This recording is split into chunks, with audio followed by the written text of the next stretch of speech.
After the intensity of the build-up and, of course, the action itself at the 24 Hours of Le Mans, it means that the European Le Mans Series can now continue a handful of weeks later. It's been actually a 2-month break in this championship from the last time we were racing round 2 at Circuit Paul Ricard in Le Castellet in the south of France. Prior to that, we were in Barcelona. But this is the first of 2 visits to Italy, and actually racetracks not separated by a great deal of distance, maybe a 90-minute drive to Mugello, where we go to for race 5. But this is race 3 in Emilia-Romagna at the fabulous Imola circuit. Welcome, folks, to the European Le Mans Series. It's me, Johnny Palmer, and Graham Goodwin, the usual team in the commentary box. Steph Wentworth looking after things in the pit lane as well, and a reminder, therefore, of where this round sits. The 7th of July, and we still have trips to Spa-Francorchamps at the end of next month. A month after that, Mugello, as mentioned, and then the traditional season finale, not far from the banks of the Atlantic Ocean in the south of Portugal at Portimão circuit. Good morning, Graham. It is still just about morning. We had a fabulous Porsche Carrera Cup Benelux race to commentate on bright and early, but now we get to the important part of the weekend. 4 hours of action for 4 different categories. Yeah, good morning and good afternoon, good evening, wherever you are in the world. Welcome back to the European Le Mans Series. It's been a great week of on-track action. We are lacking the sunny skies and the 30-degree plus temperatures we've had so far this week, but I don't think that's going to take one iota away from what I think is going to be another spectacular endurance race. 4 hours, 4 classes, 43 cars, and we're about to get ready to go. There was certainly some drama in the LMP2 qualifying session. More on that in a second. But all of the 43 cars scheduled to begin this race have made their way out onto the grid. And the local speaker is certainly whipping up the atmosphere. There have been plenty of fans piling into this place through the course of this morning. And there are various grandstands to take in the action. The beauty of a 4-hour race is that you can move around the venue as well. It's a relatively small footprint at 4.9 kilometres, but huge amount of gradient change and very narrow as well. I mean, the racetrack itself is fairly wide, but it feels like you're in the tight confines, particularly as you head out of Tosa and up towards Piritella and then down into Acqua Minerale, almost between the walls there, bouncing your way out and on towards the renamed Grissini chicane. Fascinating fight at the sharp end of the championship regarding LMGT3, and yes, these are LMGT3 cars, the same cars we see in the FIA World Endurance Championship, and it's going to be interesting to compare lap times actually, because they've already raced here earlier on in the year in April, and now we're here for ELMS. Yep, we are going to be able to take a look back-to-back between ELMS with the, well, 2024 spec LMP2 cars, hypercars, and 2 different grids of LMGT3 cars. It's going to be quite 4 hours to come here, Johnny Palmer. This is a track that does suit endurance racing action, has thrown all sorts of things at us in the years we've been coming. There's a proud future ahead with the FIA World Endurance Championship here. New pits set to be built, or 3 new pits set to be built to accommodate an expanded WEC grid. Here's a crew that also operates, of course, in the WEC. They'll be looking to see whether or not their luck can take a turn.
Well, if the strains of the Italian national anthem doesn't get the blood pulsing through your veins, can I suggest you check in with your local GP as soon as possible, because there's clearly something wrong. Here in Italy particularly, absolutely fabulously delivered, and that gets us in the mood for the next 4 hours of motorsport action. We'll dive into the LMP2 field in a moment or two, but LMP3s also delivered a terrific session. The number 17 Cool Racing car will be started by Miguel Cristevao. It was actually qualified by Manuel Espirito Santo, and possibly a little disappointed with a 5th place start. But the beauty of LMP3, it is so tight, and often, well, some teams decide on a qualifying driver from the start of the year, others like to rotate, but we have got a new name at the sharp end of LMP3, and in fact a first DKR Engineering pole position since 2021. Yeah, that's astonishing, isn't it? Fred Lukian we just spotted there with the management team here at Imola, the start of their, they hope, long relationship with the ACO LMEM, the FIA World Endurance Championship, and here with the European Le Mans Series 2. 4th place on the grid, the number 88 car from Inter-Europol competition, a team from Poland. ELMS there, our driver advisor for race control. Polish Bakers, the Racing Bakers in the 88 car, 4th on the LMP3 grid. Matthias Kaiser there, suiting up for Algarve Pro Racing. RLR M Sports, their number 15 car, 3rd on the grid. And that is going to be Michael Jensen suiting up, ready to go for the 15 car in his traditional colours.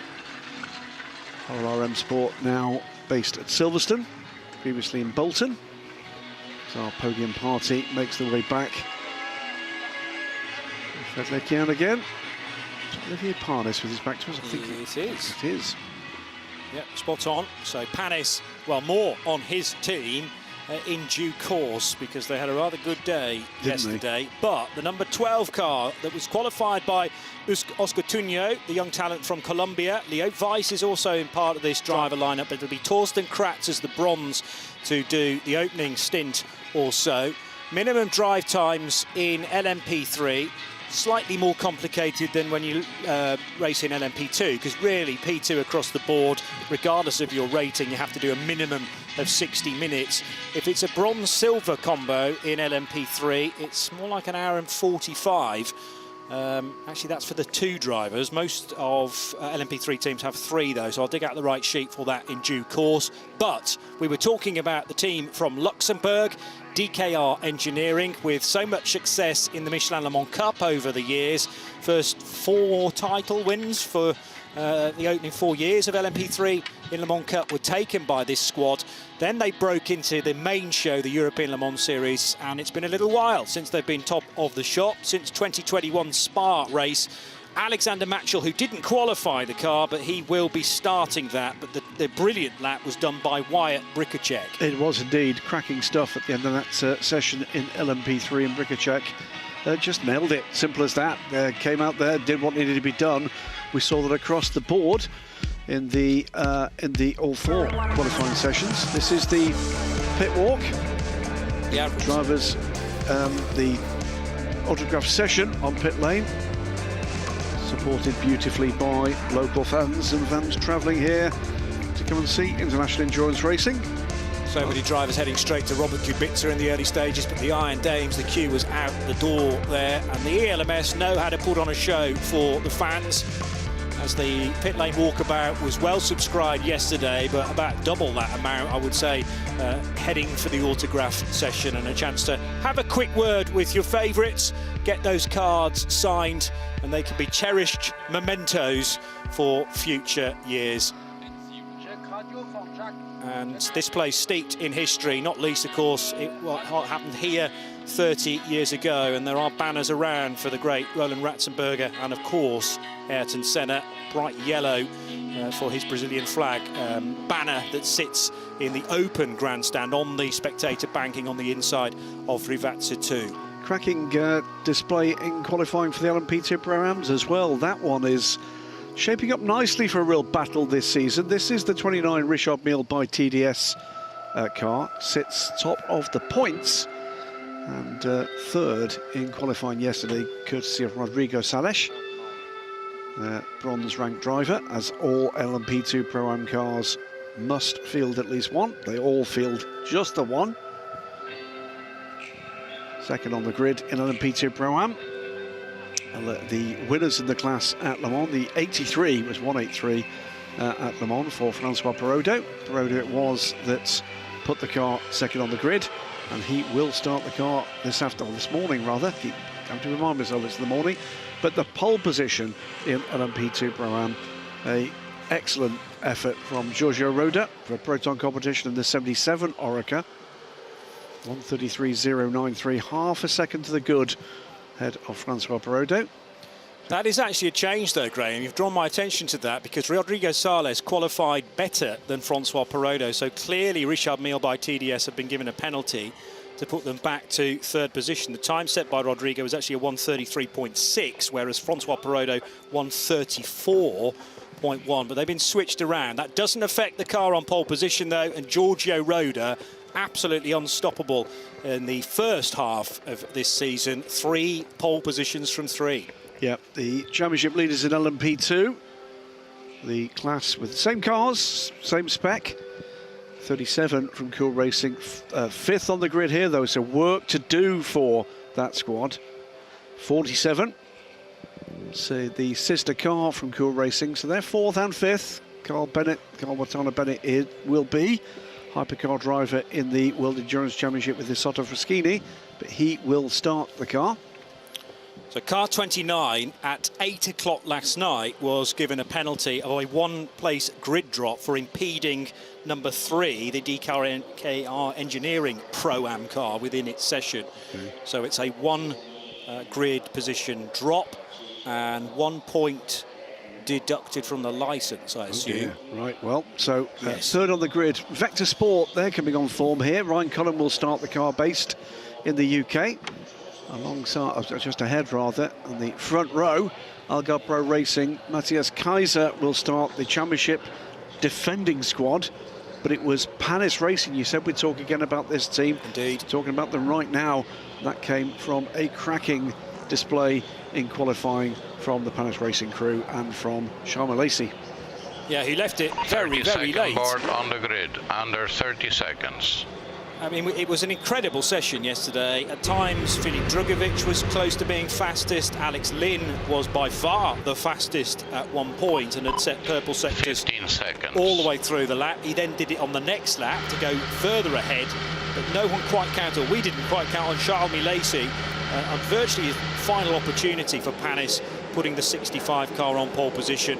Manuel Maldonado will start that car, and we've also got Antoine Leclerc start of the first of 2 formation laps. So Green that is a very strong lineup on paper. You can say that pretty much up and down the order for all of the LMP2 standard entries. And you have to say, with the nature of this track, that a safety car or several safety cars, relatively high probability.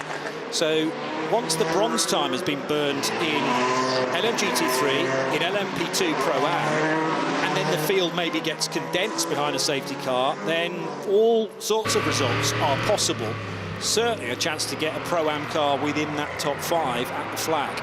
Just taking a look up and down the starting drivers. We should point out, by the way, as you see the cars come streaming through, look on the GTs, we've got one of the Europol cars, is on pit lane. That car should be started by Sebastian Alvarez.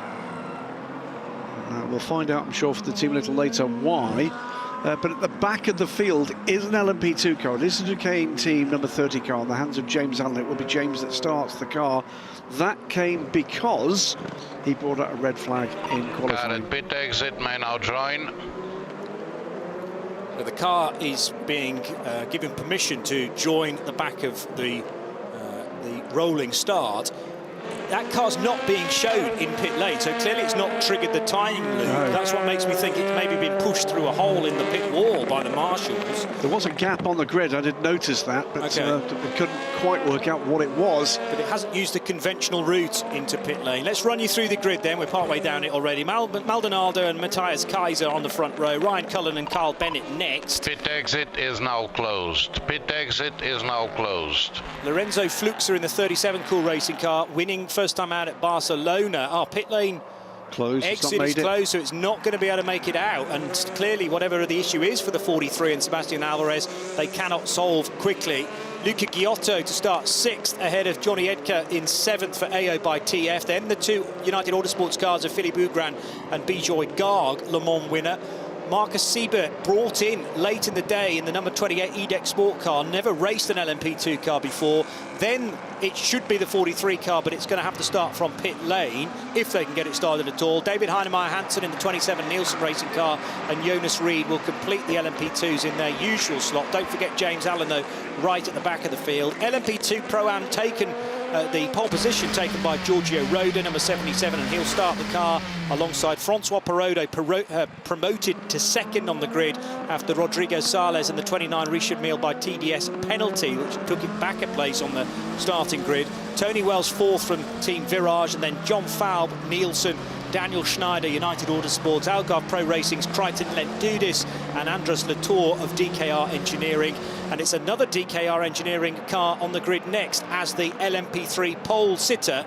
We're going around again, by the way, for 2 rolling laps behind the lead car. Alexander Matchell will start the number 4, then from 22nd overall, but leading the LMP3s ahead of Torsten Kratz for WTM. Michael Jensen, RLR, the Inter-Europol competition car of Alexander Bukansov. Smaller, please. I see some gaps between cars. Miguel Cristevao for Cool Racing. Julien Gerby starts the Team Virage number 8. Jacques Wolf and Racing Spirit de Le Mans 31, 7th in LMP3, ahead of the 11 car for Euro International. That's Matthew Bell. Daniel Alley for RLR M Sport starts 9th, and 10th position for Paul Lancher, his first ELMS race this year, joining Ultimate in the 35. And then 11 LMGT3s, the Iron Dames and Sarah Bovey taking a 3rd pole position of the season from 3. And 85 starting ahead of Derek de Boer. Surely, I think it is the Racing Spirit of Le Mans' best starting position, that Aston Martin, number 59. Hiroshi Hamaguchi, right in there in the championship. Number 63 is 3rd, ahead of Takeshi Kimura. Martin Berry for Grid Motorsport, also in an Aston. Johnny Lawson's Ferrari from Formula Racing. Does the 43 car, is it able to start now? Still no fire in the belly. Charles Omri Samani for AF Corsa. Oh, it's moving now. GR Racing's Mike Wainwright. That's a completely new car from the one they started the weekend with. Duncan Cameron, Spirit of Race 55. Proton Competitions, Claudio Schiavone in the 60, the black and orange Porsche. It is John Hartshorn for JMW Motorsport, and then James Allen at the back. Do not forget exiting T15, cars side by side. Oh, and that's a big lock up there from the other Inter-Europol car, just trying to get a bit of heat in, but with rather more drama than perhaps expected. So 43 car has joined the race, will join at the back of this grid, will not lose a lap. These are formation laps, so not time laps, but will be on significantly colder tyres than the cars ahead of it, because they've had two laps behind the leading car with an opportunity to get heat into the Goodyears for the LMP2, LMP2 Pro-Am and LMGT3 cars, or Michelin's for the LMP3 cars, Johnny. Exiting T15, 2 lines of cars, please. The leaders are getting there now. 2 lines of cars exiting T15. Thank you very much to the pole sitters. Let's close all those gaps. Let's close all those gaps immediately after T15. Earl Alexander, who looks after press relations with Inter-Europol competition, telling me that it was an issue to the grid, a mechanical issue for car 43. Now, it remains to be seen whether the 43, driven by Sebastian Alvarez, has to come into pit lane at the end of this rolling lap and effectively start the race from pit road. Thank you very much to the front. Or whether it will be allowed to be still on the grid, but out of position. So, This place is always lively, make no mistake about that. It's there's not a lot of distance between the white line and the barrier in certain places. Now, steady speed until the lights go off. But we love coming to Imola. We've not had a race here since 2022. And the European Le Mans Series began coming here in 2016, but you can look back at the history of the 4 Hours of Imola all the way to 1954. So 70 years on, we're about to go racing again for this now traditional 4 Hours of Imola. The World Endurance Championship have revealed or realised the secret of the Imola racetrack as well. That was a tremendous race earlier on in the season elsewhere in the ACO rules ladder. And now there's a drama for the 66 JMW Motorsport Ferrari of John Hartshorn. It looks like he's not going to be able to make the start. They'll cross the finish line first of all. The start line is around the next right-hand kink, so they're still waiting for those lights to go out, which they do now. And we're racing for the first time, for the third time in the European Le Mans Series in 2024. And is the 65 going to be able to lead into that first corner? Manuel Maldonado with his arms full into the Tamburello chicane, but he is able to fend off Ryan Cullen and Lorenzo Fluxa for the first time of asking. The 43 does indeed have to start the race from pit road, so Sebastian Alvarez came down pit lane and will be released very shortly. Lorenzo Fluxa, though, running in third ahead of Matthias Kaiser, but initially, after that great lap yesterday from the 65 and Charles Lacey, his teammate Manuel Maldonado is able to lead in the early stages. Graham Goodwin. Now, the 43 did get off pit lane, so is at the back of this grid. Can also confirm that John Hartshorn did get the 66 car running, and that is at the back of this field. So all 43 cars in the train as we start the first lap of this fabulous Imola circuit.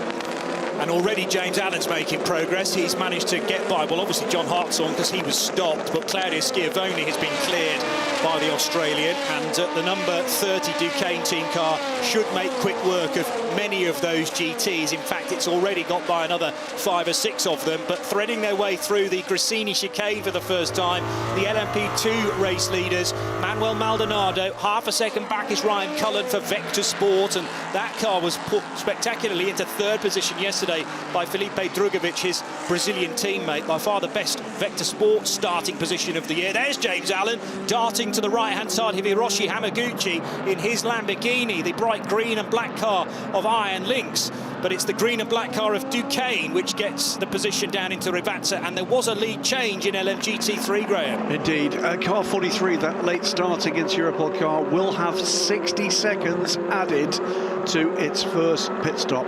That's some regulation that will have got the wrong side of in the dramas that befell that car with its technical problem, but we're underway. I think that's as part of a car starting from pit road. It used to be that they could only rejoin after the first racing lap, so automatically you would start the race a lap down, and that takes everybody in that position out of contention. So the new rule is that, yes, you've got to start from pit lane, but then you also have to soak up a minute's penalty at the first pit stop. But it shouldn't take that car off the lead lap. It certainly hasn't done in the early stages. Cracking stuff here from Derek de Boer in the early stages of this race. The 59 Aston Martin from Racing Spirit Le Mans leads LMGT3. He's gone by Sarah Bovey.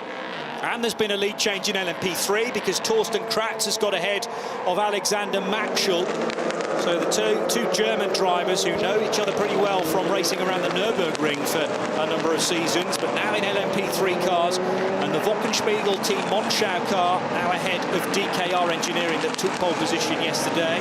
Brief clips there of Tony Wells in his yellow and orange Team Virage number 19 car, but here's the dice at the head of the order in LMGT3, and it is Aston Martin, Derek de Boer, so the qualifying driver in 59 versus the qualifying driver in the 85 Iron Dames Porsche. That's Sarah Bovey. I have to keep reminding myself that it's still the sort of older manufacturer that Sarah was aligned with, as in Porsche, rather than the Lamborghini she and the other Iron Dames race in the World Endurance Championship. Indeed, that's going to be an engaging battle. Panis Racing, Vector Sports, and Cool Racing's number 37, Nancy Lorenzo Fluxa. They are our 1, 2, 3. Less than a second and a half between that trio, and a bit more of a gap before we get to Matthias Kaiser. Johnny Edgar making his way up as well. Carl Bennett in the number 47 car on next trio.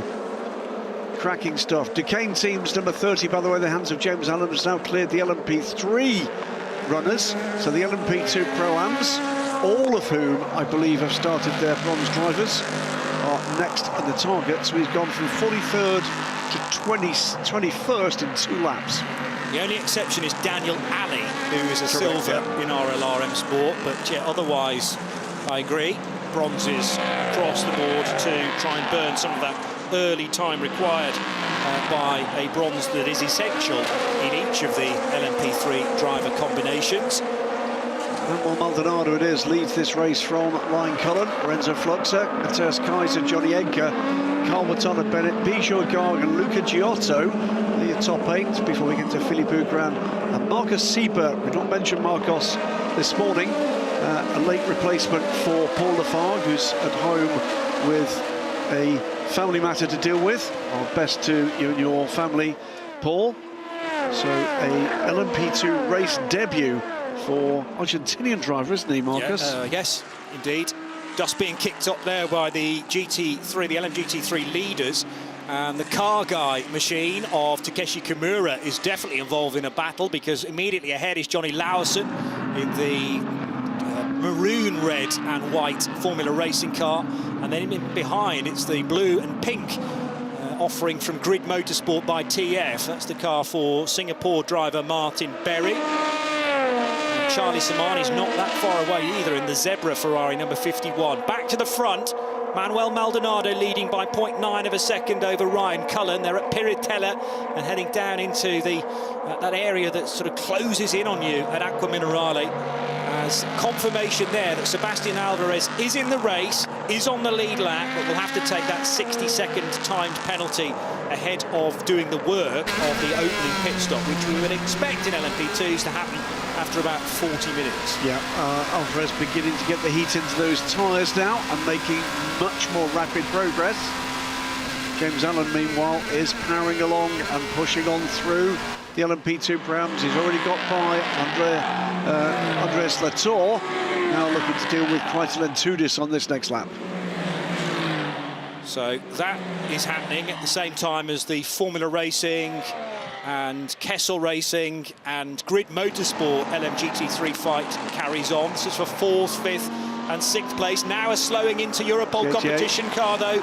Car 88 from LMP3, as that is monstered by the LMGT3 leaders, Derek De Boer and Sarah Bovey. Absolutely nothing between those, and Hiroshi Hamaguchi just about hanging on to their coattails. But it's Alexander Bukantsov with no forward momentum, it seems, between Aqua Minerale and Gresini. It's been a really tricky start to this race for Inter Europol, hasn't it? 2 of their cars in trouble. The 43 before the start and struggling out of pit lane with a penalty pending, and now the 88, their runner in LMP3, and that car is pulling off the racing surface and will require recovery unless he can get that thing Control-Alt-Deleted. Yeah, maybe it is a quick reset that is all that is required, but those cars tend to, carry fewer electronical systems, and it's more about what has gone wrong mechanically there, potentially for Alexander Bukantsov. Looked like he was going to try and find an overlap in the Armco or the barrier, and then suddenly turned left back towards the racetrack. So maybe it's cured itself, but still hasn't shown a time at the end of this current lap. That was a little bit off track for Derek De Boer, and is this going to be a lead change in LMGT3? Not quite, although De Boer goes wide on the exit at Toza, and through in the gap goes Sarah Bovey back to the race lead in GT. Great stuff. I tell you, car 88 has completed the lap now. Although, interestingly, shown as stopped rather than in the pit lane, so that's a strange one. I just wonder whether, when a car is stopped on our timing screen, does it show the best sector times to date? Something a bit odd about the timing on that car as well. On 44.0, it's not. Didn't do that. No, I think that's best so far because the car is still stranded somewhere. I think he may be on pit lane. Get a dark. Well, no, it's not. It's right in the middle of the 2 Rivazzas and going very slowly indeed, and almost caused a huge problem for the 2nd and 3rd place fight for DKR and Alexander Matchell and Matthew Richard Bell, who's charging hard in that dark blue, the royal blue of Euro International with the red door mirrors. Then it is Daniel Ali a little further back in the RLRM Sport car, but that could have been disastrous. There will have been white flags on the run into Rivazza, but when you're right on the tail end of the DKR car, as Matthew Bell is, easy to completely miss the really slow 88. Yeah. Still, away we go. Manuel Maldonado leads this motor race with the fastest lap of the race, 1:33.6. Is pulling away from Ryan Cullen in the Vector Sport car.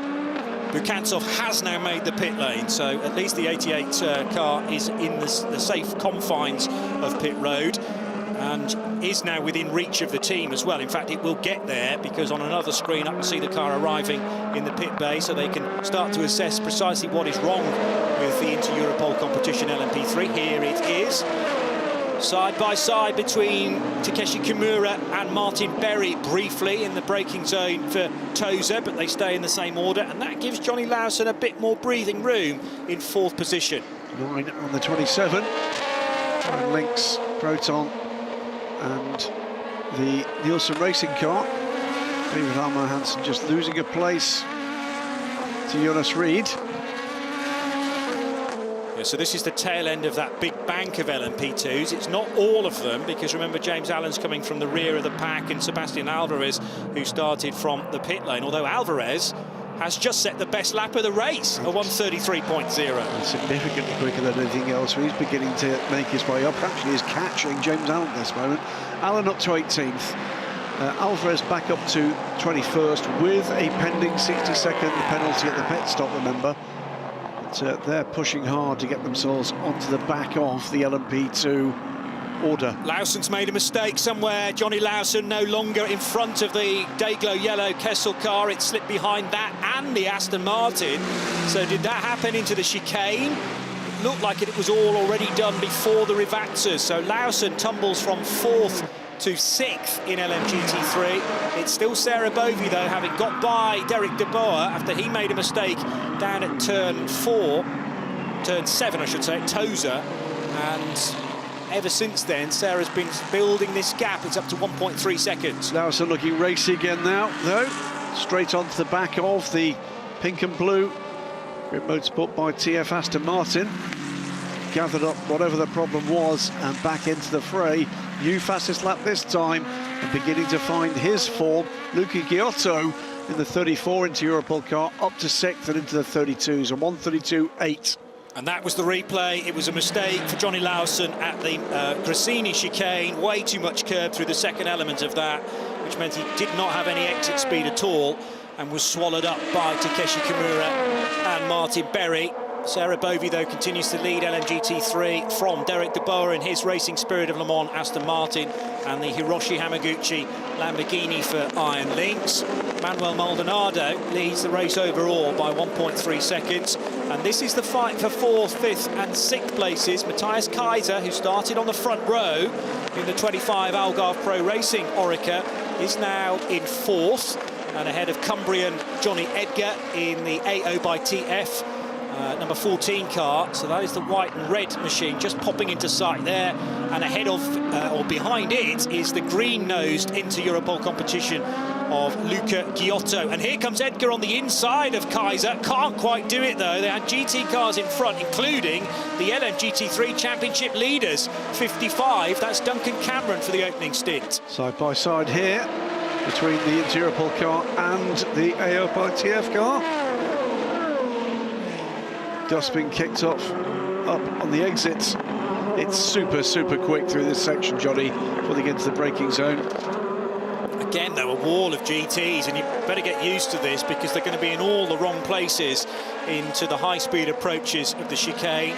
GT cars heavier than the prototypes. They're not as manoeuvrable. They don't have as much aero, of course, and weigh about 1,300 kilos, and they've got to thread their way through the corners at some point. So it's the job of the LMP2 drivers to dance their way by where the gaps appear. But that can be very tricky, and it presents opportunities for the chasing opponents to close the gaps, including Luca Giotto, who's now sniffing around for that 4th place position on Matthias Kaiser. Well, he holds the fastest lap of the race, and he also now holds the lap record in LMP2 here at Imola. With the increase in power for the cars this year, that was always looking set to happen if we had good conditions. We've got that.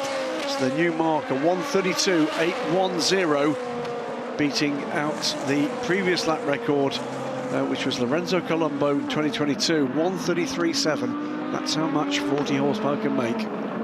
Luca Giotto, who is a platinum driver, is going to out-muscle Matthias Kaiser through the second of the Rivazzas, and Johnny Edgar very nearly ran in the back of him because he was so slow out of the corner. But Edgar, thankfully, had his head up and was wary to that fact and was able to dodge to the left-hand side. But that could have been calamity very early on in this 4-hour race. Kaiser just dipped a rear tyre into the gravel there, didn't he? That affected the traction out that corner, and Johnny Edgar needed no further invitation.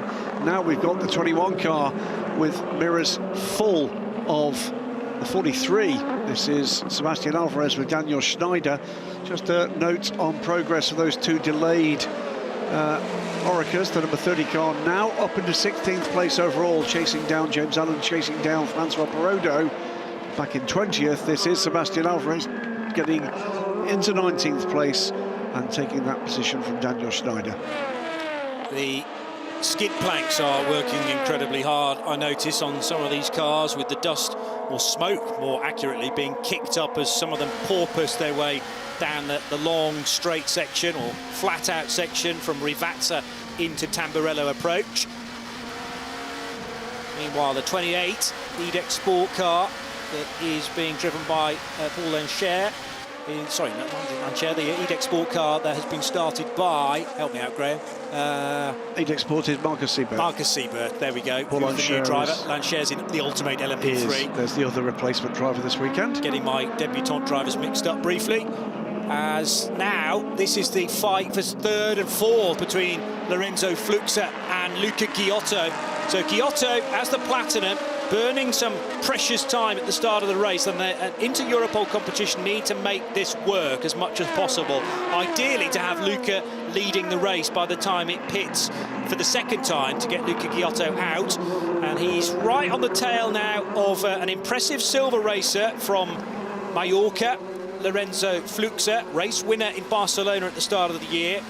And that's the car that stands in his way, the 37, in that dark silver and blue of Cool Racing. A quick look inside Marcus Siebert's EDEX Sport car, closing in on Bijoy Garg. Success at Le Mans for the United Autosports team, and with Bijoy as part of that crew. Side by side here. Giotto looking to muscle his way through on the 37 car, Lorenzo Fluxa. Johnny Edgar, though, is keeping him very honest indeed here, cracking stuff with these two, trying to roar through this field. Maldonado still leads. He's 7.5 seconds clear now of Ryan Cullen. So, cracking stuff at the start of the race from the Panis Racing driver. There's Fluxa then, leading in that little battle for third position. He's got about 10 seconds to try and make up on the race leader, Manuel Maldonado, but it's bottling up around Luca Giotto. Giotto probably the quickest of this group of cars. Now, though, off the road 24. from the LMP2 Pro-Am division is the Nielsen Racing car. Is it John Fowle that started that? So what happened here? John Fowle Aqua Minerale ran wide, I think. He just spotted it turned around. Well, he hit the curb, and there was way too much curb at that sort of speed, so rotated the car and is now in the gravel. If he can inch it back, then the driving wheels will be on hard standing, but it's probably stalled. So the first job is to try and restart that engine, which can be tricky when it's been running very, very hot indeed in the early stages, and that might need a tow and potentially therefore under a full course yellow. Remember, virtual safety car can be deployed for the first time this year in 2024. Say for the first time, it was actually ELMS that had the first ever virtual safety car, but that's not going to be the decision. It's going to be a full course yellow in the next 35 seconds or so. We're going full course yellow in 20 seconds. There you go, confirmation from Eduardo Freitas. So that will neutralise the whole of the racetrack. Everyone must circulate at 80 kilometers per hour. Full course yellow will be deployed in 10. Here we go. 9, 8, 7, 6, 5, 4, 3, 2, 1. Full course yellow. Full course yellow. We are under full course yellow. We are intervening at T12 on driver's left. We're sending a forklift onto the runoff. So that should be a relatively rapid recovery. If he's... I don't think it's traction, is it? I think it is. He can't restart the car. Anyway, bit of housekeeping. Where are we? It is Panis Racing leading this race. The hands of Manuel Maldonado, head of Vector Sports, Ryan Cullen. Those two from the start have been the two herring away. But Lorenzo Fluxa is now trying to fend off the dynamic duo of Luca Giotto and Johnny Mercer. So it's a replay of that start. Busy, but pretty clean. 20 LMP2 cars in that lead pack, the LMP2s and LMP2 Pros. 2 cars in the rear of the grid, of course. And Manuel Maldonado would have been thinking about how he would deploy that getaway probably all night, because he would have been assigned as the starting driver. The real nuisance was the Vector Sport car of Ryan Cullen over his right shoulder, who nearly outbraked him into Tamburello chicane and took the race lead, but just Manuel Maldonado keeping his steering nice and straight, and then a very, very late turn into that left-hander. The manager car Ryan Cullen couldn't go around the outside. As much as possible out of the track. So, and the GTs were very busy in the early stages as well. The Mike Wainwright car, all black with the orange piping for GR Racing. That's a new car, remember, moving to Ferrari in the winter period. John Fowl moves again, though. The manager car 24, the zigzagging was out of the track, not on the track. Right, so the instruction to Nielsen Racing and to John Fowl was that you're allowed to zigzag, but as long as you're the other side of the white line. And John has started to zigzag, not on the racing line as such, but within the confines of the track, which is potentially going to cause problems for a quick restart. We'll wait to see whether there's any further, or whether there's a penalty for that. Shouldn't be much gravel. He wasn't that far into a gravel, was he? So True. It shouldn't be too bad for John Fowl. But the good news is he's back.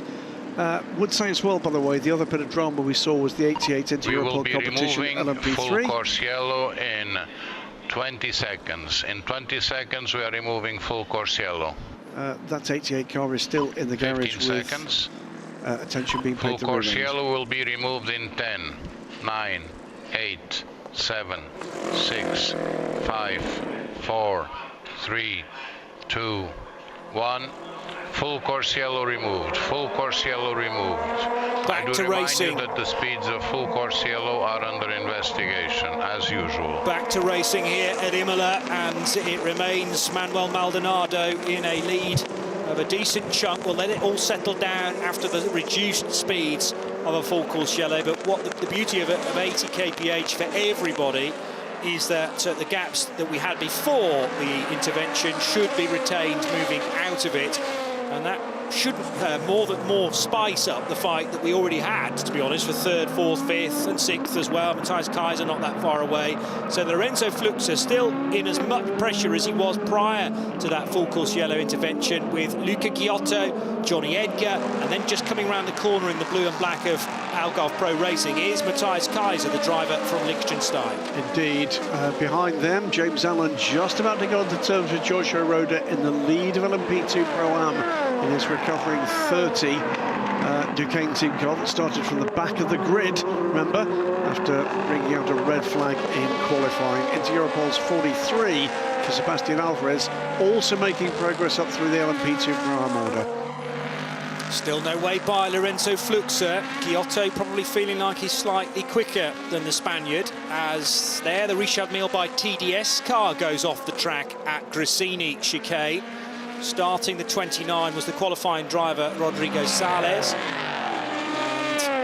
that car is currently second in the order. Yep. So it actually hadn't affected. It wasn't leading at the time of that moment, so has stayed in second and ahead of Francois Perodo, fallen back behind, though, Sebastian Alvarez, who runs in an LMP2 car, the 43 that started from pit lane. Indeed. In the classes, it is W10 Rinaldi grabbed the lead early on. Torsten Patz and Alexander Matschul in the Deco Engineering Duquesne. It's Duquesne 1-2 and has been from the start. There they are. Flux has made a mistake, and that will allow Luca Giotto past the Cool Racing car for 3rd position. Just a very slight error and a bit too much curb at Gresini, and Giotto very neat and tidy indeed. He's having to get on the anchors very sharply, though, to avoid the rear of Alexander Matschul's LMP3 car. Matschul's having a good race to this point, in 2nd position in that category. To complete the classes in LMGT3, Sarah Bovey, after a great early battle with Derek de Boer, who got to the lead of the race, she's retaken that lead, and in fact has now got 2 Racing Spirit Le Mans cars behind her, because the slow-starting Jacques Wolf is actually making life difficult for his teammate. Jacques Wolf in an LMP3 Ligier, Derek de Boer second in LMGT3, but behind his teammate, he's got between Sarabovi and the Aston Martin.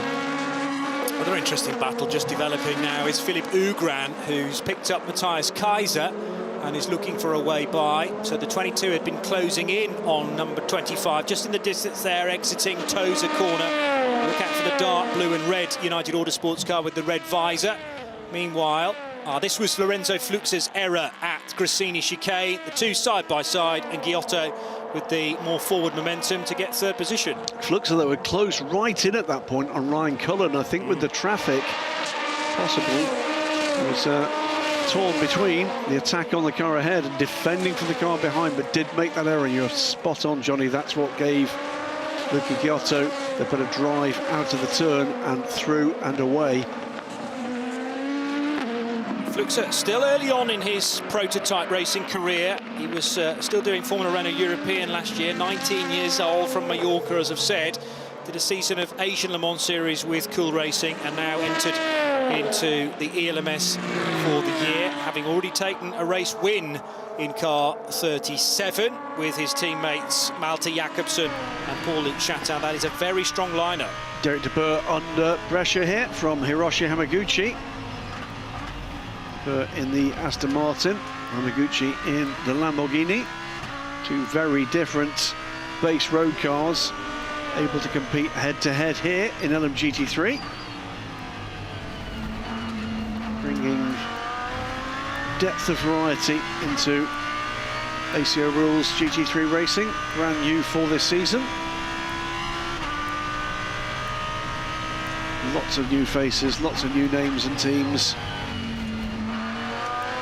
And it's also tricky when you've been away from this championship for a couple of months, because you forget that the movements that were made in the winter, even though we've already done 2 4-hour races. But back in the swing of things now, just about. And how about the Vector Sport car of Ryan Cullen, who's had to be majorly defensive there on Luca Giotto, well over to the right-hand side to attempt to keep Giotto behind. And Giotto 4 wheels on the grass as a result. Well, he was never going to get out of the throttle. He was forced to do so eventually. Well, how did you read that? Didn't see enough of the lead up to it to see whether or not that was overly ambitious from Luca or overly defensive from Ryan. That might be one to take another look at. They'll certainly be checking. Didn't look like there was room to get around there, to be blunt. Well, was Giotto side by side, and therefore should Ryan Cullen have given him the car width that so often in the IMSA WeatherTech Sports Car Championship you have to do, or was that just a fair move? Often race direction will say, well, you're allowed 1 move either to the left or the right to defend, and then there can't be any more. And Ryan Cullen definitely moved to the right, so that's his 1 move, he will argue. We'll wait and see, but at least Giotto did get back to the racetrack. He's still in 3rd position, and he's 0.4 of a second now off the back of the Vector Sport car. Here's the race leader, though, in splendid isolation. It's the Manuel Maldonado pulling away from Ryan Cullen, who's under pressure, of course, from Luca Giotto, who's gathered himself back up and is right with that fight. Also pushing hard, Johnny Edgar's just a second back from that battle, and he put in a cracking lap last time around, taking a further half second out, the pair of them. Here comes James Allen through, and that's, I think, that is James Allen clearing the last of the LMP2 Pro-Ams. No, it isn't. That was not Giorgio Roda. OK, so James Allen, yes, still behind. No, he is. Sorry, he's cleared him. We're in car with Giorgio. There you go. So he is now up and into 14th. We've got trouble at turn 19 with double yellows down there. Well, there's a lot of dust at Rivazza, so obviously somebody's been off the road, and is still off the road. That's the number 3 DKR engineering car facing the wrong way. So we'll have to delicately rejoin Andres Latour. Actually expertly spinning the car on the grass, so didn't have to do a 3-point turn, just rotated it on a relatively wet grass from the rain on Thursday. We've also had rain this morning as well, although not a great deal of it. That was rather unexpected, and the racetrack was declared wet for everyone leaving the pit lane at 10:30 this morning for this race. This is Giotto with Cullen, and the looming picture of Johnny Edgar as well coming into this storyline as well. Is this what happened to Andres Latour? No, it's an overtake with the number 11 and the 5 in LMP3. So Daniel Alley to the inside of Matthew Bell and does get the position for RLR. That's the car shared by his brother, the 31. So almost half an hour gone. It's been properly fast and furious stuff at the moment. Cracking racing up and down the order. Manuel Maldonado, 7.5 seconds still to the good from Ryan Cullen, who's still holding back Luca Giotto, who's got Johnny Edgar in close company now. That's the top 4. Proto competition, Giorgio Roda on board here with EDEC Sport 28. Giorgio Roda leading LMP2 Pro-Am from Rodrigo Salas and the Richard Bilbao TDS car, Francois Perodo in his AF Corsa car on the team Virage car as Cullen runs across the gravel and has lost those 2 positions. So Luca Giotto tried it a few moments ago. In fact, I reckon Vector Sports car have lost 3 positions now because Flux has got through as well. So Giotto down the inside, and it's clean to this point. And yes, Ryan Cullen on the exit of Rivazza 1 then runs out into the stones, and through will go Johnny Edgar for AO, Lorenzo Fluxa for Cool Racing, and the Algarve Pro Racing car. Did that get through as well? I don't think it quite did. I think he's right with him though. Vector Sports, Ryan Cullen shown in 5th, yeah, so Matthias Kaiser still 1.5 seconds in behind. Yep. Also, on our sport car, Daniel Alley, by the way, did make that move stick on Matthew Richard Bell. There are 2 Matthew Bells, Matt Bells in this race. Matthew Richard Bell, the bronze-ranked driver for Euro International.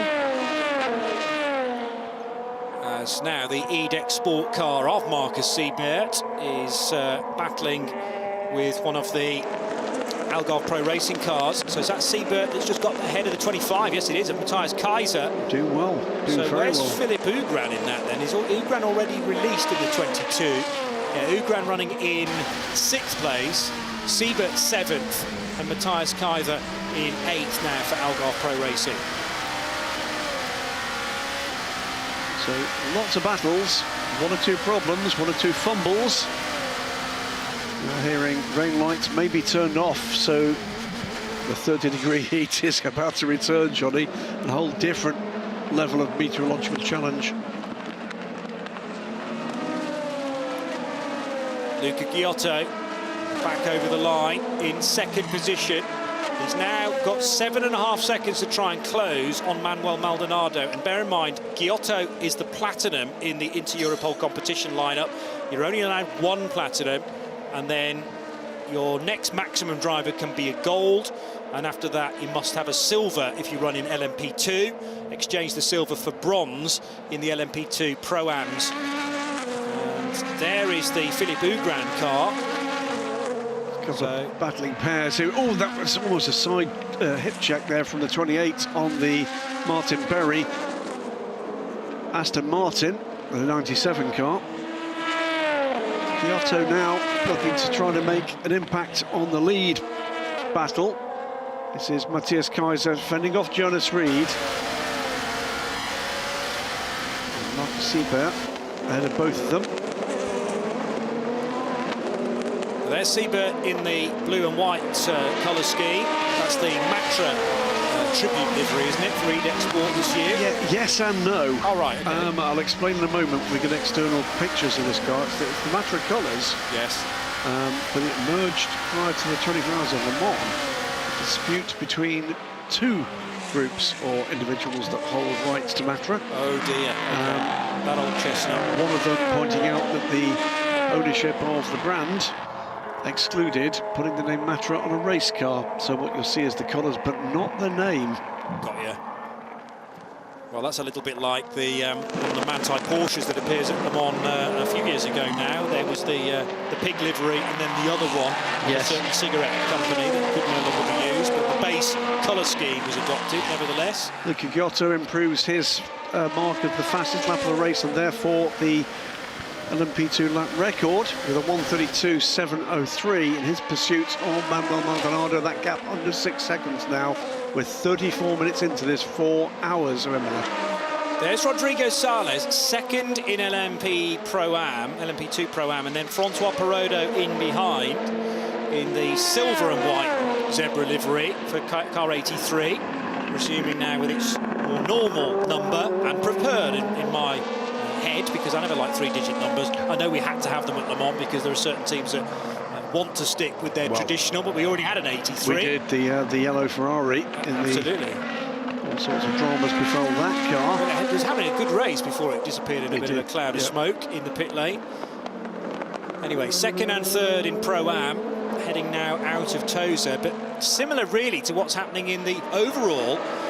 They've waved goodbye to the race leader. Slightly unconventional line I noticed there from Francois Perrodo up the hill towards Pinatella. I don't think that was a problem for the Frenchman. And here is Philippe Ougran in the number 22, getting closer to Ryan Cullen. Ryan has had to erase that mistake that he made into Rivazza a couple of laps ago and try and focus on the road in front, but he's soon to have company in the form of silver-rated Philippe Ougran.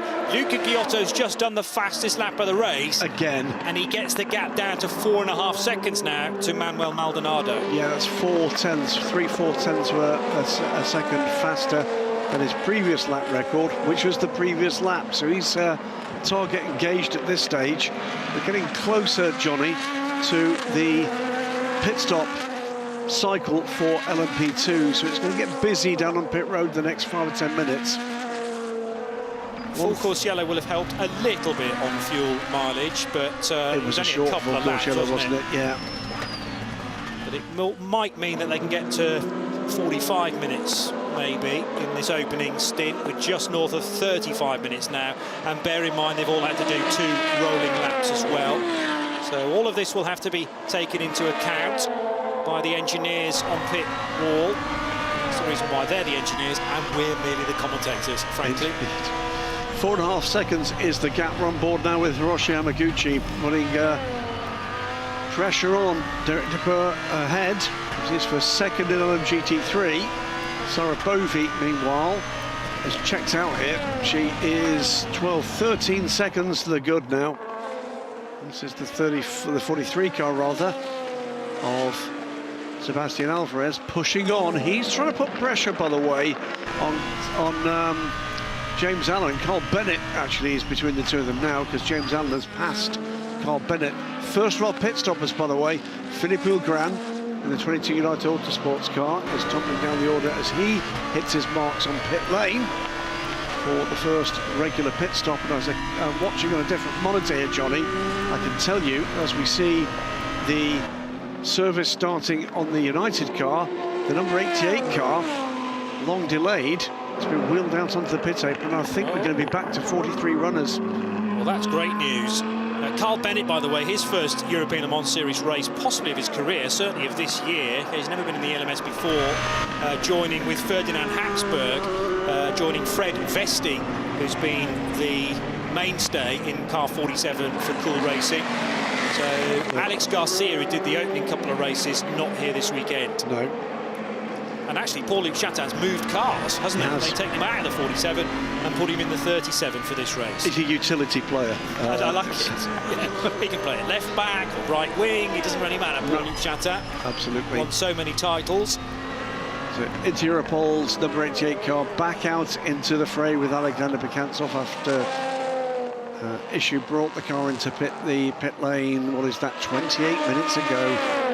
Philippe Ougran rejoins as Palace Racing's Manuel Maldonado stops from the lead. Luca Giotto moves through into the lead.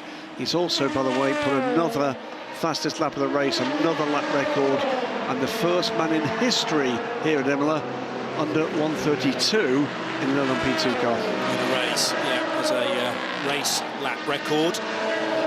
It could yet be improved upon again. Oh, that's an error for Rodrigo Sales in the Richard Mille car and slotting by Francois Perrodo. We knew that Perrodo was right with him anyway and possibly pressurising Rodrigo Sales into a mistake. We've had a couple now, not from Rodrigo, but from other drivers at the top of the hill at Gresini. Oh, just whacked the curb, didn't he? And it chucked him over to the right-hand side. Second time he's done that as well.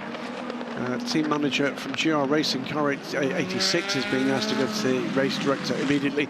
That latest lap, by the way, from Luca Giotto, not quicker than the qualifying time we saw the pole this weekend, but it is quicker than the previous qualifying lap record. Oh, wow. Yeah, 1:30.8 was Charmy Lacey's qualifying time. So a second off that. Yeah. And when you compare, what was interesting to do was to compare the fastest race lap from the World Endurance Championship race earlier in the year with the qualifying lap we had here yesterday. It was only a few tenths, actually, separating the two. So when the LMP2s are put back into their almost original format with the dive plane, so they've got more downforce, they've got about, is it 40 brake horsepower more? 40 more than last year. About something like 580 horsepower. When first launched back in 2017, closer to 600. Yes. But these, make no mistake, are magnificent machines. Astonishing endurance racing machines. And these cars, in this way of setting them up, faster than they were last month at the 24 Hours of Le Mans. Lorenzo Fluxa, by the way, stays out. He moves into the lead as Luca Giotto pits. And as we look at timing scoring right now, it's an interior pole, 2-3, because Sebastian Alvarez has also stayed out. He'll have saved a little bit of fuel, of course, by dint of not having done the 2 formation laps. A lot of heat coming off those brakes. This place is well known for beating brakes throughout the 4 hours. So I'm not surprised to see that. I mean, we're not going to be thinking about any brake changes, for instance. You'll have to get closer to an 8 or a 12-hour race for that to be necessary. But it's certainly something for the mechanics to keep their eye on at every pit stop. And probably the brakes will be loving the fact that these cars will have to stop at about a 40-minute interval, therefore 5 stops during a 4-hour race. Seeing that contact between the number 10 and the 86, we saw earlier GR Racing's team manager being asked to go to race control immediately, but also news, whether or not these two things are related, my guess is they are, is that they're investigating contact between the Vector Sport car and that car. Oh, that was a moment or two ago when the rejoining EDEX Sport car darted to the left and rather caught out the United number 22, which they won't have done a driver change there, so that'll still be Romanian driver Philippe Bougran, and it is. That was not rejoining. Was it not? No, so it was his first flyer. Got Marcus Siebert on an outlap in EDEC. Maybe my timing's slightly behind there for. Okay, so 28, you're right, is. Well, they've completed a lap though since that replay. No, because we went on board with the car straight afterwards. Cool Racing's Lorenzo Fluxa, Sebastian Alvarez, they pit from what was first and second place. Obviously, that's the kind of pit stop cycling around. That should put Manuel Maldonado back up into the lead of this race. 43 car there on pit lane. This is the car that was delayed at the start of the race, and they will have to hold this car for 60 seconds, remember. So this is going to go tumbling down the order. There's Manuel Maldonado looking to make up the gap, coming through to complete the lap and retake the lead. It will be Luca Giotto behind him, and he is behind him, but just a couple of seconds back. So closing that gap down. Siebert's last lap was a 1:51, so I still maintain that, well, it was a slower one anyway. I can't quite work out why he was going so slowly towards Tambirello. You're right. Then he moved over to the left. He did. Bougran was going at top speed. Thought, what on earth are you doing? Just wonder if he's got a minor problem. Well, it could be that, and that's definitely something to keep an eye on there for. So now with the pit stop cycles having wound themselves through, it is Manuel Maldonado retains the lead, but just by 2 seconds now. The Panis Racing man from Inter-Europol competitions, 34 car, that's still the hands of Luca Giotto. Then Johnny Edgar in the AO by TF, number 14 car, keeping Giotto honest. Still working through this 60-second hold on this pit stop for the number 43 car. I think they've put the hold in before they fueled the car. Yes, and if a standard stop, well, including the bit down the pit lane, takes you 1 minute and 15, let's say. So we add an extra 60 seconds to that. That will take them now off the lead lap, quite clearly. Indeed. So the quickest pit stop, just looking up and down the order, was probably done by Matthias Kaiser and the Algarve Pro Racing crew. 1 minute and 13 seconds for stop number 1. And some others 7 seconds slower than that, at 1 minute 20 for the cars that now run second and third. Sebastian Alvarez released after that pit stop plus the penalty.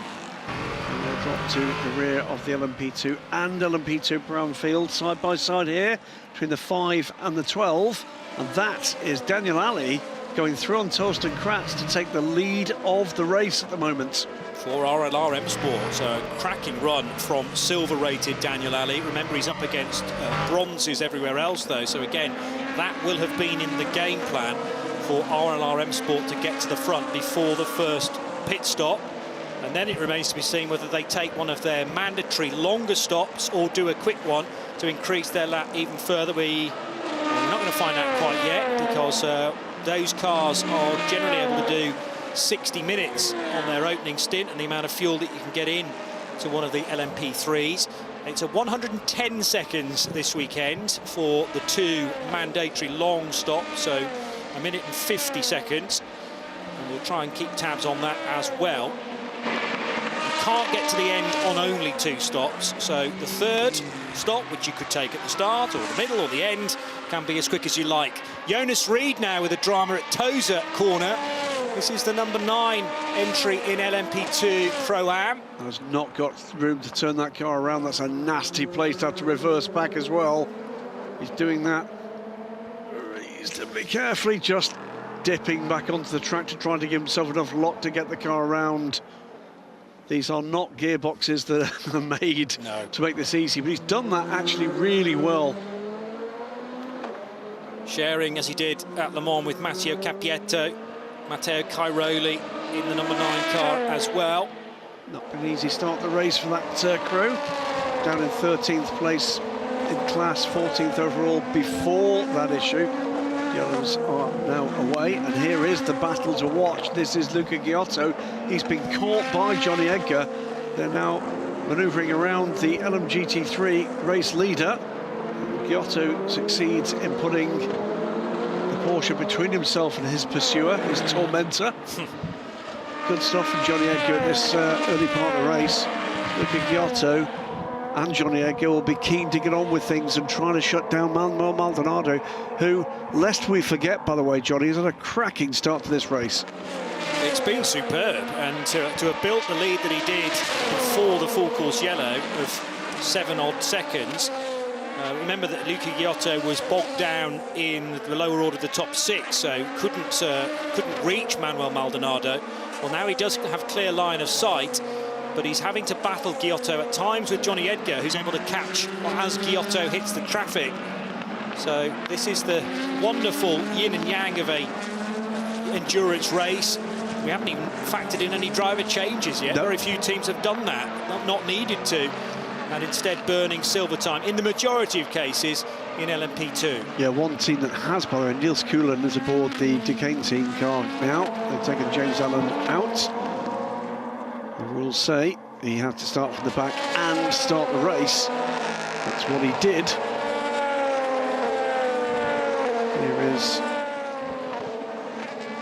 43 getting onto terms and trying to put a lap on United Autosport's Pro-Am car. Still in the hands of Daniel Schneider. It's not proving to be the work of a moment for Luca Giotto. Tricky when you've got a car that in straight line terms is absolutely equally as fast. Needs to use racecraft to find the right moment to get by the less experienced driver. Giotto, of course, race winner in F2. Top contender more than once in the F1 supporting series. And the massive influx of FIA Formula 2 drivers of late into the ELMS has been so exciting to inject some youth, although Giotto in his late 20s now, but with some IndyCar races under his belt this year too. Well, I mean, it's not the first time Luca's taken a look at sports car racing. It was a couple of tests where we saw Luca testing the Ginetta LMP1. I think he raced it once as well, from memory. But very capable, very rapid driver. and he's closed down Manuel Maldonado with clear air ahead of him. He's now under a second back. Johnny Edgar just a little further back. He's just still 2 seconds behind Giotto, so that move in traffic from the Italian has paid dividends. Ferrari's having a nice tussle here. Unfortunately for the championship leaders in LMGT3, though, Duncan Cameron's having to make do with 7th position right now. But they'll be hoping perhaps that an intervention later on, maybe a safety car, can help the 55 into the top 6 and for better points. Mike Wainwright's right on his tail, though. The GR racing car, there's been a story there at GR, big time. Yeah, new car for them yesterday. After a big shunt in the bronze test on Thursday evening, did for the chassis. So it's a new car delivered and all the kit caboodle transferred over. A long night for that crew. There on the very left of the racetrack is Claudio Schiavone in the orange and black Iron Lynx Porsche. That, by the way, is a change in lead. Luca Giotto has moved through. Oh, yes, beg your pardon, missed that entirely. So, yes, and now Manuel Maldonado under pressure from Johnny Edgar, but you're right, the green and yellow into Europole competition car is through. And ahead of the Manuel Maldonado-driven 65 of Panis Racing. Well, Giotto was showing signs that he might be able to do that all the way through the opening 40-odd minute stint. And on lap 29, or 30 just completed, in fact, a lead change with Giotto rightfully now out front after all these cars have pitted once. Well, the fact that following through there is the United Autosports Pro-Am car indicates that possibly Maldonado may have had a problem. Maybe. Because the 135.3, which is a couple of seconds away from the car's best to date. Now heading up towards Villeneuve chicane. That was Lorenzo Fluxa having a fight with Matthias Kaiser, possibly. No, they're too far apart for that to be the case. Anyway, Johnny Edgar wanting to stick with Manuel Maldonado as much as possible. And now late on in the lap, there are yellows. 47 car is at Rivazza. So is that the car that's had the problem? Carl Bennett in his first European Le Mans Series race this season. And we're now, well, surely too early for LMGT3 pit stops. It's not, you know. These pit stops don't come at the hour anymore. So Carl Bennett's lap time heat has had a problem there. It's 1:51, so Carl Bennett's been off the track, hasn't he? Yeah. And it's also, by the way, team manager car 9 is going to race control, and under investigation, contact between the 9 and the 51. Charlie Samani. Now, was that the incident that saw the car turned around? We saw Jonas Reed recovering from the spin. So we know now that the Iron Dames have been pitted out of sequence because there's been another 5 pit stops for LMGT3. They all now run with torque sensors, these LMGT3 cars, and therefore the energy is being measured, very similar to what happens in the hypercar class in the World Endurance Championship. And if you're running short of energy, not just fuel, but the amount of energy across the board that you're burning, then you will have to come in. Well, the reality is those cars will come in with plenty of fuel to go further, but that's not what the rule set allows them to do. Now, that car was not released. They're trouble for the 27. That's the Rivazza gravel trap as well, isn't it? That's David Heinemeier Hansen, David. who's perhaps run out of brakes, or did he have contact resulting in the car ending in the gravel at turn 18? Nobody with it there. He ran straight on. Got too deep into the corner, didn't he? Didn't have enough real estate to make the turn, and in trying to do so, turn the car around. So we had yellow flags initially in that area. I think that was for the 47. Prepare for full course yellow in 30 seconds at 12:24:30. The 47 cool racing car of Carl Bennett recovered in about 20 seconds. And now yellows return to the 2 Rivazzas because of that David Heinemeier Hansen error. Did appear to be all on his own. We are going full course yellow in 10, 9, 8, 7, 6, 5, 4, 3, 2, 1. Full course yellow, full course yellow. And another car off the road is Ryan Cullen in the Vector Sport car, spinning at the chicane or just after it. So Grissini chicane has been the scene of so much action so far. This is the second full course yellow of the race. and should not last too long, because the practice of recovering a car from the gravel at Rivazza 1 is well rehearsed. What happened here? It's clunked the curb again, didn't it? And the curb on the inside too. So a little concerned, by the way, when Ryan rejoined here, the 17 car had gone by him as he recovered the track. And we're under full course yellow. We didn't see the end of that, but it did look to me like Ryan was about to pass it. I just needed 2 Mini Coopers front and back of Ryan Cullen's car there, and it would have been a Paul Swift parking show, because it was absolutely parallel to the white line. One of those handbrake turn parking manoeuvres, but in the middle of the race, it's not ideal for Ryan Cullen, particularly as he had that error at Rivazza as well. So unfortunately, what is a quick car this weekend is struggling to hang on to those top 10 positions. 8th right now for Ryan Cullen. It's clearly tough to keep these things on the grey stuff here, because we've had an awful lot of cars dipping too many wheels in places they shouldn't be. And in, what, 3 or 4 different instances now, that's meant very gravelly moments, and in 2 cases, full course yellows now. John Fowle first, David Hammer Hansen second. So it's not been, so far, a brilliant Sunday morning for Nielsen Racing. Both their cars ending up bringing out full course yellow cautions. Luca Giotto leads the race from still Manuel Maldonado second. Johnny Edgar not managed to get by the Panis Racing car quite yet. Lorenzo Fluxa, Matthias Kaiser complete the top 5 into Europol from Panis Racing, AO by TF, Cool Racing's 37 car, and the 25 from Algar Pro Racing in LMP2 Pro-Am, which is littered with delayed LMP2 cars. 11th overall for Giorgio Roda in the 77 Proton competition car. Let's just see again that issue for David Heimer Hansen, comprehensively outbraked himself and spinning in an attempt to keep the car on the straight and narrow.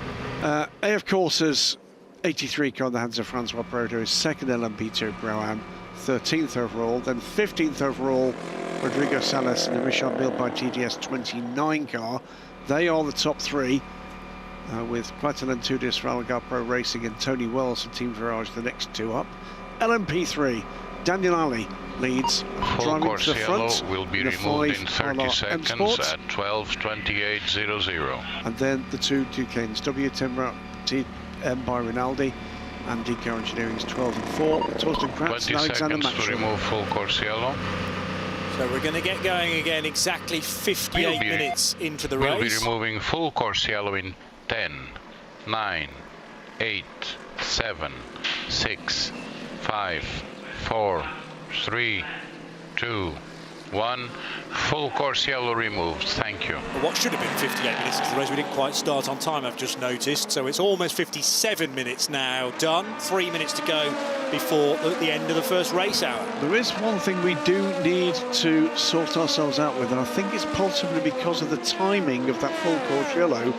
Derek de Boer leads the race in LMGT3. So I suspect, well, Sarah Bovey was first down pit lane, I think did so under green, didn't she?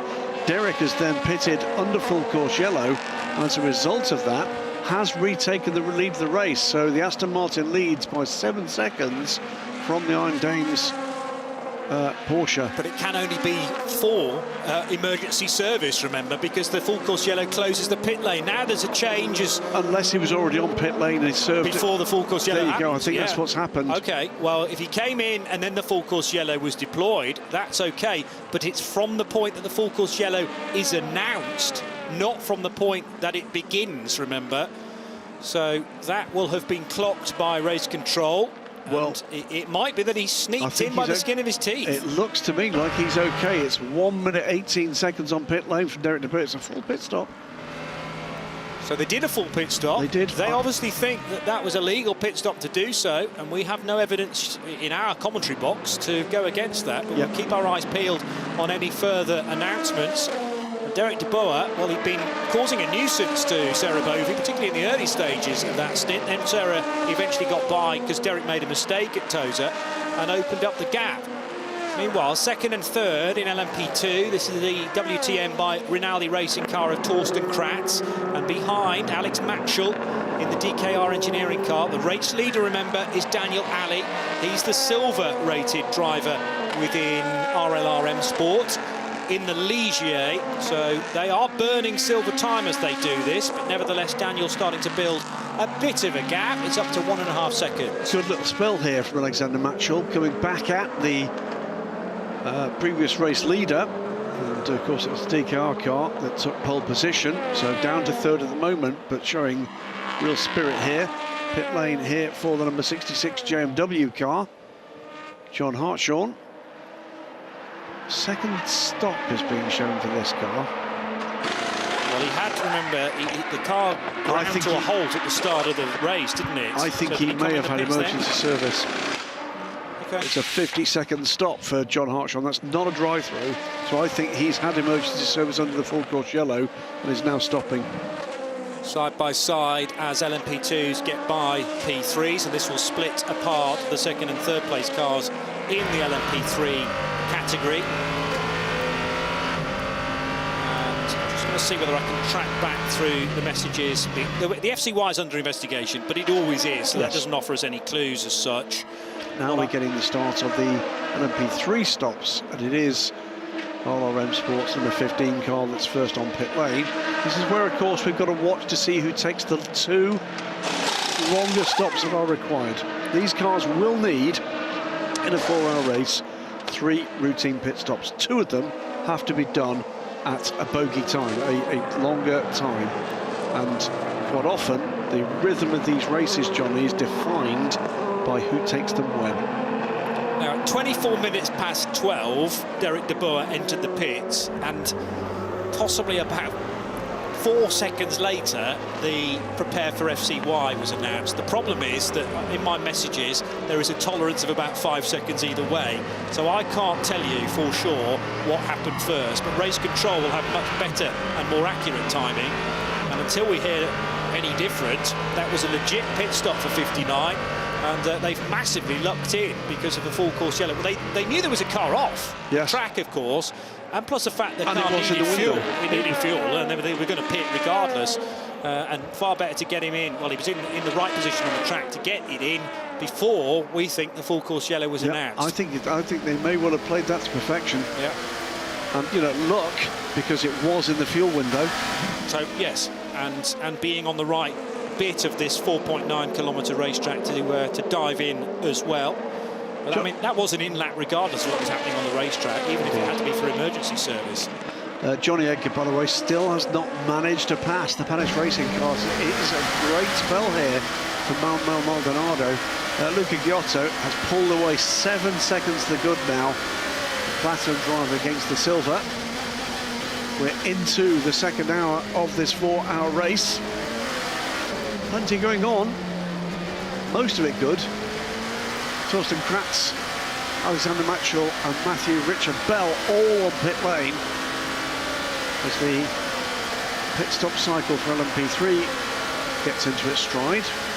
Oh, bit of confusion there. The DKR number 4 car wanting to get to its pit stall and had forgotten that maybe where WTM were based, and now there's confusion that the pipe won't stretch to the car.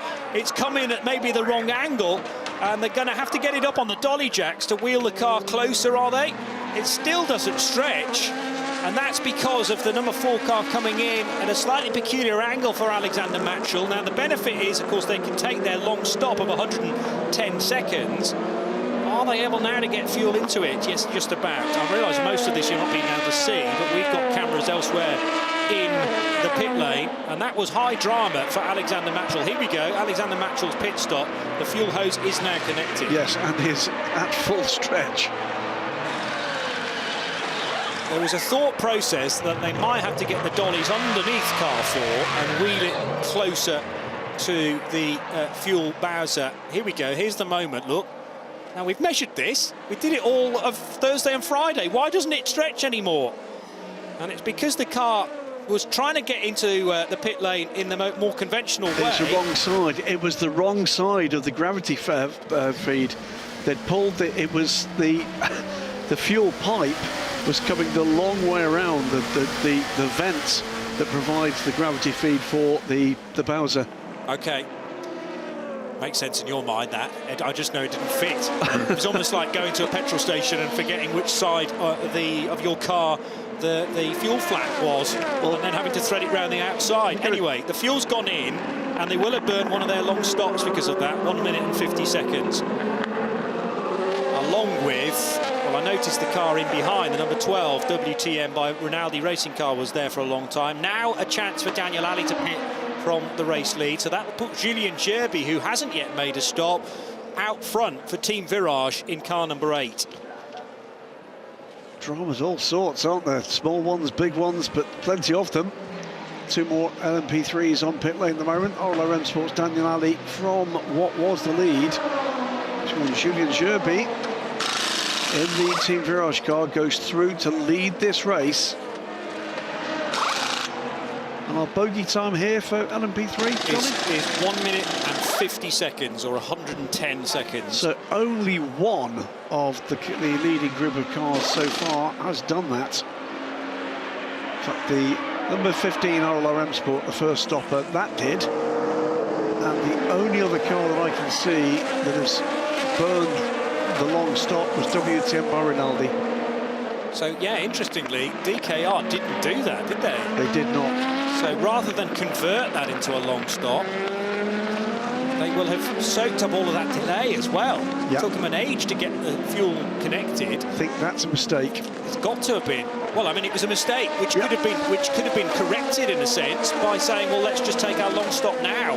But if they weren't timing it as such from the start, then maybe there wasn't a great deal they could have done about it. The 2 United Autosports cars find one another on the racetrack, but they are on different laps. So that's the 22 getting past the 21 car. Daniel Schneider drives the Pro-Am in the still relatively early stages. We've had an hour and 5 minutes, and it's still Romanian driver Philippe Ugran in car number 22. Yeah, 2 of the 3 United Autosports cars in the Yorkshire Derby there. Which one's United and which one's Wednesday, but entirely different part of Yorkshire for them. I'll be getting in trouble. I see where you're going. Yes, indeed. Yeah. It's number 8 car from Team Virage, and trouble for the Formula Racing car. Number 50 car is off and in the gravel. That was from 5th in LMGT3 for Johnny Lawson. Now that's quite a way in, and that is going to require an intervention again. What's happened here? There was contact with the DKR LMP3 car. Significant contact at that.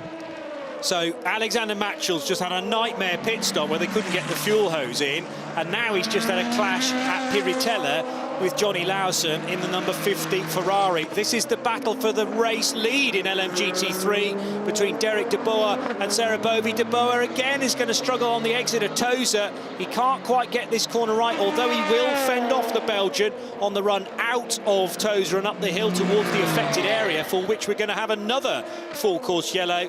They'll be heading by Johnny Lawson's stranded car, so it's local yellows here. Therefore, Sarah Bovey couldn't attempt or continue her attempted overtake. And in the next 10 seconds, yellow in 10. Here comes a full course yellow. 8. She's going to get him. She's going to get him. 5, 4. Just as they come into the full course yellow. Beautifully done by Sarah Bovey. Full course yellow.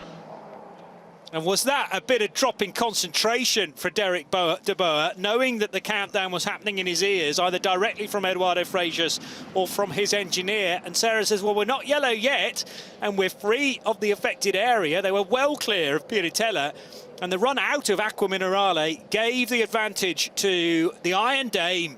And Sarah Bovey able to pick off that Racing Spirit of Mon Aston Martin on the run up the hill and before the braking area for Grissini. Let's watch this again. Beautifully done by Sarah Bovey.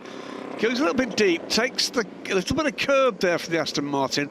That makes him run wide. She's got the ideal run through the turn and just keeps it nailed. Beautifully done. And knew, of course, that she had to get the overtake done before the 10 seconds was Absolutely up right. that Eduardo Freitas was ticking through. We haven't got AI Eduardo Freitas, I noticed, this weekend. No. Maybe that's just a World Endurance Championship thing, where the computer counts from 10 down to 0. No, Something that's not got the budget here for it. Obviously not. Yeah. No. We'll get there eventually. It's to be honest with you, it's all those royalties that Eduardo demands for that. Of course, it is his voice, and then extended, you know, increased a couple of octaves. It's sampled. It's a sample Eduardo voice, and then speeded up, but purely by pitch and not tempo. Clever stuff. I can understand why it needs a few more euros, perhaps, to make that work in the ELMS. He's worked hard on that concept, and he's got a home studio, I'm sure. Fair enough. You know, he's going to kill me credit when I to see him. Lap number 41 in this 4 hours of Imola, the latest edition. We had ELMS races here back in 2016. That was the first for this particular championship, when actually Matthias Besch was victorious along with Pierre Thirier. Indeed. Jacques Wolf there, I think, was sitting down with Antoine Ducat at Racing Spirit of Le Mans.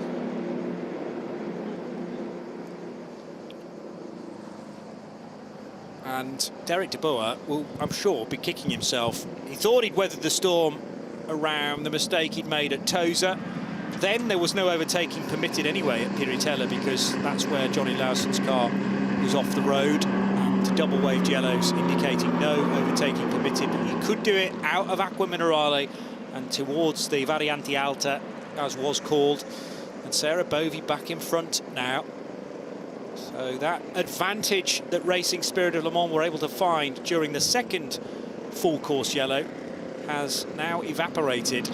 Good stuff, though, between these two. Tremendous. That was a really classy move. Car 10 will have 5 seconds added to the next pit stop for a contact with car 86 at T17. Car 10 will have 5 seconds added to the next pit stop for a contact with car 86 at T17. Car 51 will have 5 seconds added to the next pit stop for a contact with car 9 at T7. Car 51 will have 5 seconds added for a contact with car 9 at T7.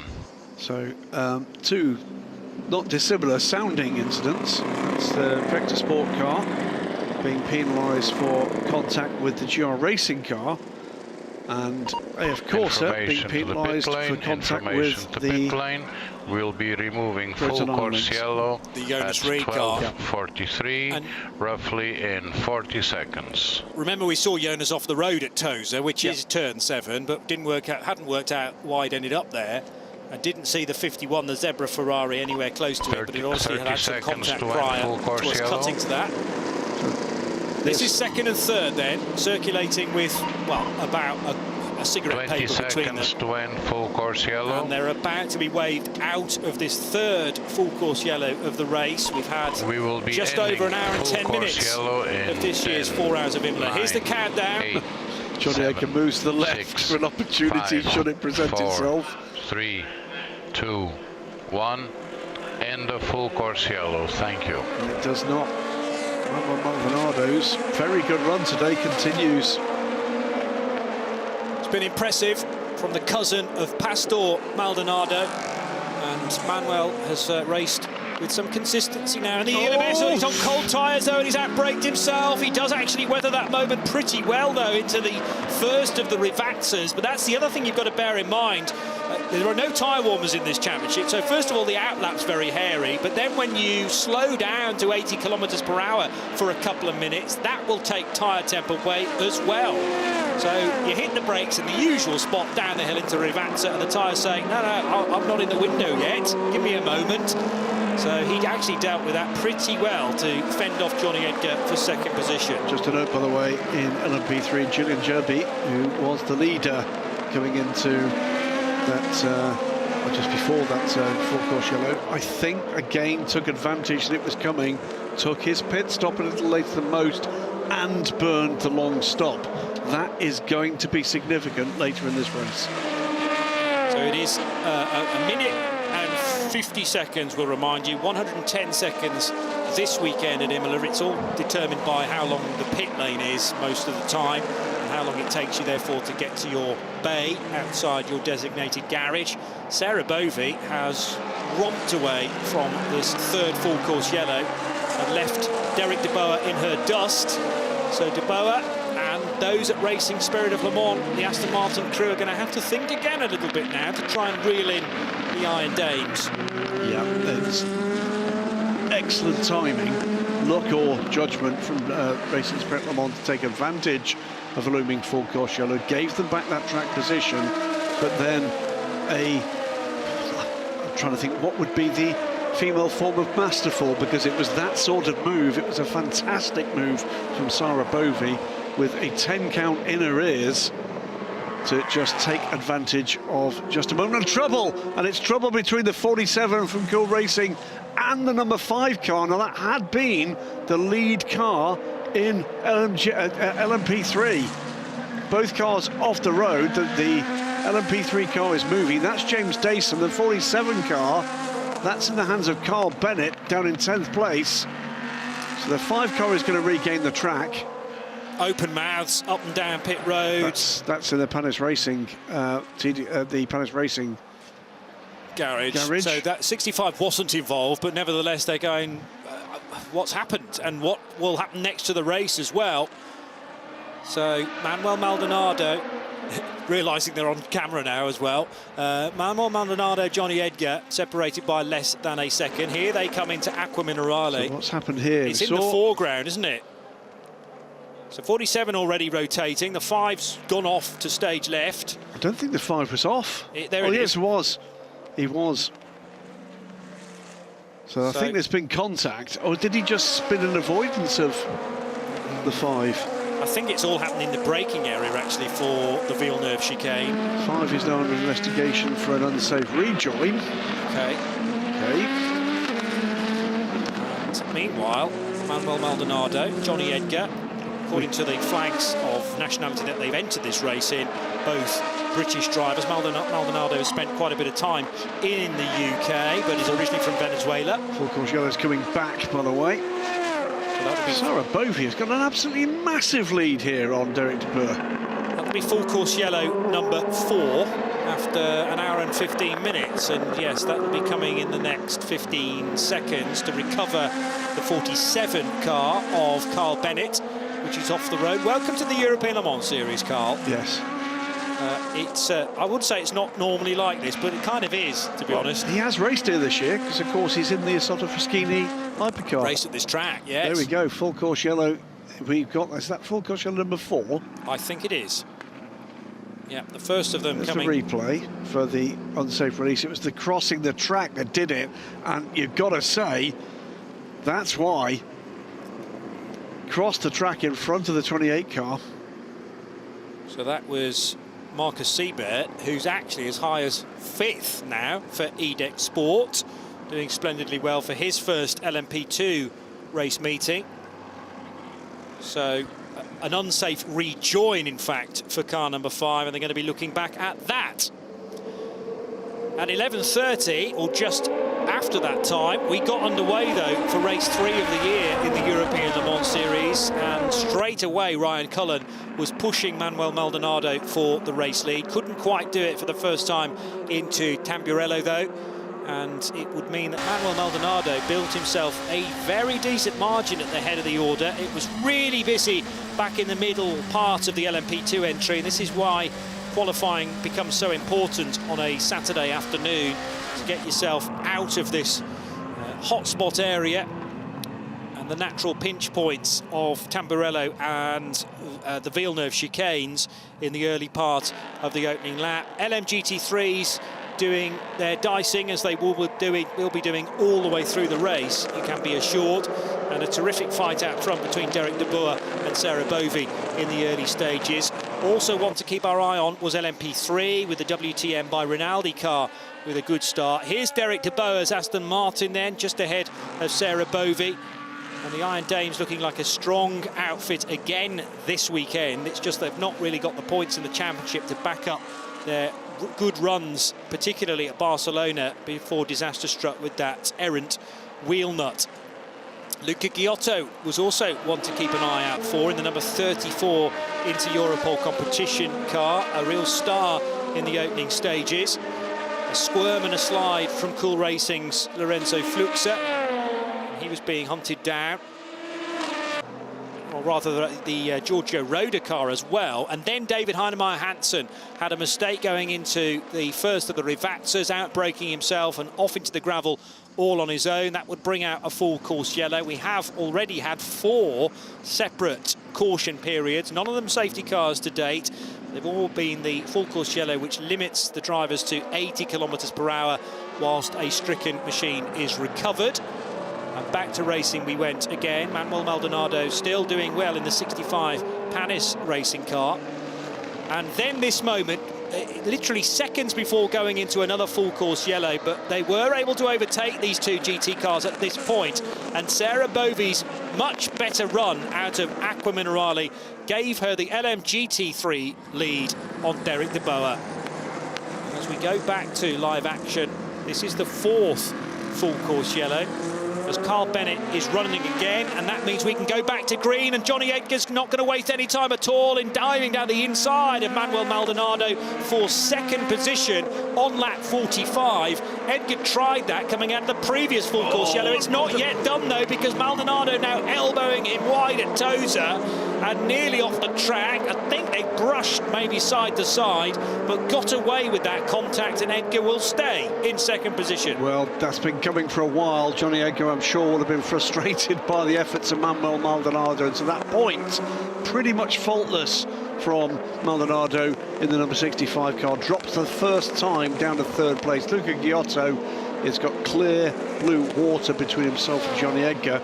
Now, can the Englishman pull away from the man in the Panis racing car? Yeah, that's the big ask, and whether Johnny has got enough up his sleeve to take the pace towards Luca Giotto. It might be just a little too much, 7.5 seconds. So it's a big margin to try and eat into, but will be helpful for AO by TF's strategy if before the 90-minute marker could be a little bit closer to the race leader. In comes the number 9 Proton Iron Lynx entry, or Iron Lynx Proton. I was about to say, we are getting into the kind of the area for LMP2 pit stops again. That is Jonas Reed, who has done his hour now, so could be taken out of that car should the team want that. And Jonas is the silver. Matteo Capietto also a silver. Well, they've got Matteo Cairoli to call upon as the platinum, but he may well be kept back till the latter hour and a bit. DKR Engineering will be getting a drive-through penalty for causing the collision with the 50 car that puts the Formula Racing car into the gravel. So that'll be a drive-through for the car that is currently in 3rd place in LMP3. It's going to be costly.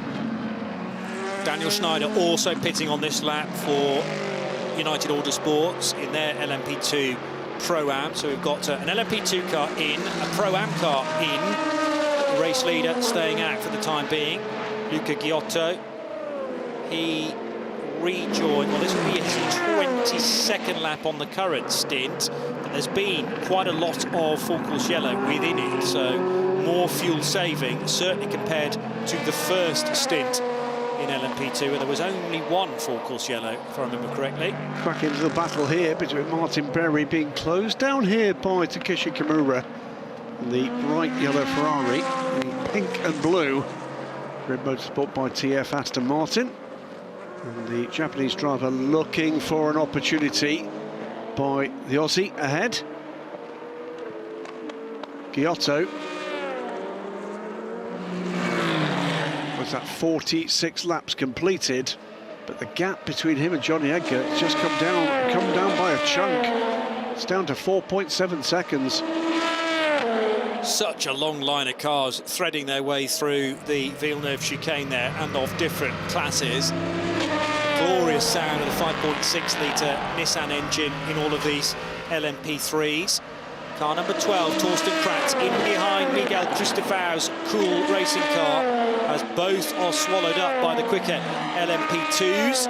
Remember, this car on board is one that swallowed one of its 2 long stops, so effectively, as the car 17 ahead is under investigation for overtaking on the yellows, and that was very tight indeed. Not the first time that car's headed onto the grass of Giotto. He was forced there by Ryan Cullen, you might remember, earlier on in the piece. He's under real pressure because Johnny Edgar is catching him hand over fist. It's under 3 seconds now. So Giotto had to make a move, but maybe chose the wrong place, the wrong time there. But the other thing is Johnny Edgar's not got through this traffic yet, so that's maybe deceptive. Car 17 is the second LMP3 that's going to get a drive-through penalty, this time for overtaking car 15 under a double yellow. So both the 4 and the 17. Thorsten Kratz, meanwhile, has made his way by that car, so that move already done. Back to your point, well, let's deal with this replay first of all. So Giotto had sliced his way by a couple of those battling LMP3s, and in fact Thorsten Kratz is able to get the move done on Miguel Cristobal in the background of Giotto. But you're right about Johnny Edgar getting closer, however that gap's starting to extend now as Edgar needs to find his way through the traffic. 3.5 seconds. LMP3s that have done their long stops then, the key players, 8 Team Virage, Julian Gerbi, Thorsten Kratz in the WTM by Rinaldi, number 12. I also think that the RLRM sport car of Nick Adcock's ticked off a long stop. That is number 15. He did. And James Dayson's RLRM sport car number 5 has done a long one. But the James Dayson car, of course, the car delayed off track and under investigation for the unsafe rejoin. And the other thing about the 5 is they started with their silver, so that means there's bronze time still to be served. Bailey Voisin is the other driver in car number 5 who's silver, similar to Daniel Ali. No further action regarding the start, so they've looked back on all of those cars starting the race, 43 of them, 42 with one from the pit lane, and nobody judged to be out of position or getting an advantage as a jump start, which is great news. And we've told you about the contact between car 47 and 5 being under investigation. And that was at the early part of the lap at Villeneuve, turns 5 and 6, where the 5 car unsafely rejoined potentially as well. Meanwhile, the Grid Motorsport Aston Martin, the TF car of Martin Berry, is just ahead of Takeshi Kimura. It was a short, sharp shower during the Porsche Carrera Cup Benelux race this morning, but the blue sky is being revealed slowly now. So in splendid sunshine, the LMP2s at the head of the start of their next bout of pit stops. Race leader staying out, but car 22 Philippe Ugran has come in, and the remaining will probably be taken out of that car now in favour of Marino Sato or Ben Hamley. Probably Ben will be kept till later on. Yeah, this is where this kind of sort of ebbs and flows, isn't it? Johnny Edgar 2.2 seconds back now from Luca Giotto. But remember, Johnny is the silver driver in that car. Giotto is the platinum driver. What does that mean? It means in reality that AO by TF have got 2 more highly rated drivers to come, whereas the Inter-Europol team have got 1 plus a silver. So advantage at that point, other than pure track position, AO by TF. And although the full course yellows don't affect the gaps between the cars, what they are doing is taking racing time away from Luca Giotto. So Inter-Europol competition will have hoped by plugging in their platinum for the opening couple of stints, they will have opened up a gap. There's also some damage on the front right corner of the 34, I've noticed. Yep. Dive plane dangling, and that will need to be sorted out during the next pit stop, probably by putting a new nose on that car, unless they're happy to run without it. But with the silver to come yet in the 34, Ollie Gray, mind you, Gray was impressive in qualifying yesterday. He was very impressive in qualifying yesterday. Yeah, so beginning to unlock the code, isn't he, here of the LMP2, and good luck to him. Clement Novalak to come in that car as well. Very quick. So it's not necessarily a bad decision, even with all these full course yellows, to have put Giotto in at the start. Here's car 65 pitting from 3rd position. That's Manuel Maldonado out of the car after a really, really impressive 90 minutes. One of the best stints I've seen from the young man. Driver change has been completed in the 65. 21 United Autosports car able to get up the inside of the car guy. For Kessel Racing Ferrari before Acqua Minerale, but then the next two LMP2s having to wait a few more seconds, breathe in and do it after Acqua Minerale and before Grissini. And they're all able to charge their way through. So that is Andy Merrick, who's rejoined in the 21 United Autosports car. And then behind him, cars not on the same lap. One of which was Lorenzo Fluxer, or was it the other, the 47 car of Carl Bennett, we were concentrating on, just creeping through shot now. We'll try and pick that out in a second. Into the pit lane will go the 28 EDEC Sport car, though, from 4th position on the road. Cracking couple of stints from Marcus Siebert to kick things off. Indeed, it is Arthur Leclerc, by the way, that rejoins the race in the 65 car. Rino Sato, I think you've just mentioned, aboard the 22 United Autosports car. Luca Giotto under 2 seconds ahead now. Which cool racing car was that off the road? That's the 37. 37 from third. Lorenzo Fluxer running third on the road. Well, no longer, because he's got to find an opportunity here to turn the car around, and it's right in front of the WTM by Rinaldi car. He's going to be in trouble here. He's going wrong way on the racetrack, and that's not going to go well. And he can't get the car turned around. This is disaster for the 37 car. At least he's now in a safe area to perform a 3-point turn, but that was not the place to be doing it at the Tamburello chicane. Difficult to see what his other options were there, but it's not the absolute worst place to have found himself in that position, but I can think of 473 places that were better. Yes, well, he needed to get out of that whole situation, because it's not a nice place for him to be sitting, for everyone else either to be on the racetrack but stopped. But then the issue was he started driving to war against the flow of traffic, and amazing reactions there from who's in the 12 currently, Torsten Kratz still in the Wochenspiegel Team Monschau Rinaldi racing car. Johnny Ecker, by the way, on pit lane from second. Luca Giotto stays out for the moment.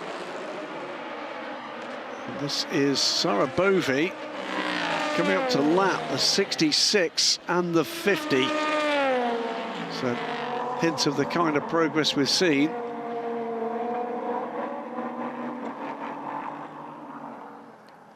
So we'll get a message, I'm sure, about what happened with Lorenzo Fluxer in 37 and the fact that it's being investigated. Now Sarah Bovey being compromised a touch on the exit of Acqua Minerale. This is the 85 car, which leads the class and is trying to lap a heavily delayed Spirit of Race, I beg pardon, Formula Racing car. Who's just taken a position, by the way, from John Hartshorn.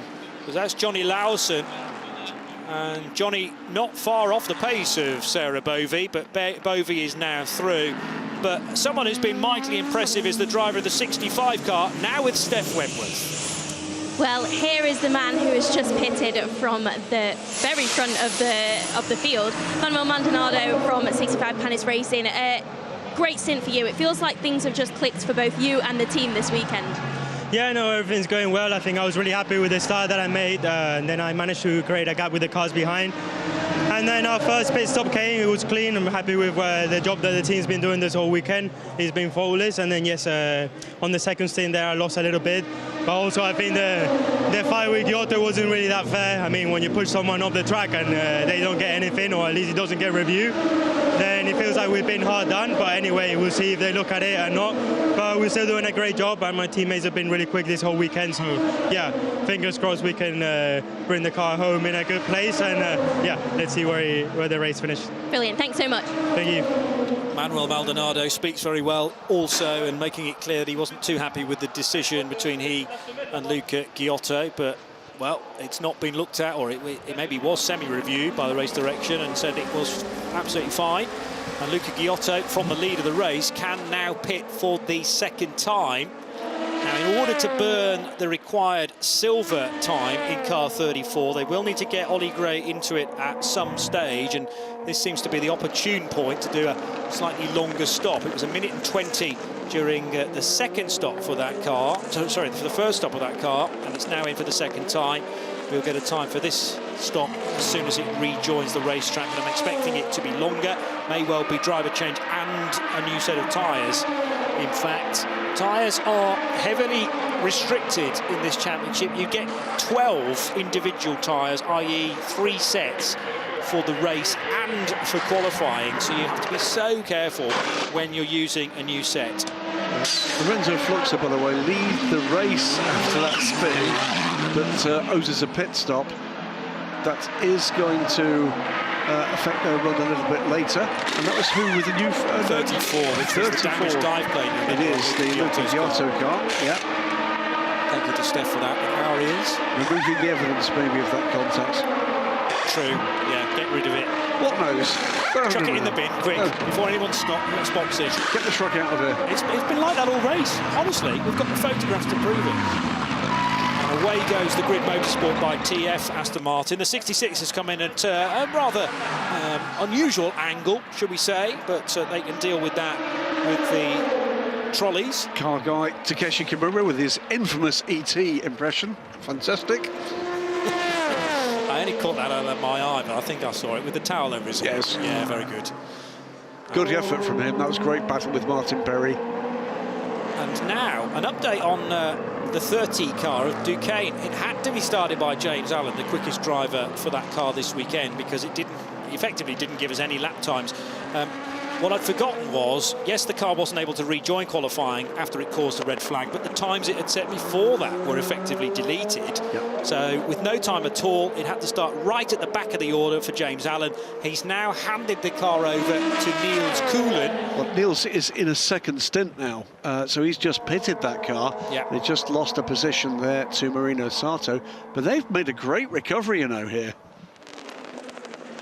Yeah, well, full course yellow won't necessarily have helped them, other than, I suppose, again, taking racing time away from their opponents. But it shouldn't have closed up the field. That's not the point of a full course yellow.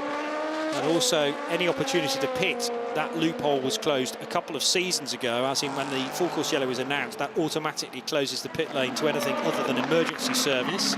Gregoire Sauzet is charging hard in the LMP2 Pro-Am division, just setting that category's best lap of the race for Richard Mille by TDS. It's not been an ideal start for the 29 when Rodrigo Sales made a couple of errors into the Cressini chicane, but could be about to liven up now for Richard Mille. The point it's going to make is got Sarah Bovey on pit lane now. Change of tyres, all 4 corners. The Goodyear's going aboard the number 85. Niels Coulen, having just emerged and pretty certain from, yes, his first pit stop onto a double, they're 40 seconds off the lead. They started from the very back of the grid.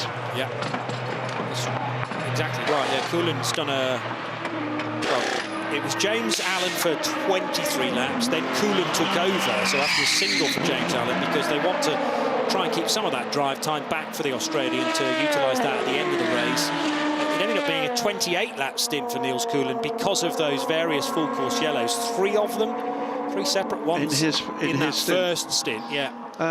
Luca Giotto, by the way, is under investigation for overtaking Jonas Reed under yellow at turn 5-6. So that could be further troubles coming the way of the 34. Now in the hands of Ollie Gray. He's 13 seconds off the lead and 3.2 seconds back from now second placed Arthur Leclerc. So it's potentially just stretching away from the 34 crew this race now after being in command. They dealt with the damage nicely during the pit stop. But the latest message we have about the car being under investigation could be a real difficulty. Running in third now for Ollie Gray, but Robert Kubica leads the way after 54 laps completed. Arthur Leclerc is in second in the Panis racing car, 10.5 seconds away. And Ollie Gray, now the only silver in that top 7 positions. So he's got some very good drivers around him on the timing screen to provide that yardstick. Rosho Noguchi steps out from the lead at the moment in the R-Links come up. This pit stop is just bringing him back onto the same pit stop cycle as the Iron Dames. They've dropped back to 4th after the pit stop. That's put Rahal Fry into the car, but we are expecting both the 60 and the 51. 60 goes to the lead, the orange Porsche with Matteo Cressoni in the car, but that car requires more bronze time. Well, the GT's coming in for essential fuel, or energy if you prefer, and one or two doing driver changes, quite a lot of them doing driver changes in fact, because Matteo Cressoni's now in the number 60 Proton competition car. Charlie Samani still drives the AF Corsa. One driver fresh now from his Aston Martin is joining Steph Wentworth down in the pit lane. Yes, I am with Martin Berry, driver of the number 97 Grid Motorsport by TF. Last time we spoke was at the 24 Hours of Le Mans, where you won the second Road to Le Mans race. Going for gold again today? Always going for gold. Whether that's what actually happens or not, I'm not really sure. But no, I think the car looks pretty good this round. I think the setup's better. We've been doing a little bit of testing now that we've got parts. And yeah, I think the car's performing much better than it has in the last few rounds. And personally myself, also getting to know the new car as well. So yeah, let's see what happens. But it's pretty tricky out there. It's hot. And the P2s are certainly in a hurry. So. Definitely tough conditions out there. We actually saw that you were one of the first of the LMGT3s on pit lane. Was that a strategic choice? Were you running out of fuel? Yeah, I was getting a bit stuck in traffic and struggling to get around a little bit. The Ferrari's still really quite quick down the straight, so you could catch them in the corners, but then down the straight was a bit of a struggle. So we decided to box early. We just took fuel only, so we tried an undercut, no tyre change, and went back out. And yeah, the tyre deck was not too bad despite the heat. So a little bit tricky at the end to double stint the tyres, but it was okay. And we had lots of interventions at the beginning of the race, full course yellow after full course yellow. Are you hoping for more throughout the race, or are you hoping for it to be done now? Now that I'm not in the car anymore, those boys should go to work and show what they can do for the bronzes. I think we welcome a little reprieve now and again. But yeah, I hope there's no more and can have some good clean racing and put on a good show. Brilliant, thank you so much. Pleasure, thanks. Martin Berry from the Grid Motorsport by TF crew, entered as a Singapore driver, but quite clearly from Australia originally. And fabulous again to have such reach around the globe for the European Le Mans Series, to see that this as an attraction for him for a full season of racing. And it's certainly a striking paint scheme on that TF prepared car. Speaks very well too, Martin, a real enthusiast for motorsport. And as he says, you know, it's fine in the early stages to have a bit of stop-start action. That probably is a gift to one or two of the bronze-rated drivers in LMGT3. But what the teams and the pro drivers will want is some sustained running now to work out where they are from a strategic point of view. Yeah, battle's underway still. He's quite right, by the way. It's been quite a physical race with these LMP2 cars.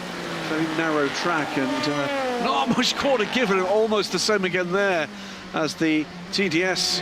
So the TDS by Richard Mille car, almost collecting the Ferrari and losing a place in doing so to the EDEX Sport car. Yeah, you've always got to have your wits about you, and also have identified which car is which from a paint scheme, really, a livery point of view, to know how quick they're likely to be. So if you're a GT driver, for instance, it's important to know whether that's an LMP3 or an LMP2 behind you, and are they going to dive bomb you at the very last moment into Variante Alta, for example. Yeah, what is the braking capability of the car I'm tussling with here, and that can be the difference between opportunity and utter disaster. It is Robert Kubica leads the race, Johnny, the 14A by AO by TF. Orica from the number 65, Palace Racing having a strong run here. 9.4 seconds back, that car now in the hands of Arthur Leclerc, with Ollie Gray in the 34 Inter-Europol competition car that led the race going into the latest round of pit stops. He's a further 8.4 seconds back. LMP2 Pro-Am is led now by Rennie Binder in the 77 Proton competition car from Richard Bradley in the 20 from Algarve Pro Racing. That gap, 3.6 seconds. Matt Bell, the other Matt Bell, Team Barrage, running third in the number 19 car. He's just under 5 seconds back. LMP3 always so tricky to read at this midpoint in the race, with all sorts of shenanigans and bogey time pit stops going on. Ultimately, the race, Paul Lancher in his debut in the European Le Mans Series, leads the race in the 35 Ligier for Matthew. Richard Bell, the other Matt Bell, the number 11 Euro International car. Neither of those cars, though, have burned either of their long stops. The first car that has is Julian Gerby. He's running third in the number 18 Virage car and is 41 seconds back from Matt Bell. Yeah, agreed. And Alexander Maxwell showing as being in the pits on 2 separate occasions. That's because one was a drive-through penalty, and neither of those stops, obviously the drive-through wasn't, but the first stop wasn't one of the long ones either. So the DKR engineering car still needing to tick off 2 1-minute and 50-second pit stops later in this race. Which means they're going to lose 30 seconds to the cars that have. That's the point, is they are effectively... another car off and through, that's the 55 car. And that shouldn't be Duncan Cameron anymore. Matt Griffin. Because Duncan will have done his drive time of 90 minutes. So Matt Griffin making an error, or was he sort of half forced towards the gravel trap? I only caught the back end of that, and a big cloud of dust as a result. I do know that, well, as Martin Berry's just made the point, these LMP2 drivers are not hanging around at all. They want to get by and in a hurry, and sometimes that's to the detriment of the LMGT3s.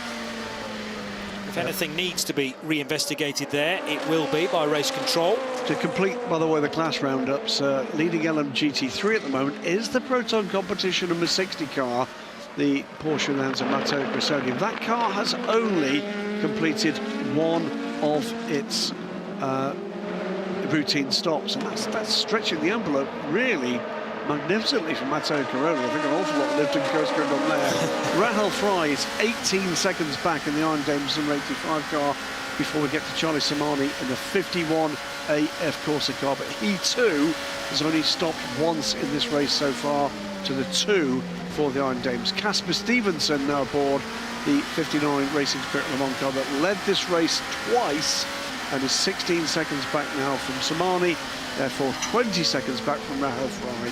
That's your 1, 2, 3, 4.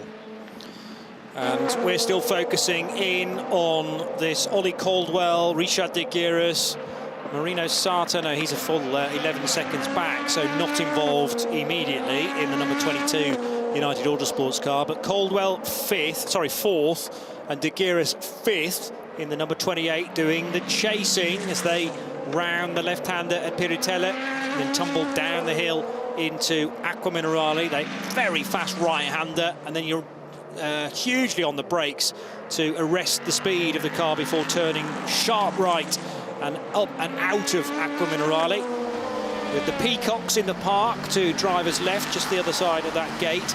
When we're not racing, during the segments of this weekend you're not racing, that is a beautiful place. You can hear the birds sing, and you can enjoy a sandwich, maybe a little picnic. But then the session starts, and you can't hear your friend next to you. It's just, what? I can't... Car 47, Cool Racing. That car currently sitting where in the order? Down in 21st place in the hands of Fred Vesti, is getting a drive-through penalty for causing a collision with car 5. That was the RRM Sport car that was a previous leader in LMP3 at turn 5. So that incident firmly being handed towards the LMP2 car. They go through Tamburello once again in the LMGT3s. Reminder that Matteo Cressoni now leads that division for Proton competition. A squirm and a slide for the WTM by Rinaldi Duquesne a couple of seconds ago, and 2 wheels dropped off into the gravel on the exit of Grissini chicane. That is still Torsten Kratz. Yellows at turn 8 at the moment. That's an unusual place, actually. It's the straight, and that's not turn 8, that's Tosa. That is an Algarve Pro racing car, and that's a hip check from the DKR LMP3 car. And it's actually Caldwell who was in 4th position. So Caldwell was doing a good job in defending from Richard de Guiris, but Caldwell chose the right-hand side approach to Tosa, and side-to-side contact will surely get investigated. Indeed. Just clearing up the other part of the action from that 47 and 5 incident. You'll recall, Johnny, there was a investigation underway for the unsafe rejoin from James Dayson. In recovery from that, James is going to get a suspended stop and go. I'll explain that in a moment. And that's another contact between the two Duquesnes, the 4 and the 12. Busy at the moment in Duquesne world, isn't it? Very much so. But also gets 4 penalty points on his licence for that. So he's been penalised in terms of behaviour, but will not get a time penalty in this race unless that reoccurs. Marino Sato has to be careful because he needed to get by the Grid Motorsport Aston Martin and these two battling and sometimes touching Duquesne. So that was contact number 1. And I think there was a bit more of a scrub as they head between the two Rivazzas. Tucked in behind them was the Aston Martin that Martin Berry's just given up and handed over to Johnny Adam.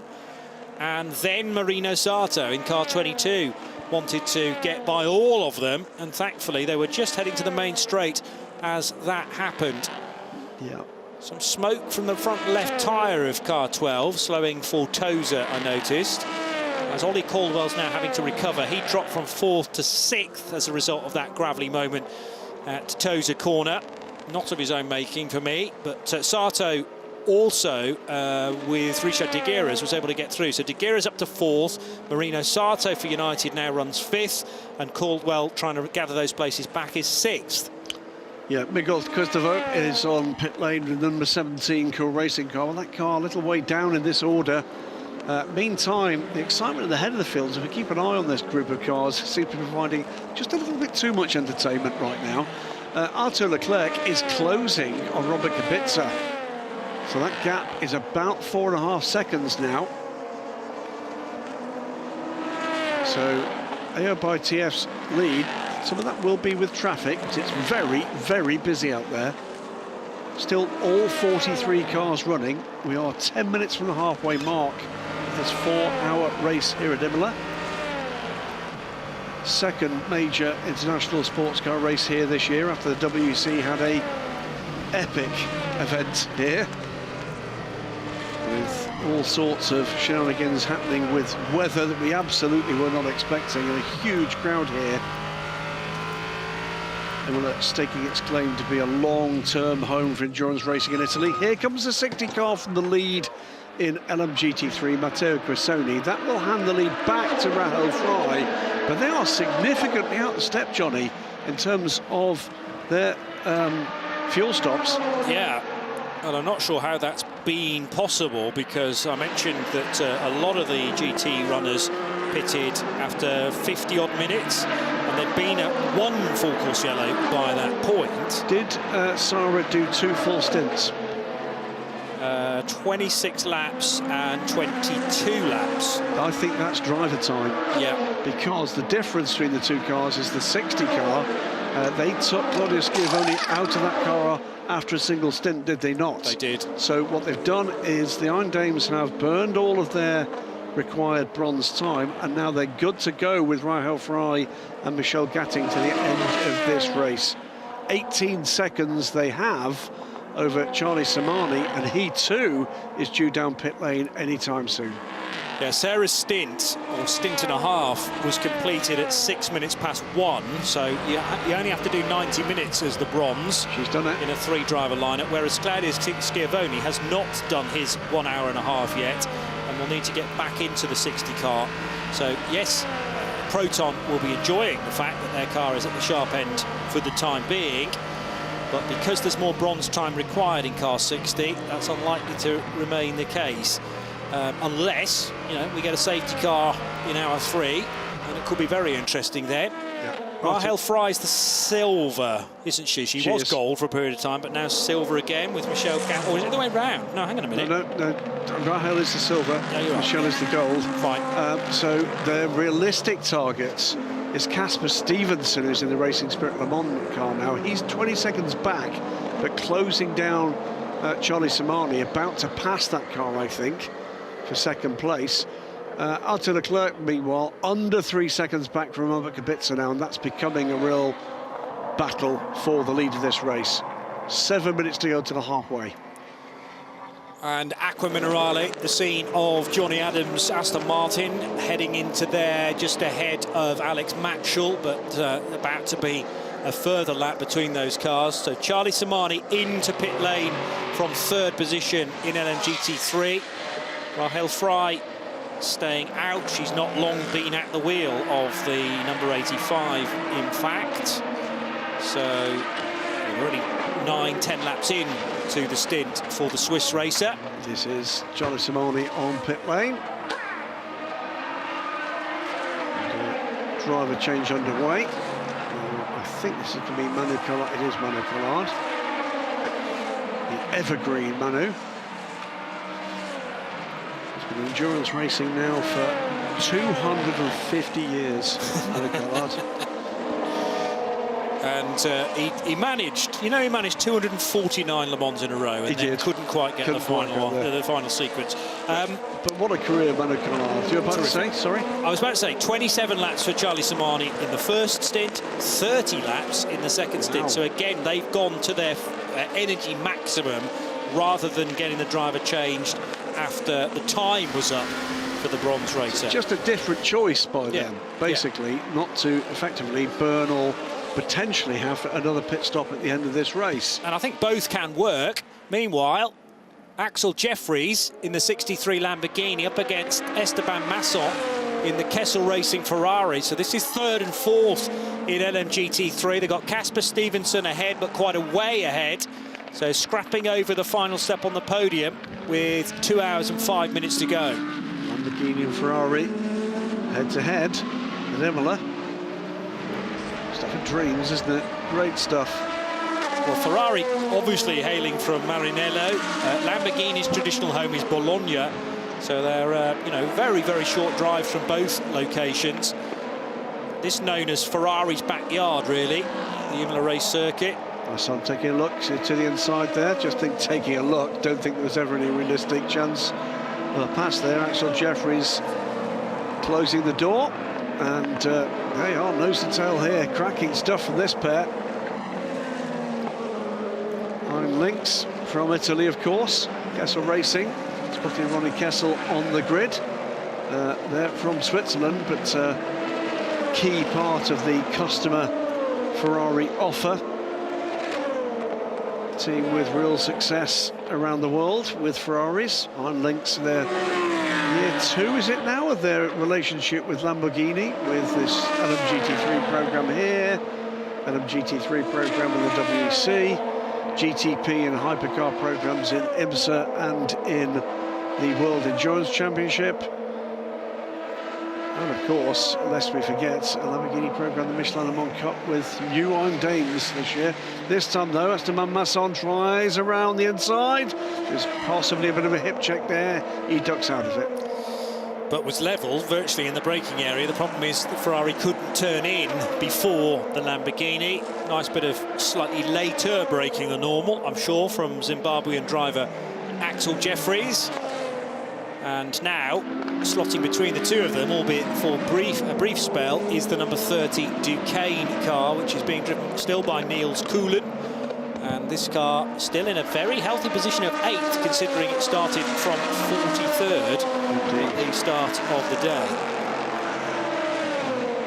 Still in pursuit, by the way, as we keep an eye on this battle of the leader. Team manager car 77, that is the LMP2 Pro leading. Orica is called to race control. 3 seconds is the overall lead. Just waiting to see what looks like it could be a quite spectacular lap time. 2 purple sectors from Martin Leclerc on his current lap. Currently the fastest lap of the race, and therefore the lap record is in the hands of Luca Giotto, the 34 car. So up the hill, nothing between them again, as the Kessel Racing Ferrari virtually pushing Axel Jeffries towards Piritella. They're going to arrive at turn 9 together and round the outside. Can he pull that off? Amazing manoeuvre from Esteban Masson on Axel Jeffries.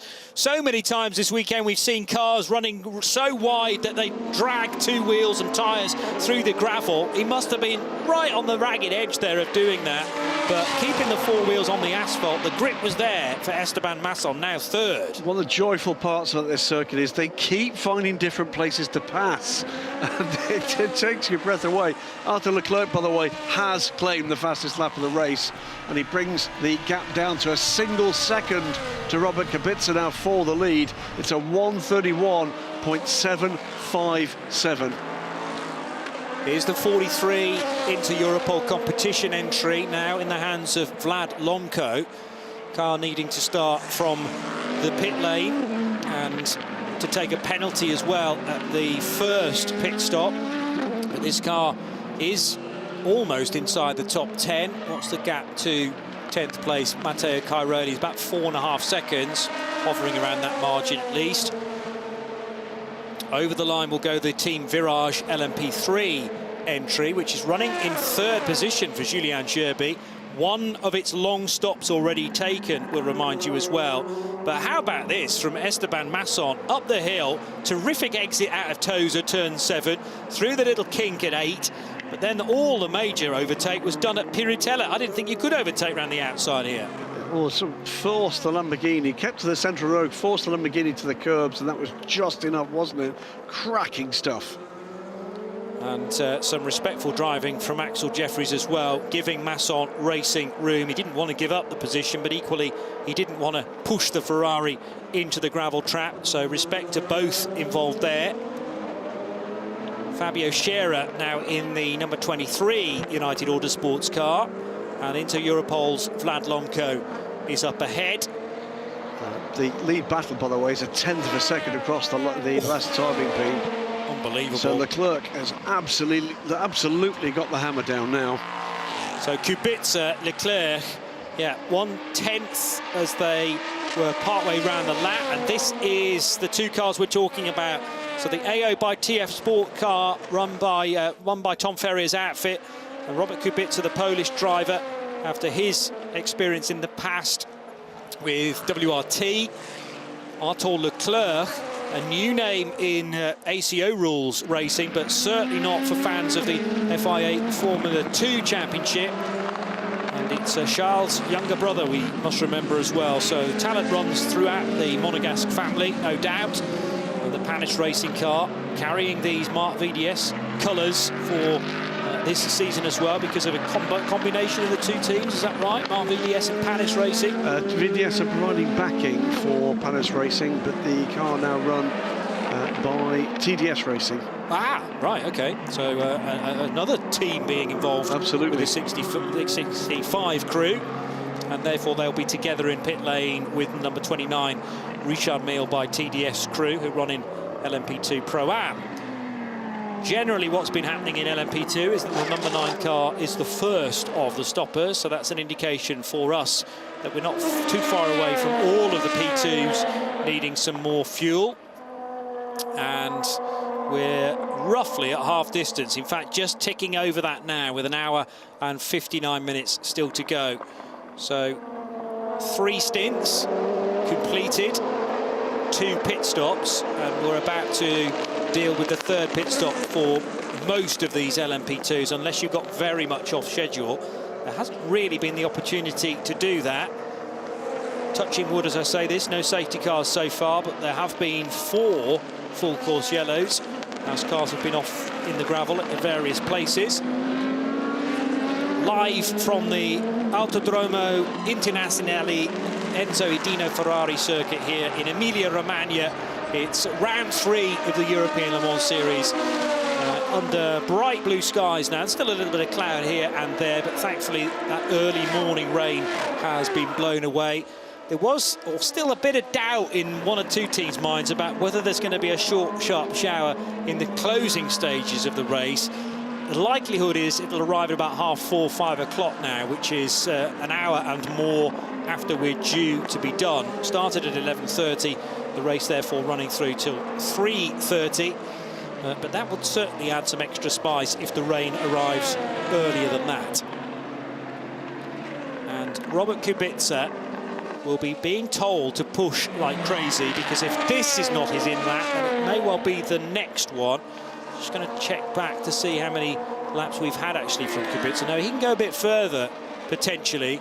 than Arthur Leclerc, because AO pitted a couple of laps later than Panis Racing, so it's going to be a bit longer yet before we see Kubica on pit road. That is exactly where Steph Wentworth is, though, right now, and catching up at EDEC. Yes, hello from 28 EDEC. I'm here with Marco Seibert, who is actually our reigning drivers' champion in LMP3. But here, you're driving LMP2, you're back. It sure feels good, right? Yeah, really good. Happy to be back in ELMS. I love this championship. Now in LMP2 it's a new challenge. But it was a really good race from my side. I get pushed off in T1, I go back to P10 or P11, and I go all the way back to P5. So a really good stint.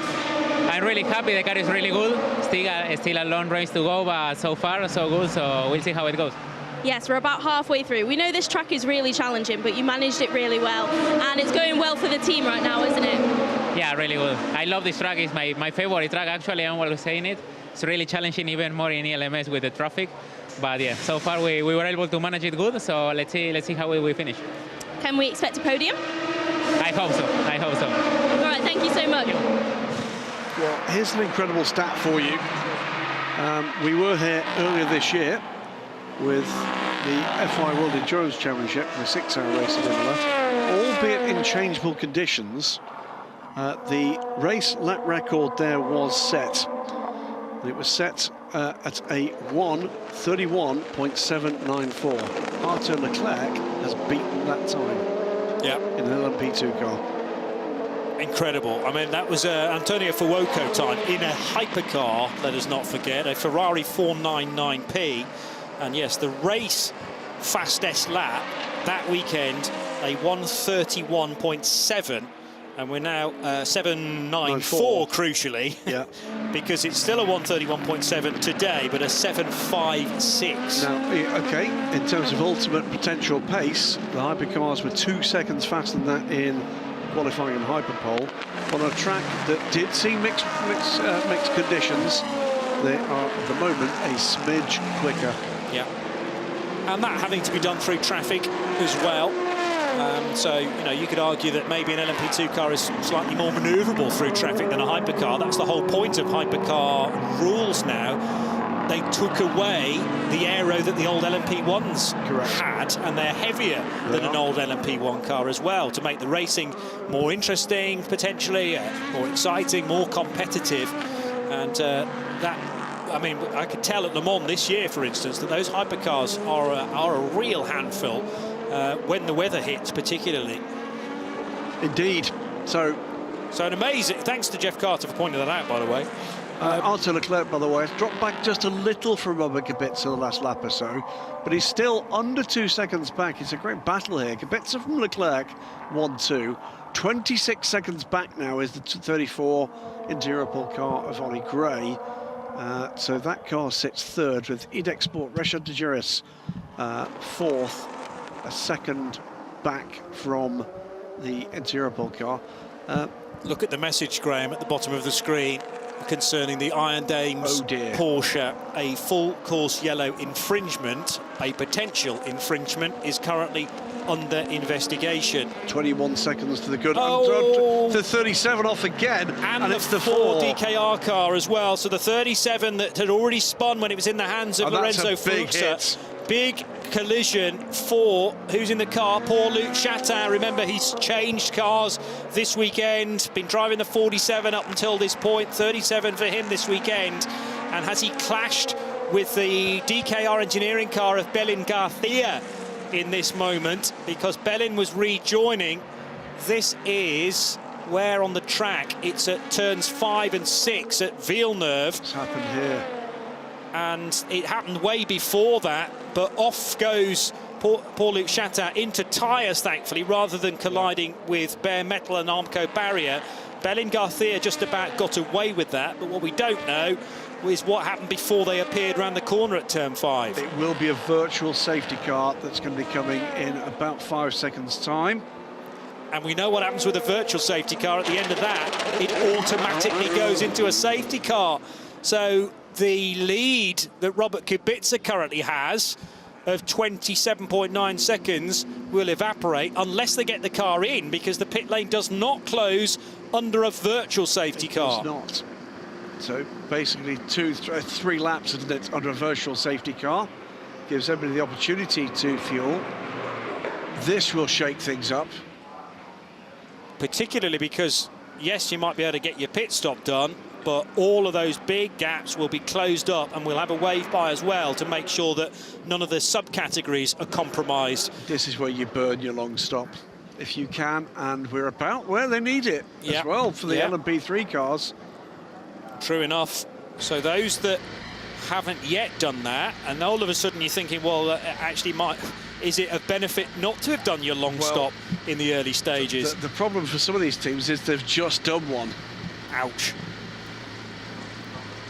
Yes, so in fact, the Wochenspiegel Team Monschau car, now driven by Leo Weiss, they've got both of theirs out of the way already, with one more stop still to come, with about an hour to go. We're still waiting for Euro International to even attempt their second stop though yet, and they haven't done a 1 minute and 50 second, but they will no doubt do one now, because Matthew Richard Bell enters pit lane as I uttered that sentence. And Robert Kubica is into pit lane as well for a pit stop from the lead of the race, the AO by TF, number 14. Well, so a virtual safety car shouldn't present a red light at the end of pit lane at any point, but we will, once the safety car is out, actually lock the pit lane entry road for 3 laps, the first 3 laps of a safety car. There's good news. Paul-Luc Chatin out of the car, and, well, by that token, it rather suggests that he's not going to be able to get the car back to pit lane. Not a chance. That the front right of that car is pretty badly bent. This is the end of it. So it does sort of look as if there's been something that's happened before they came into shot, doesn't it? Yeah. But, I mean, we'd be totally guessing and speculating on that.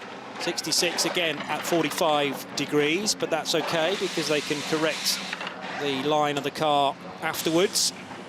Tight pit lane here, and when it gets this busy, it does present all sorts of challenges for the teams. I just wonder whether at Le Mans, Paul-Luc Chatin might have tried to drive that car back to the pits, but it's maybe a bit too much now with only an hour and 50 minutes to go, and clearly the 37 car is going to be losing the lead lap and probably another lap after that as well. So maybe as Paul-Luc Chatin walks away, and it's a reasonably short walk back to pit road, at least he's on the correct side of the circuit for the pit and paddock, and he seems to be walking reasonably easily as well. But a sorry situation for the 37 car that had taken victory in round 1 of this year's championship in Barcelona. A couple of hours ago, we got this race underway. It was always bound to be busy, particularly at the sharp end of a hotly fought LMP2 field. 14 cars in total in LMP2, and in fact make that 22 once you lump in the Pro-Ams as well, starting in a slightly separate grid. They were split after qualifying, and James Allen from the back of the order. The number 12 Wochenspiegel Team Monschau car, driven by Torsten Kratz, got into the LMP3 lead fairly early on, and Derek de Boer gave Sarah Bovey a stonking fight out front. Then we had this mistake from John Fowle. He caught a bit too much curb at turn 12, well, 11 and 12, the first parts of the Acqua Minerale sequence, and that spat him off into the gravel, meaning that the full course yellow would come out. Ryan Cullen was overtaken by Luca Giotto, and in the process put off the road into the gravel trap. And then Giotto's car carrying a touch of damage on the front right dive plane. That was corrected at the first pit stop, though, for that car. They gave it a new nose.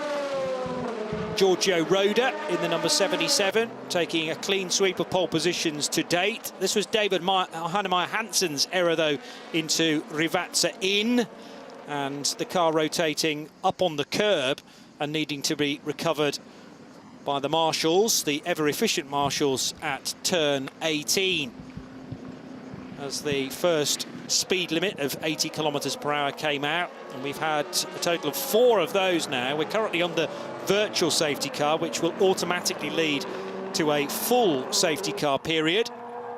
This was a untidy moment between the DKR Engineering LMP3 and Johnny Lawson in the Formula Racing car. Off into the gravel would go the Dane at Piritella.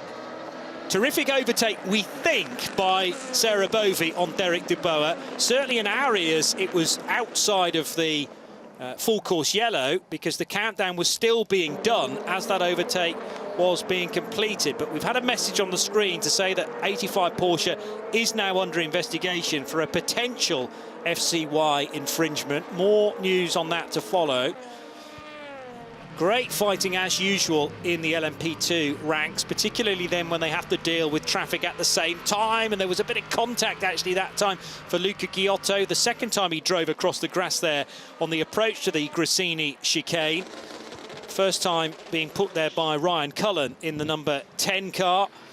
And then pit stops happening once more for LMP2s. These cars pitting after about 40 minutes or so, although the full course yellows have given them a bit of their fuel mileage back again. By the half distance marker 15 or so minutes ago, these LMP2s had generally pitted twice, with their third pit stops happening on the race hour at least. Ollie Caldwell at Tosa had no track to aim at all and was elbowed out into the gravel in the Algarve Pro number 25, so it would take him some time to recover, and he's still only 9th as we speak, and that's in the middle of a pit stop phase. But terrific driving so far from Johnny Edgar in the AO by TF Sport car, now being taken over by Robert Kubica, but also a spectacular opening stint from Manuel Maldonado. Sadly, though, we're under a safety car after the demise of the 37 of Paul-Luc Chatin, now out of the race here at Imola. So a look at the provisional classification, if you like, because we're only 2¼ hours into this at this stage, but 75 laps completed for the AO by TF Sport car of Robert Kubica, leading Richard de Guiris in the EDEC Sport car. Ollie Gray for Inter Europol competition rejoining in 3rd from his pit stop, ahead of Artur Klerk for Panis, Marino Sato for United, and Stefan Riquelme in the Vector Sport car. Then it's the 43 of Vlad Lomko and Fabio Scherer. They've both had pit stops as well. LMP2 Pro-Am, led by Alessio Rivera's number 83 AF Corsa car. All these Oricas. Rene Binder in the Proton competition number 77 is 2nd, so that's the Giorgio Roda pole-sitting car, now running 2nd place, ahead of Richard Mille by TDS and Gregoire Sausset. And the Algarve Pro Racing car of Alex Quinn, 4th in the category. And a little further down, the number 21 United Autosports car, which is now Andy Merrick. 23rd overall is where we find the Euro International LMP3 race leader. And Adam Ali in that car, there's Daniel Ali in the number 5 Ferrari La, but rather Adam is joining Matthew Richard Bell in the number 11.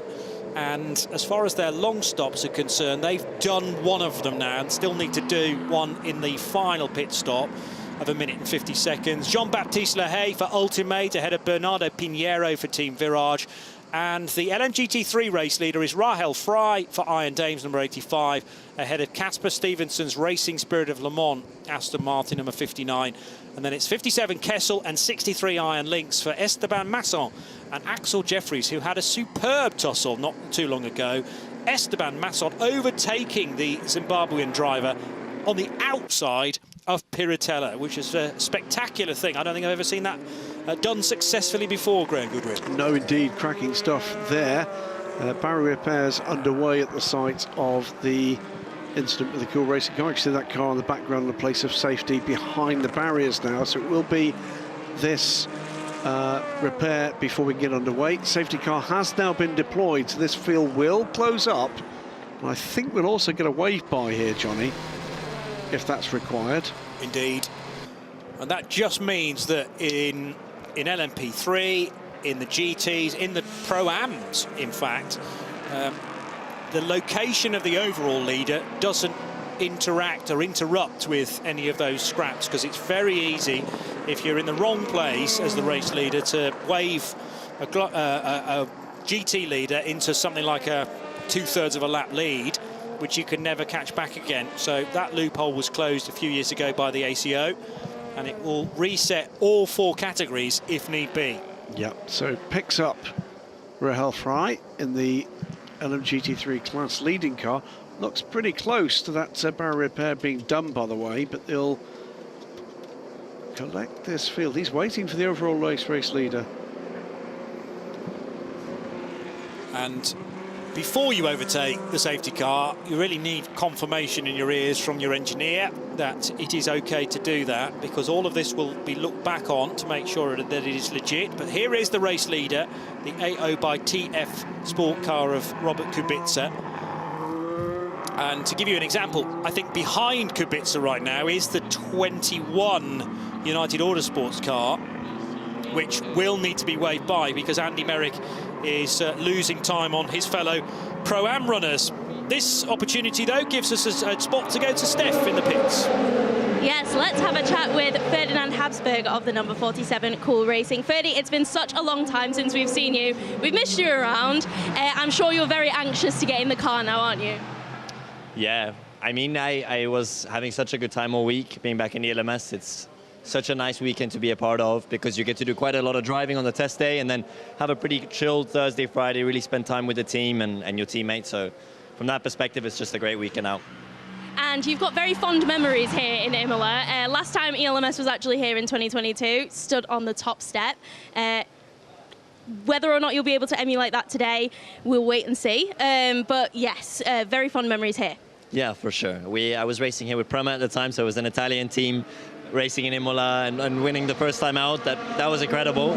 Right now, I mean, I think ELMS has progressed as a championship. It's much more competitive than it was 2 years ago. So I'm really sad to have missed the first 2 rounds because it's a championship you have to build momentum in. So we're kind of on the back foot on that side a little bit. We've had a rough start with Carl, but he's out and he's progressing. So Frederick Vesti is out, my first-time teammate this weekend, and he's an incredible driver. So I trust in his hand. The safety car's out, as you guys know. And, you know, we've got to see how we get up on our pace and just enjoy the rest of the Sunday.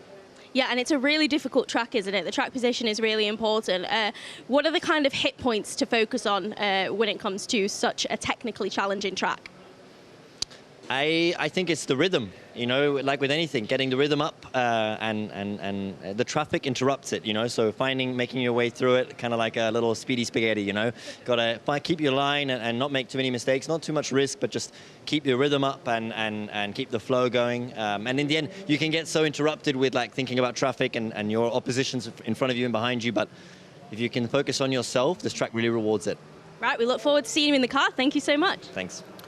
Great to have Ferdy back again, recovering from a couple of fractured vertebrae that were as a result of a testing incident in Spain at Aragon.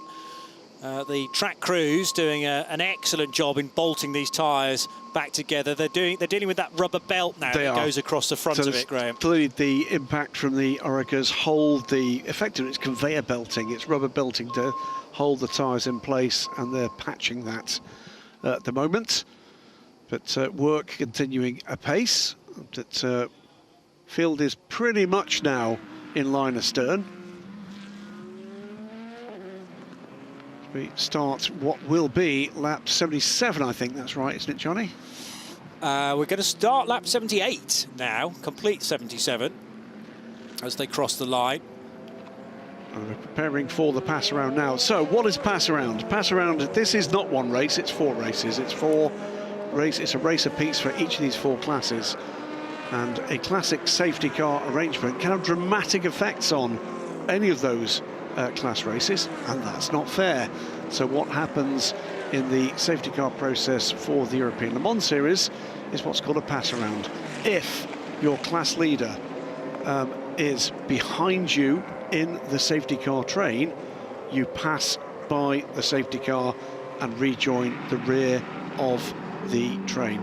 Now that can have some dramatic positives for chasing teams who might just have run over a lap down and will gain almost a lap, but for the most part it is the fairest way of ensuring that you're not artificially affecting the race with the intervention of a safety car. I mean, the perfect example, one of the first cars to be waved by from the GT category was Casper Stevenson, who's in 2nd place in his class. He was before this safety car in the 59. Yeah. And were he not waved by, then he'd be immediately behind the safety car, with Rahel Fry only a few cars 15 back, seconds behind, as leading the race. So she's not a full lap ahead, but she's about 8 or 9 tenths of a lap ahead. Yep. And that then becomes in cement because you can't recover that anymore. Correct. And it's purely down to where Robert Kubica's car is in relation to the other classes.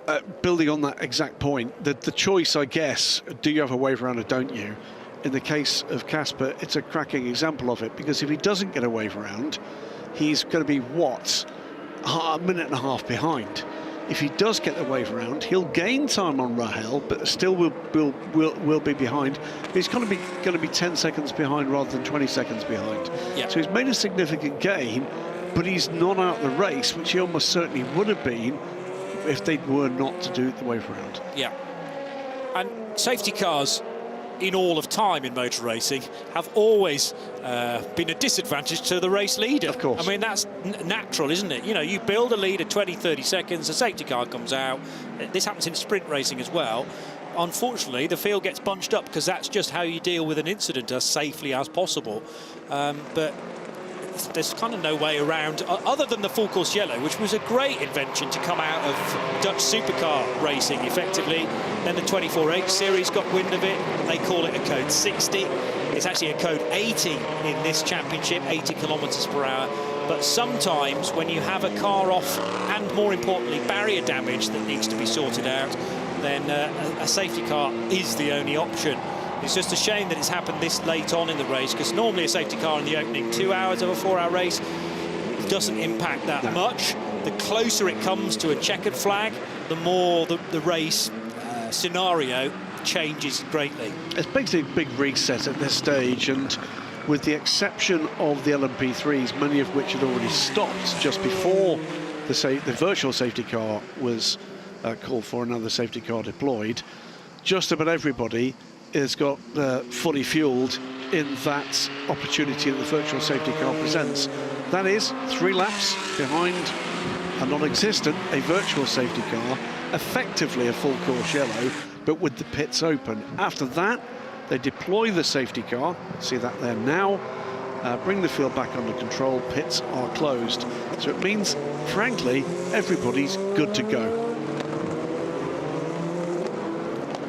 I think we're going to get this lap, and this may well be the final lap on the safety car. The incident sign is now clear. Once the pass around has been done, there is a bit of time given to everybody to catch up with the tail of the safety car train. But already Robert Kubica's dropping back, I noticed. Well, Light's still on, though. There's the export car, quite close by in this train. And Ollie Gray is right with him as well. Martin Leclerc in the Panis Racing car, a little way further back in the order. But this is going to get very close very quickly. It's all going to be about Robert Kubica and how well can he get away at the restart here. How quickly can his pursuers make their way through the traffic. So looking at those first 10 cars in the order, they certainly include at least 4 of the top running LMP2 plant cars. Meantime, the GT cars, the LM GT cars, all at the back of this queue. Now that will help the prototype to the restart. True. Yeah, they've always been fairly closely matching each other in terms of pit stop stints, the LM GT3s. And they're all together on our timing screen because they're generally the slowest of the 4 categories, occupying 28th down to about 37th position. But yeah, I'm not seeing any LM GT3 cars in this leading batch. The first will now be the pink. Sarah Bovey. It's not Sarah Bovey, Rahel Fry, who took over a couple of stints ago. Lights are still on this safety car. Yeah, as I say, I still think that they are allowing the pack to catch up. It's done so now. So there's the chance for the safety car lights to be extinguished on the run into Rifaxa, I will reckon, unless we do need to go around one more time. Not getting the message yet on the screen to say the safety car is in this lap. Hang on a minute. We will shortly be ending lap 3 for the safety car. Pit entry remains closed. Pit entry remains closed. Safety car instructed to go at full speed. Safety car at full speed. So, okay, so just to interpret that for those that perhaps a little less familiar with the rules, when the safety car is deployed for the first 3 laps, the safety car, not the virtual safety car, but once that car is on track, 3 laps behind that car, pits will remain closed. So you get your opportunity to pit, and if you don't come in during the virtual safety car, you're then locked out of the pits for the first 3 laps of a safety car. I think the reason why a safety car is still out is because that batch of cars that mainly includes LMGT3s still hasn't caught the tail enders. They're getting closer now, so once that long line is very present on the various cameras that Race Direction have, way more than we have at our disposal, then the race can continue again. But it's going to be a 90-minute dash there or thereabouts to the checkered flag at 3:30 this afternoon. Also means, by the way, we've got 9 of the original 11 LMGT3 cars effectively line astern, and with some good drivers aboard, but some other teams burning bronze time. So this is a situation where the likes of Matt Griffin, who is in 8th place but is a gold ranked driver, has got several silver and bronze drivers ahead of him, and not that far ahead of him. This could go very well indeed for the 55 car. True, but immediately in front of him is Alex Quinn, who's another gold. Safety car is coming in this lap. Safety car is coming in this lap. In the meantime, pit entry has been opened. Robert Kubica's getting that message because he's deliberately backing everybody up now, including Richard de Guiris. When does he go? He's gone now down the hill towards Rivazza. So on the loud pedal as quickly as he can, and then immediately on the anchors to make sure the car slows sufficiently for Rivazza 1. Big advantage for Robert, of course. He's got an LMP3 car behind him. No overtaking before the line. No overtaking before the line. Yeah, it's the 11 car, which is also a class leader, Adam Ali in the LMP3s. So Ligier for Euro International, Ultimate and Team Virage. Remember, the Ducanes were the best qualifying cars yesterday. They're running in 4th and 5th currently. But the WTM by Rinaldi Ducane has done both of its 1 minute and 50-second stops that you have to complete at some point in the 4 hours. Richard de Guiris, 2nd place in this race. He's got the surviving Cool Racing Orica in front of him. That car, the number 47 car, in the hands of Fred Vesti, down in 21st place. Is that going to be a problem, or is that going to be an advantage, getting a bit of a tow at various parts? Behind, Ollie Gray also has traffic before he can get to Richard de Guiris. Panis Racing's Arthur Leclerc, where is he in this train? And here is all the world's LMGT3 cars all in a row. Led by Claudio Schiavone, who's back in the 60 car, so he's the bronze, whereas most of the other teams have dealt with their 90 minutes for their non-pro driver, if you like. But Schiavone causing a bit of a queue, because immediately behind him is Lorcan Hannafin in the Aston Martin for Grid Motorsport, and diving down the inside there. There's contact there. So in the Formula Racing car, which is not on the lead GT lap, it's Conrad Lawson. That's not going to stop him getting ahead, though, of the Grid Motorsport car of Lorcan Hannafin. Oh, and trouble there for Matt Griffin. Sideways he goes. Was that a side-to-side contact with another Ferrari 296? I think it was the 51. Yeah, they were right together, Manu Collard and Matt Griffin. So that was coming out of Acqua Minerale and on coolish tyres probably as well. Side-by-side action, Matt Griffin having to do the big loop on the grass, as now Conrad Lawson down the inside of Claudio Schiavone to get 1 of the laps back for car 50. Well, he's looking to unlap himself. Exactly. This is the key thing here, is that this is the other opportunity. You know, there might be those screaming at the TV saying, get out the way, you're a lap down, but this is his opportunity to claim that lap back. And remember, this is a car that was nerfed off the track early in the race. This is not representative of the pace of that car. It was circumstance. You've got Conrad Lawson, who's the silver in Formula Racing's Ferrari, versus Claudio Schiavone in the number 60 car. Now, Lorcan Hannafin must have got through the orange and black Porsche, and he has, because the pink and blue Aston Martin for Grid Motorsport is now away and up the road.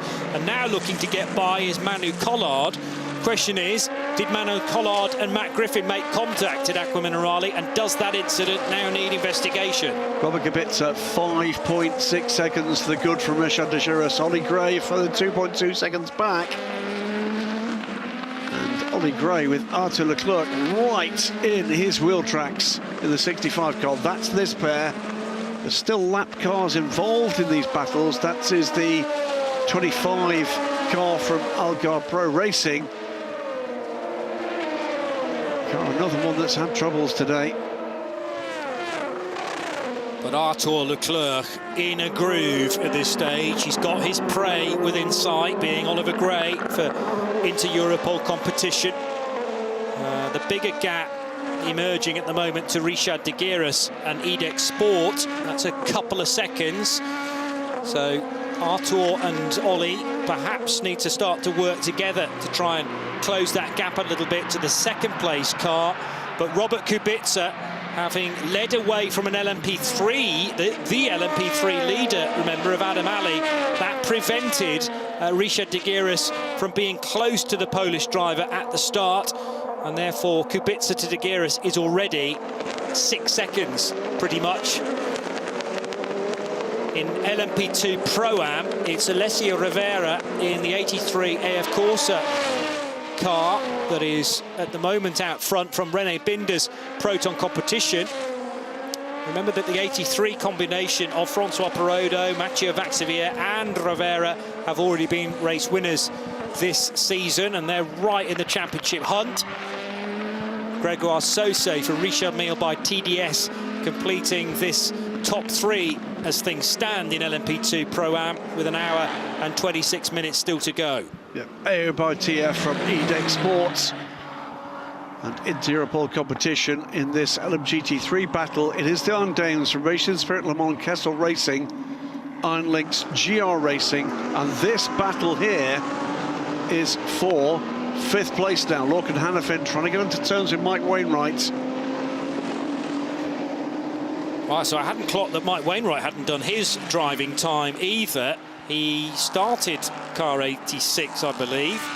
He did. But they must have taken Mike out of that car Ricardo after Pera, a single. Yeah, okay, because Pera actually set the best lap in the class early on, so you're spot on. Pera did a 24-lap stint and then another one, 16 laps, to get his drive time out of the way, and we're now 8, nearly 9 laps into a second Mike Wainwright part of the race. This should not need to be more than about half an hour for Mike, but it will mean that the 86 car just drops a bit of time in comparison to the silvers and the golds and in some cases platinums that he's out there with at the moment. 2.3 seconds separates the top 3 here. There they are in LMGT3. The pink Porsche trying to make a getaway from the charging Aston Martin, but with Kessel Racing Esteban Masson, we saw that fabulous move he made on the Lamborghini a little earlier in the race. It's Rahel Fry, Casper Stevenson, Esteban Masson, 1, 2, 3. Porsche, Aston Martin, Ferrari, and Axel Jeffries sits 4th in the 4th brand in this battle, the Lamborghini. He is how far back? Another 5 seconds back from this this trio. So Mike Wainwright getting a good exit out of Tosa, heading back up the hill through turns 8 and 9. Manu Collard not able to draw level, but is just a few tenths of seconds behind. Claudio Schiavone disappearing into the middle distance. Matt Griffin looking to recover from that spin. We still haven't had a message on the screen about the incident and whether Manu Collard was involved or whether it was a spin on his own for Matt Griffin, which would be a rare thing. As down the inside, Collard had a long look there at the Grassini chicane, Graham. Matt, by the way, is powering back at this. He was 12 seconds back after that spin. It's now down to 5. I think a fired up Matt Griffin. Oh, well, that doesn't take much, does it? I mean, he's always got the bit between his teeth, and he'll be even more frustrated if that was a slight error from the Irishman. Well, he's not going to be far out of shot here. I think this is going to be a 3 Ferrari battle before too much longer. Robert Kubica, meanwhile, is pulling away from the pack. 7.4 seconds to the good. So here we've got the number 20 car. It's not a bad battling for position, I don't think. This is the 86 car of Mike Wainwright trying to fend off Manu Collard. Mike Griffin almost with Claudio Schiavone now. And remember, the spin for Matt and a difficult opener for Duncan Cameron, where there was an off-track moment, I think, not of Duncan's making in that opening couple of stints, but they do lead the championship in the ELMS this year. So it's going to be tough to try and get points by the end of this. There's Manu Collard, finally makes it stick. He's been working on that move about 3 or 4 corners back. One of the things I think we're going to see at the end of this race, Johnny, with all the incidents we've seen, it is a really topsy-turvy race in terms of who's in trouble, who's not, who's been in a good points position, who's not. Good afternoon at the moment for AOTF, who had a terrible start to the championship. Bad afternoon at the moment for Cool Racing. Yeah, totally. If you look back through the results so far in 2024, Kubica, along with teammate Johnny Edgar and Louis Delatraz, they finished outside the top 6 in the opening race. They did get a 3rd place finish, though, within category at Le Castellet. So 21 points the total for that trio, but fighting Sebastian Alvarez, Vlad Lomko, Tom Dillman as the championship leaders. So that car that had to start from the pit lane was the championship leader by 7 points. Yeah, but if the race finished now, which it's clearly not going to, turns around the season for AOTF. Yeah, but that's also partly down to the 43's bad luck, isn't it? And the mechanical issues. Casper Stevenson, by the way, is getting to grips with this and is closing here on Rahel Fry, certainly not letting the Porsche get away. We're about, what is it, half an hour before we can expect to see the GT3s down pit lane for their final routine pit stops. Alessio Rivera's just set the best lap within LMP2 Pro-Am. A splendid effort from the Italian driver. It's a 132.7, and the best lap is a second faster than that in the LMP2s, and therefore overall. So he's clearly found a little bit of clear air. Second place in Pro-Am is currently René Binder for Proton competition in the number 77 car that started from pole position. And the 34 Inter Europol competition car running in 3rd in the hands of Ollie Gray, has ahead of him one of the Algarve Pro Racing cars. Needs to clear this as quickly as possible to stick with Richard de Guiris in the darker blue EDEC Sport car, but there is no way through for Ollie Gray into Grissini. So car 34, it's going to be a drive-through penalty for the 3rd place car of Ollie Gray. That is going to take him out of this battle. That is the car we're looking at now on screen. Overtook car 9 under yellow flags at turn 5, we're being told by race control. He's going to get that message now. We'll have 3 laps to comply. And car 85, 10 seconds added to the next pit stop. Full course yellow infringement for the Iron Dames. And trouble, meanwhile, for Claudio Schiavone, the 60 car. That car's gone around. So bad news for both of the Porsches, almost at the same moment.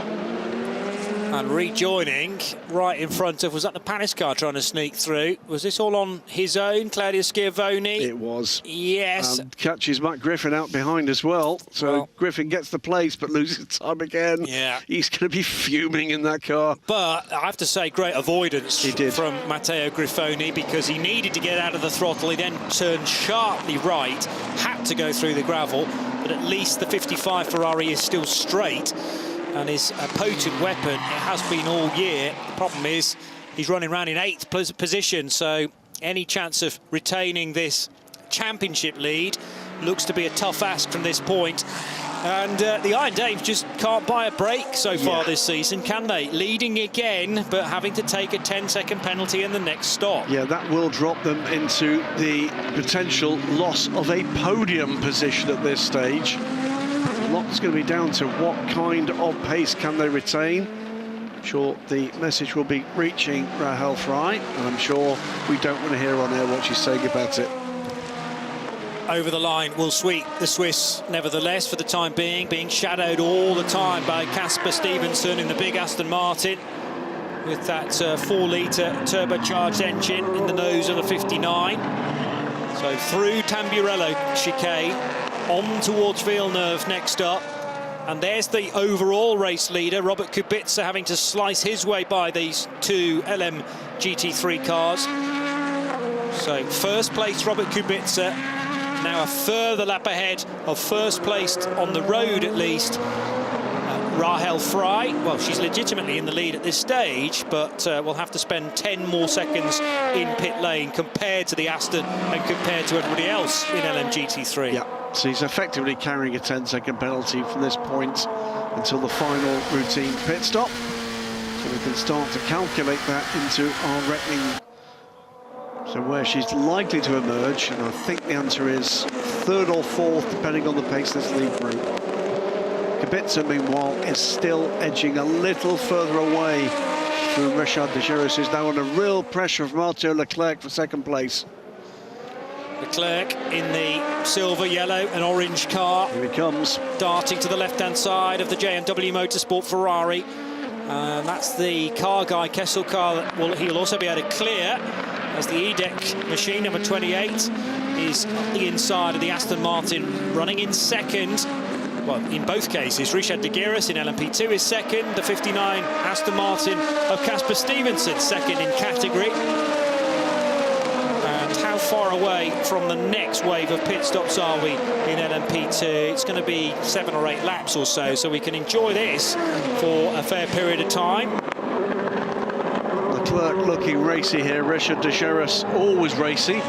Winner of the Wingfoot Award at Le Mans in LMP2, we heard this week. That's for the best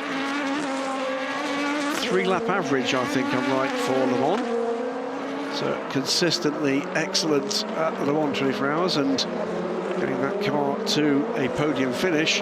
But can he retain second place here, being closed in by Arthur Leclerc? Marino Sato a further 4 seconds back, and by the way, quicker than the cars ahead of him at this moment, as is Stefan Riquelme in 5th, as is Fabio Scherer in 6th, but a little further back. It's going to be a warning flag for Claudio Schiavone's number 60 Proton Porsche for a pit stop infringement, but that is a final decision in that respect, so just a warning. As a couple of cars from LMP2 have pitted, in fact, the into Europol. So that was one is a drive-through. No, beg pardon. One was a standard stop. We don't know yet for the Ollie Gray time. That will be the drive-through, I'm sure, for Ollie Gray. Okay. So the previous visit to the pit lane, drive-through. That's what I mean. Yeah, the previous visit to the pit lane was only 33 seconds. So that's a drive-through as well. Of course, if the car needed fuel, but they had a drive-through to serve, they would have had to have done that first and then pitted the next time around. And that was a standard stop, wasn't it? It was a driver change. It was a Clement Novalak driver change, indeed. So Gray out, Novalak in, but I don't think they did tyres, because a minute and 6 wouldn't provide you the opportunity to do that. They didn't. So it's fuel and a driver change, but Novalak, sorry mate, you're going to have to be out on Ollie Gray's tyres. And to be honest, there's probably not enough tyres anyway in the allocation to be able to give every new driver a new set. You only get 12 in total, so that's 3 sets for the whole race. Esteban Masson putting the Aston Martin of Casper Stevenson under pressure now, as through comes the TDS by Richard Mille car. Or Richard Mille by TDS car. Which way round is it? Yes, it is. Got there eventually. Good, yeah. Now the 19 is under investigation. That's a potential track limits infringement for Team Virage's Orica in the LMP2 Pro-Am ranks. Robert Kubica leads by almost 10 seconds. Well, it's just more than 9 actually through the latest split. He's taking advantage as the pair behind hit traffic and are actually battling with each other. Still remains to be seen how far an LMP2 car can go when it stays green, because we haven't had a fully green stint yet, and the previous stint was 23 laps for Kubica, but there was at least 1 full course yellow within that, so it may be more like the 20 lap marker, and if so, we are about 4 or 5 laps away from seeing the race leader and others down pit road. back on the main straight. Still no change first to second in terms of any overtake. The Kessel Racing Ferrari of Esteban Masson's about to join the party though as well, and could be about to force Casper Stevenson to up the pace a little bit here and take the fight towards Rahel Fry. Because, of course, the Racing Spirit of Le Mans engineer might be saying, right, well, the car in front of you's got a penalty. It'll be an extra 10 seconds at the next pit stop. You don't need to push so much. However, look in the mirrors now, and you really do, Casper. Yeah, so at this point, it is going to be urgent to get by the Porsche to retain that position. Car 19 gets a drive-through penalty for track limits. It's the Team Virage car. It's Matt Bell being penalised for that. So, Iron Dames, Racing Spirit Le Mans, Kessel Racing, car guy, but 10 seconds to be added to the pink car's next pit stop time means on adjustments, they are effectively third at this point. And looking how close Axel Jeffries is, perilously close to being fourth. Meantime, Jeffries is being closed in on, by the way, by Lorcan Hannafin. The lap times last time around pretty equal, but it's a second and a half for the second of the Aston Martins to get in to what is effectively a podium fight. Top three in LMGT3, all now at Rivazza. Lap 93 of the 4 hours of Imola, the 2024 edition. It's race 3 of 6 for this season's European Le Mans Series. And fabulous to be back in Emilia-Romagna. This track never disappoints and always provides us with some action, some welcome, some others, you know, the gravelly moments we prefer not to see, but it does then add an extra element to the strategy if we get full course yellows, of which we've had plenty. We've also now had a virtual safety car followed by the safety car period, and still an hour and 10 minutes of this race to enjoy. And it's set to change at the head of the order in LMGT3 at the time of the next pit stop. Rear, front and mid-engine GTs from Porsche, Aston Martin and Ferrari are the 1, 2, 3. Just out of sight is the fourth. It's a bright green mid-engine Lamborghini. 4 brands, top 4 in this LMGT3 class. These 3, though, tooth and nail for every 10th. Rahel Fry will be frustrated that she's going to have to give up 10 seconds in the next pit stop and put her out of this immediate fight. This does look at this point, Johnny, that the race winner in LMGT3 should come from one of these trios. In LMP3, Adam Ali continues to lead from Jean-Baptiste Lehay, and it's a decent chunk of time, 17.5 seconds for Adam in the number 11 Euro International car. Third position for Bernardo Pinheiro in his Team Virage number 8. But I reckon all of that top 3 will have to spend 1 minute and 50 seconds in the pits for the final time, whereas the 2 cars behind in 4th and 5th can be as quick as possible on pit lane. So that should bring WTM and the RLR car number 15 back into the reckoning. The concern is they are a lap down compared to the category leader. I think the safety car will not have done them any favours there. I think that may have taken that element out of the reckoning, but we'll see. Right. Yeah, it's possible. Yeah, okay. 1 minute and 17 I'm seeing as a margin between Leo Weiss and Bernardo Pinheiro. So that could close up. But yeah, it's another leap to then affect the top 2 in LMP3. P2 cars on pit lane at the moment. Trio cars from LMP2 Pro-Am. We're getting into driver changes. Likely the last driver changes for this group. Richard Mille by TDS 29 is on pit lane. So is the 77 Proton car, and as you can see, the 19 from Team Virage, 3rd, 4th and 5th in LMP2 Pro, and batting away for the final podium position in that class. 132.367, by the way, for Ollie Caldwell in the recovering 25 car for Algar Pro Racing, desperate to get back into a good point scoring position for the championship defending team.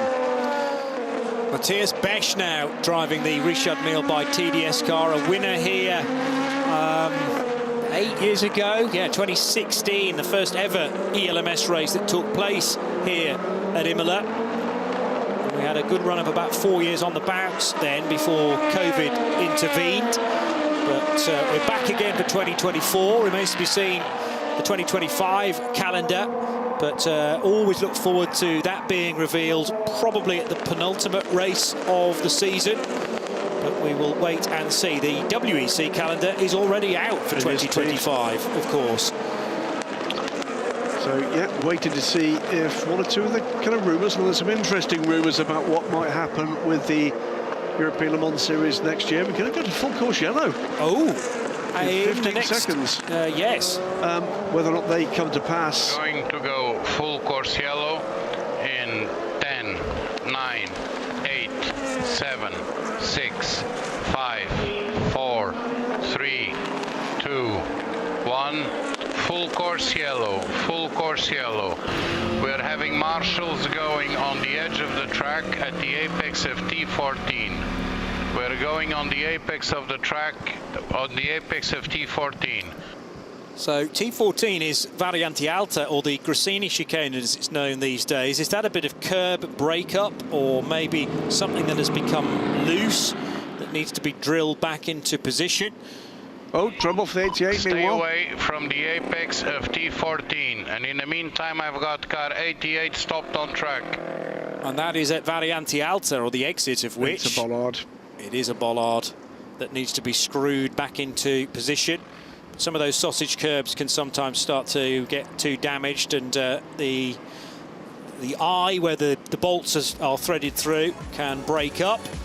Meanwhile, earlier in the day, you wouldn't fancy being that guy in the middle, would you? Especially at that moment. And that. Ouch. Removing Particularly full course that. yellow at Particularly 14:26. If you're male. 43 seconds. So, what's this guy's name? He always is here at the ELMS. I don't know whether anybody invites him or he just comes on a dirt bike and does these crazy things. Just We're one of the lads. removing full course yellow in 30 seconds. Here's your cash for doing that. Some unbelievable stunts, though, done earlier on in the paddock, and it just shows that in the ELMS it's not just the track action that keeps the fans coming back. That's just the other side of the fan zone, where we were enjoying some football as England fans. 9, I don't really mean enjoy, 7, I mean endure, 6, as it went 5, to penalties yet 4, again. 3, Oh, this is a battle 2, for position. 1. This is Lorcan Full Hannafin course yellow has removed. caught Thank Axel you. Jeffries. We go back to green. This is a real-world battle for fourth place. Lamborghini versus Aston Martin. Terrific stuff. Axel Jeffries then out of the frying pan and into the fire because he had to deal with Esteban Masson earlier on in the race, and it's now Lorcan Hannafin who is trying every which way to get by the green Lamborghini. They were closer heading into Rivazza. The straight line speed of the Lambo gives it a bit of breathing room of maybe a couple of car lengths more. Well, the other thing to add here, as we get ready for yet another driver change, as EDEC Sports, is that pair are just about exactly 10 seconds back from Rahel Fry. Yeah, okay, yes. And that's a podium position right there. Yeah. In come EDEC Sports, Panis Racing, the lead car in LMP2 Pro Am behind from AF Corsa. AO by TF already on pit lane out of our side. There they are now. That's a driver change there for Louis Delatraz. Here comes the 65. There goes the 55. This is, what, an hour and 4 minutes to go. They're still going to need another stop here, by the way, these cars. But all of a sudden, it's about to get turned up to 11 again. The 88 car stopped again for the second time actually in the race. We're now learning that the first problem right at the start was a drive shaft that needed changing, so that's the reason why the 88 Inter Europol competition car was in the garage for such a long time. Still trying to work out what this latest issue is, though. But disaster. When you fix a problem as big as a drive shaft, you'd really hope that that was all the bad luck in one race done, but clearly not for Pedro Perini currently. Looking at the pit stop times here, 1 minute and 8 seconds on pit lane for AO by TF. Algarve Pro Racing's 25 car, Alex Lynn back out of the fray, but way down, but 1 minute and 10 for them. So Alex will be fully lit, I'm sure, here. And returning to the racetrack, the 65 of Charles Lacey, having put in that terrific qualifying time yesterday, a 1:30.829 to be 0.13 of a second quicker than Alex Lynn. The difference, I think 2 tyres for Charles Lacey, 4 tyres for Jan van Uitert, who's now aboard the Index Sport car. Ben Hanley, another 4-tyre stop. So all sorts of things in the mix here. AO by TF then back into the race in the hands of Louis Delatraz, the car that briefly skipped ahead and into the race lead. The 23 United Autosports car also now doing its effectively same stop to marry up with everybody else. Got an hour and 2 minutes to go, and this is where ELMS races really start to get spicy, because the drivers that are generally the quickest in each of the a combination of 3 is chosen and plugged in for the closing couple of stints. You won't be able to get home from here in an LMP2 car. It's a stretch as well these days in an LMGT3 car. LMP3s pitting around about now should be fine for the 3:30 finish. Yeah, Louis Delatraz back out into the lead from Vector Sport. Felipe Drugovich rises like a salmon to the top here. A minute on pit lanes. There's a rapid turnaround from Vector Sport. Did they short fuel that car to get that car out quickly and grab the track position? We know they've got to stop again if they've taken track position at this point.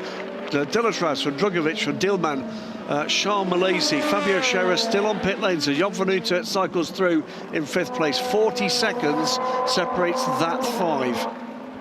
Well, by far the shortest pit stop was the 60 seconds of Felipe Drugovich. What happened to the 34, though, which may well have been an outlap, running very deep into Aqua Minerale for Clement Novalak. No, he's been out for a while on that, well, possibly old tyres. We think it's old tyres, don't we? Because that pit stop was very, very fast if they did do tyres. I'm sure they didn't when they handed the car over from Ollie Gray to Novalak.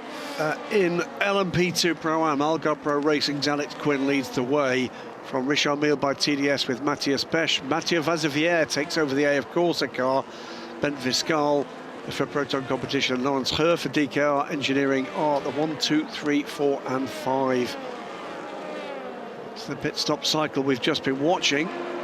Still Rahel Fry leads from Casper Stevenson and Esteban Masson. Iron Dames Porsche, Racing Spirit Le Mans, Aston Martin, Kessel Racing Ferrari. But remember, the Porsche is carrying a 10-second penalty to the next pit stop, and that is going to drop them into a real risk of losing a podium finish. Lapping a bit away from the 100 up in this race, and still a wave of LMGT3 stops to come. The nice thing for Casper Stevenson here is that he's just been able to shake the close attentions of Esteban Masson for a couple of laps. Still not quick enough, though, to attempt an overtake on Rahel Fry. Are they instead thinking at Racing Spirit of Le Mans, let's not force that issue, because the race win will come to us as long as you stick with the Swiss driver of the pink and white Porsche. Well, Rahel at this point has just edged away ever so slightly. We've got Michel Gatting still to come, remember. Yeah. And that stop will be anytime soon. But that stop will also take 10 seconds longer. But it'll then be, how can we put this, a fully committed Michel Gatting coming out to do what she can about the damage that's going to do to their race-winning aspirations. 10 seconds, you know, it doesn't actually sound a long time. It's not really a long time, but in a motor race this close, it will just hemorrhage any chance of you getting a win, certainly, and quite possibly a podium as well, because you were talking about the gap back to Axel Jeffries and Lorcan Hannafin. It's a moment, 12.2 seconds. Okay, so that's all right as far as the Iron Dames are concerned. Because it's a tiny stumble. Yes. And all of a sudden you've lost 2 more places. True enough. You're definitely going to lose 1. You're almost certainly going to lose... you're definitely going to lose 2. You are on the cusp of losing 3, and just 1 tiny stumble, and it's 4. Yeah. And actually, those at the Iron Dames will be hoping that the Axel Jeffries, Lorcan Hannafin scrap continues for as long as possible, because they'll be slowing one another up in the process, separated at this point by 1.6 seconds. 22 United Autosports car now in the hands of Ben Hanley. He was a pole sitter at Barcelona at the start of the year. Over the line and ahead of, well, Paul di Resta's a bit further back, so we've got some lap cars in amongst that little lot as well. Felipe Drugovich just shade under 7 seconds the gap now to race leader Louis Delatraz. But Delatraz will not be fazed by anybody else in this order. Yes, he might be up against, in the case of Drugovich, a platinum racer. Delatraz is gold, but you're talking hundreds of seconds between them, if that. Frankly, they're probably setting near identical lap times. That occasion, actually, Drugovich found some gaps in the traffic and has done that car's best lap of the race, the number 10. Yeah, it was Drugovich, unsurprisingly, qualifying it yesterday as well. Yeah, it took a second and a half out of Delatraz with the switch over in traffic there. 7.8 seconds is the lead gap. We'll keep an eye on that for the LMP2 Pro-Am. I think the Algarve Pro 20 car is on a different strategy from the chasing pack. We've got quite the gap now in LMP2 Pro-Am. Champion by TDS's Mateus Besch with 13 seconds advantage over there. Of course, a car that was previously leading. And the pressure from behind Mathieu Vazevier from both Ben Piscar and Lance Kerr. Also, Piquet Jr. is, I think, too far back to be a factor at this stage. In comes the DKR engineering car. This is the number 3 of Lance Kerr. Well, at the start of the race, to go back to your question about the 20 Algarve Pro racing car, Crichton Lentdudis deliberately pulled in the car for exactly 60 minutes, and then he was taken out as the bronze. You must have 1 bronze in your LMP2 Pro-Am entry. Then it was a Richard Bradley stint. Quite a short second stint from Richard Bradley, only 10 laps. That might well have tied in with the virtual safety car. Maybe. To then get Alex Quinn in, and Alex is due for a pit stop in the next few laps because he's done 27, I make it, with some caution along the way, but surely 20 car will have to come in pretty soon. He's quite got some time still to do. No, he only has to do an hour, so he's done that. So we can put Richard Bradley into the finish. Yes. Well, that could be very interesting, couldn't it? Yeah, across the board, regardless of your grading and regardless of whether you're in LMP2 or LMP2 Pro-Am, 60 minutes is the minimum requirement. So the Greek driver has done that. So the just watching this little gaggle here, the pace of that lead trio in LMGT3 isn't helping Rahel Fry against Casper Stevenson or Esteban Masson, but is helping her against Axel Jeffries, because they are now more than 10 seconds ahead of the 4th place car.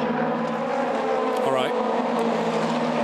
Yeah, so that's not being fazed by the situation. Clearly, Rahel's been, you know, racing these cars for a while, as now the LMP3 into Europol competition car number 88, which has had a horrible afternoon, it's fair to say, is off the road. That was at the first chicane, I think, at Tamburello. Something falling off that car as well. I don't think it was gravel.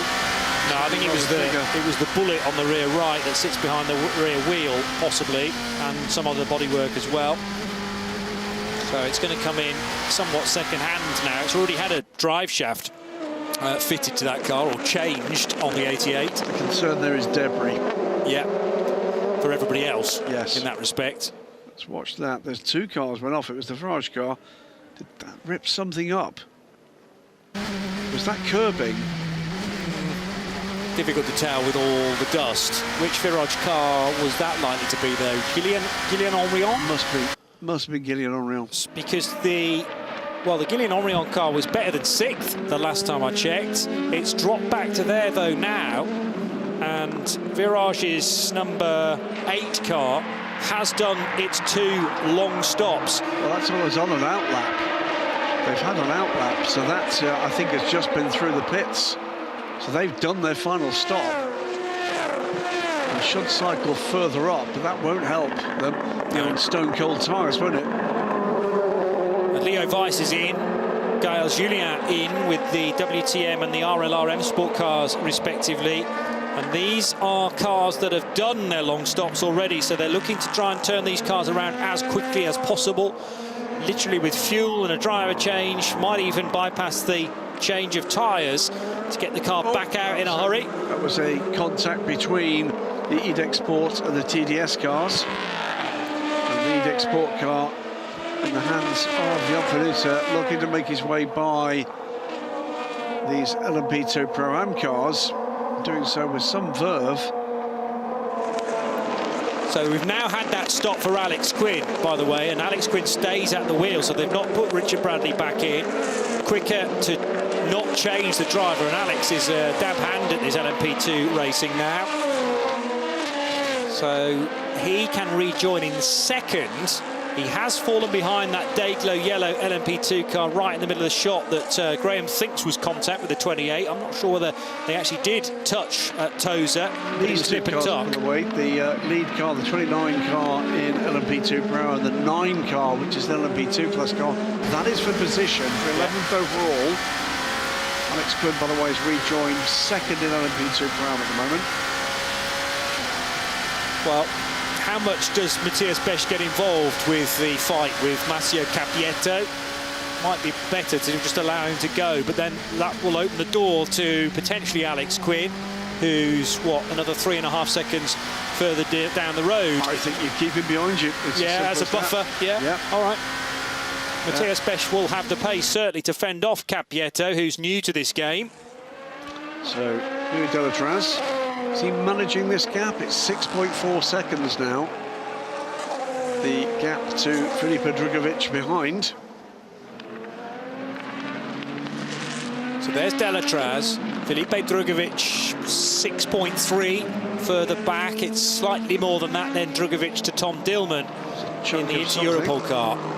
Well, is that the exit of the Tamburello chicane? Did that come off the back of the number 88 car, or indeed the Virage number 8, which was involved in the same incident? It's been a race with an awful lot of love taps, hasn't it? Yes. It's not at the exit in that corner. If it has, if it was, it's been put into orbit by something else. Tom Dillman, by the way, is beginning to close down the lead 3, and Charles Malaysia is closing them down rapidly. So Malaysia is going to get into this fight for a podium finish at this pace. And we probably should have always expected that, considering the fabulous qualifying lap time Charles Malaysia produced yesterday in the Panis Racing 65. So quickest car in the top 10 easily is Milesi in the 132s. Quicker than Filipe Drugovich, 133.7, and 2 cars in the 134s, they being Delatraz in AO's car, number 14, and Tom Dillman in the Inter-Europol competition car. Championship leader, number 43. And that's a sublime effort, considering they started from the pit lane. They then had to take an extra 60 seconds at their first pit stop, but they run third, helped out clearly by the safety car period. Yeah, but you say helped out. Also, by the way, putting in times in the 32s almost as you speak, both Clement Novalak and the other Inter-Europol car. Both those cars in the top 6, by the way, and also Paul Di Resta, because the second Inter-Europol car, the 34, is trailed by both United Autosports cars. As I say, if things finish anywhere remotely like this, the championship points are going to be put on their head. Yeah. In more than one class. That is Paul Di Resta's best effort to date, in fact, in the number 23 United Autosports car. It's Matt Griffin. I think it's David Perel now going by Julien Andlauer. Well, Andlauer is replacing, or has replaced, Claudio Schiavone. Remember, they split the Schiavone stints.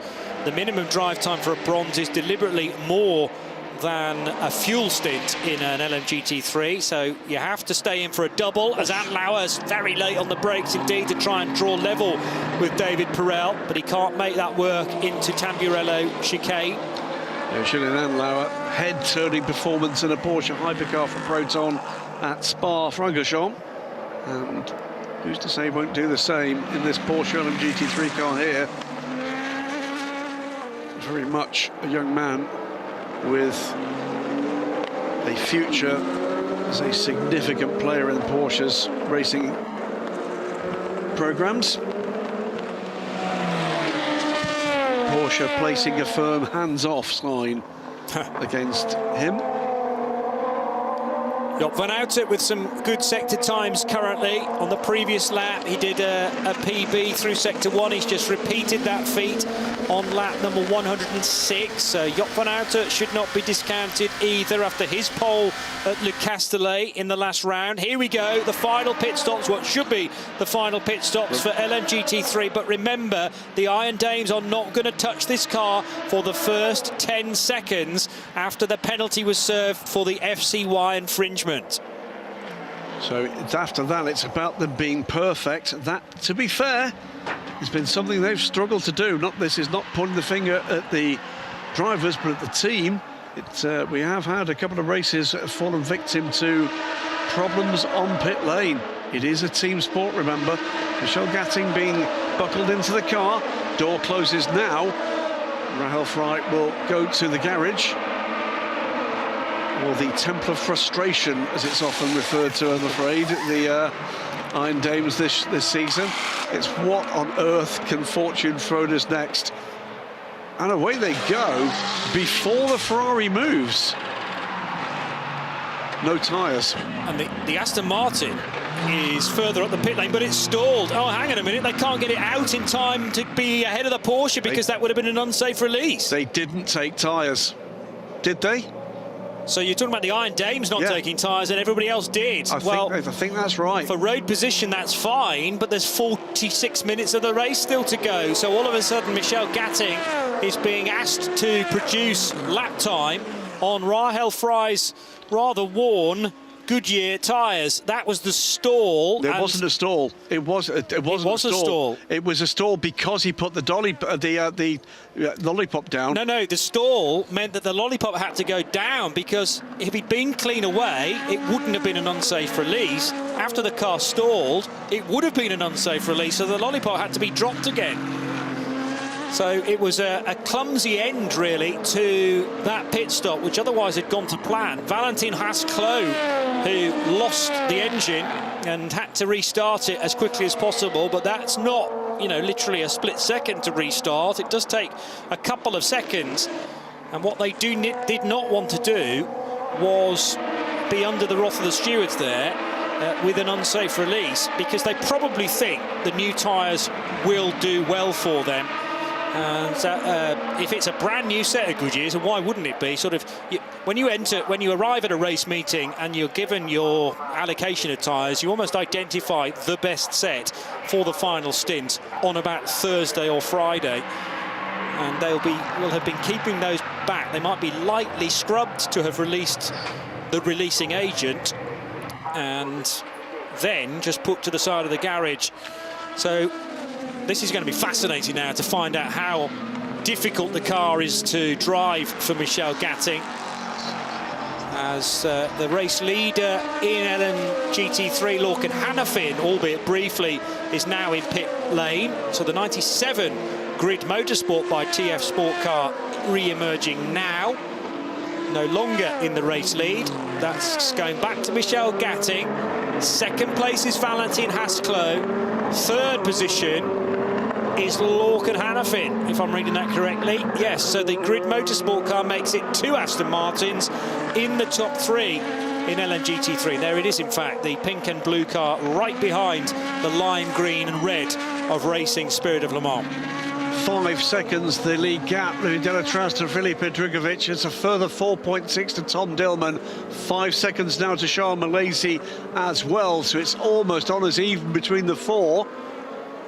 What will happen with those gaps? We've got an opportunity on another screen in our commentary box, which is full of them, to make sure that the Iron Dames did not do tyres. So we're watching back that steadily. The problem is that our RF cameras are down in the pit lane were concentrating on two separate stops. Aston definitely did. So Racing Spirit of Le Mans, it's I think a new set of no tyres for the Porsche, for the Iron Danes Porsche, but I think it's a full new set for the Aston Martin of Racing Spirit of Le Mans, which now runs in second.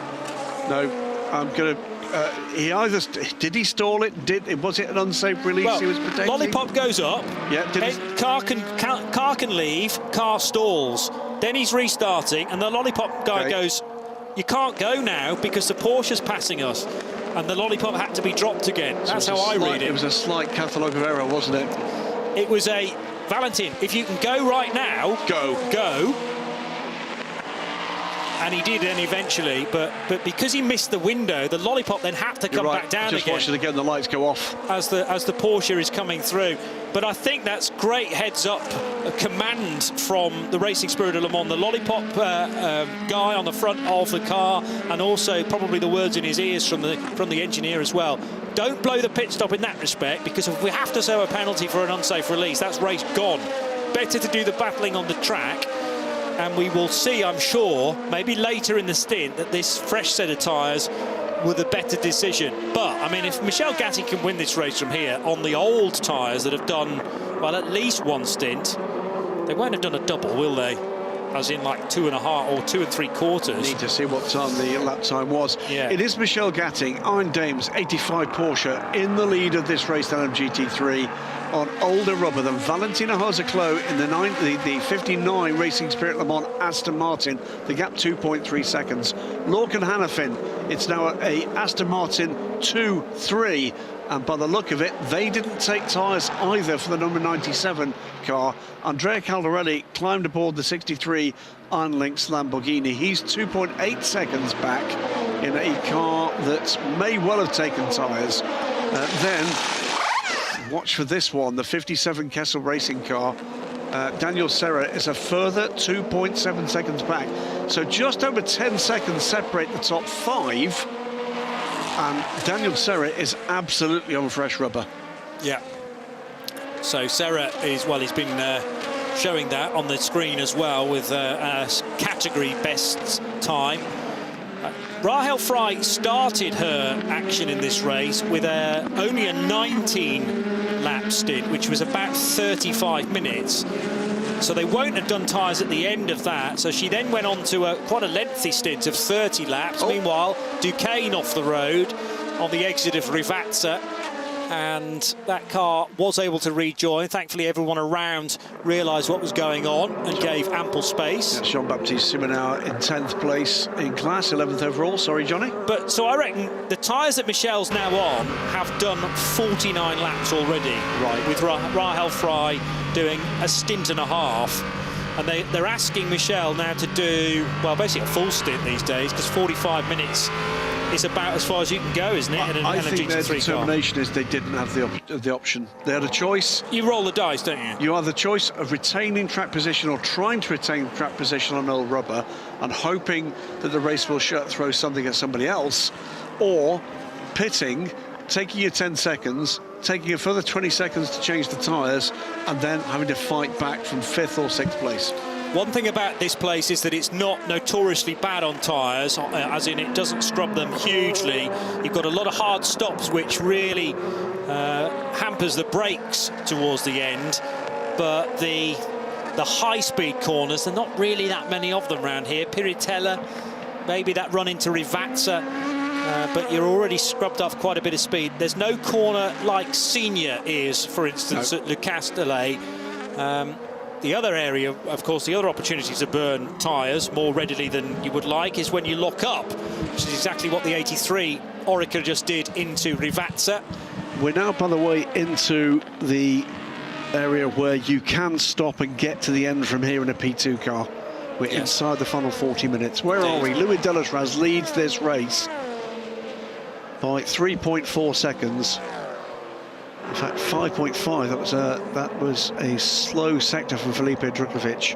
Tom Dillman is closing in on Drugovich. He's now under 2 seconds back in 3rd place, and Charles Malaysi 4 seconds back in 4th place. Jan van Uter trying to get back into terms with this group, but he's got quite a hill to climb, 20 seconds.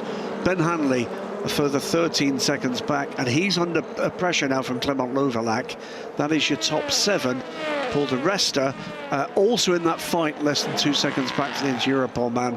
That's your top 8 in the LMP2 Pro-Am category, we can see there it is the Richard Mille by TDS car with, what is that, 4 seconds over the Algarve Pro Racing 20 of Alex Quinn. So Matthias Besch from Alex Quinn.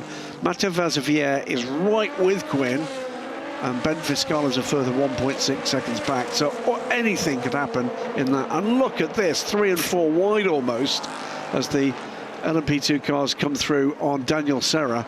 LMP3, that's all now winding up quite nicely. Euro International lead the race with Adam Ali in the number 11 car. He's 25 seconds ahead of the Ultimate car, with Team Virage in third as they cycle back by dint of having burned their long stops early.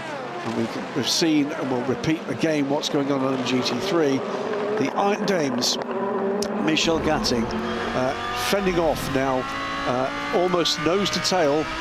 Michel Gatting with Valentina Haseklo back with the 85 Porsche in his 59 Aston Martin. Morgan Hannafin is 4 seconds back in his Grid Motorsport by TF Aston Martin.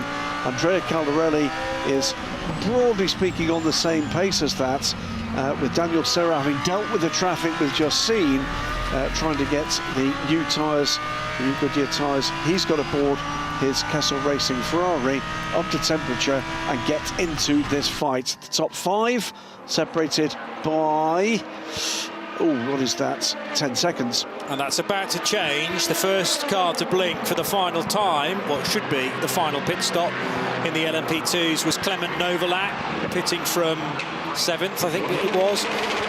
Meanwhile, Filipe Drugovic for Vector Sport and Tom Dillman in the sister Inter Europol competition car, the championship leaders in 43, are also in for the final time. You can easily get home from here with 36 minutes now left on the clock. We'll be seeing LMP2 Pro-Ams pit fairly shortly as well, including Matthias Besch, who leads in the Pro-Am division.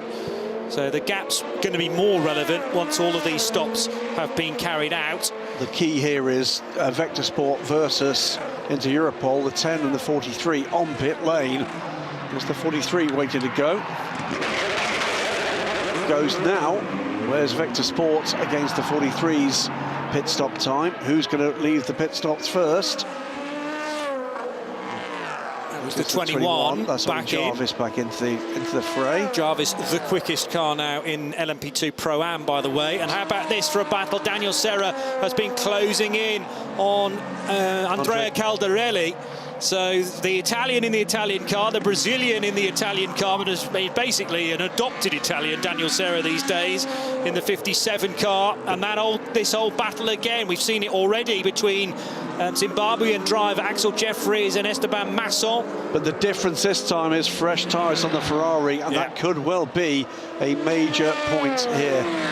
It was Vector Sport, they were 3 seconds quicker, by the way, on pit lane, and that's going to help Filipe Drugovic.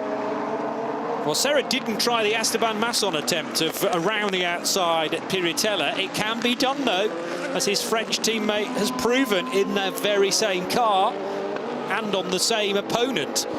But they stay in the same order for the time being. Caldarelli, Serra, and here's the Aston Martin for Grid Motorsport, which is running in 3rd position, so ahead of these two cars. The class is led still by Michel Gatting and the Iron Dames, number 85. Daniel Serra, by the way, was 2 seconds faster than the Lamborghini last time around. That's what's put him into the position now where he can attack the Lamborghini and hope to close on the Aston Martin ahead for what would be a podium place at worst.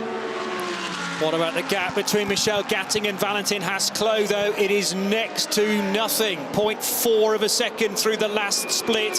So this is new tyres on the Aston Martin starting to work their effectiveness now. Michel Gatting having to use Rahel Fry's rather second-hand tyres. There they go, creeping through shot. The bright pink and white Porsche just about leading the racing spirit of Le Mans Aston Martin, but there's nothing between them, exactly the same as the gap between 4th and 5th place cars. Here they are now, Graham. 1st and 2nd, the red Ferrari behind is a lap car, that's the JMW Motorsport car, then just into the back of shot was the third place car, the Grid Motorsport by TF's car.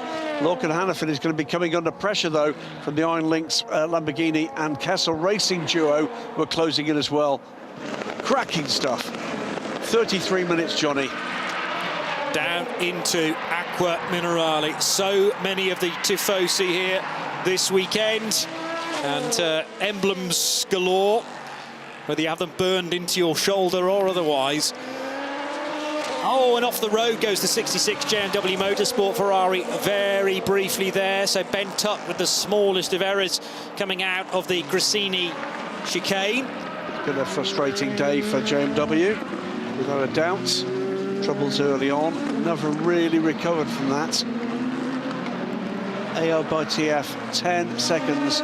Charmalesi is closing in on Louis Delatraz. Jan van Uitert hovering around the 22nd mark there. Michelle Gatting still holding that gap. She is. Impressive stuff. But are those tyres going to hit a cliff? And the cliff edge, and then all of a sudden you feel the performance isn't there, and it just drops away from you. But trouble. Now this could be an issue for the 77, the pole-sitting car.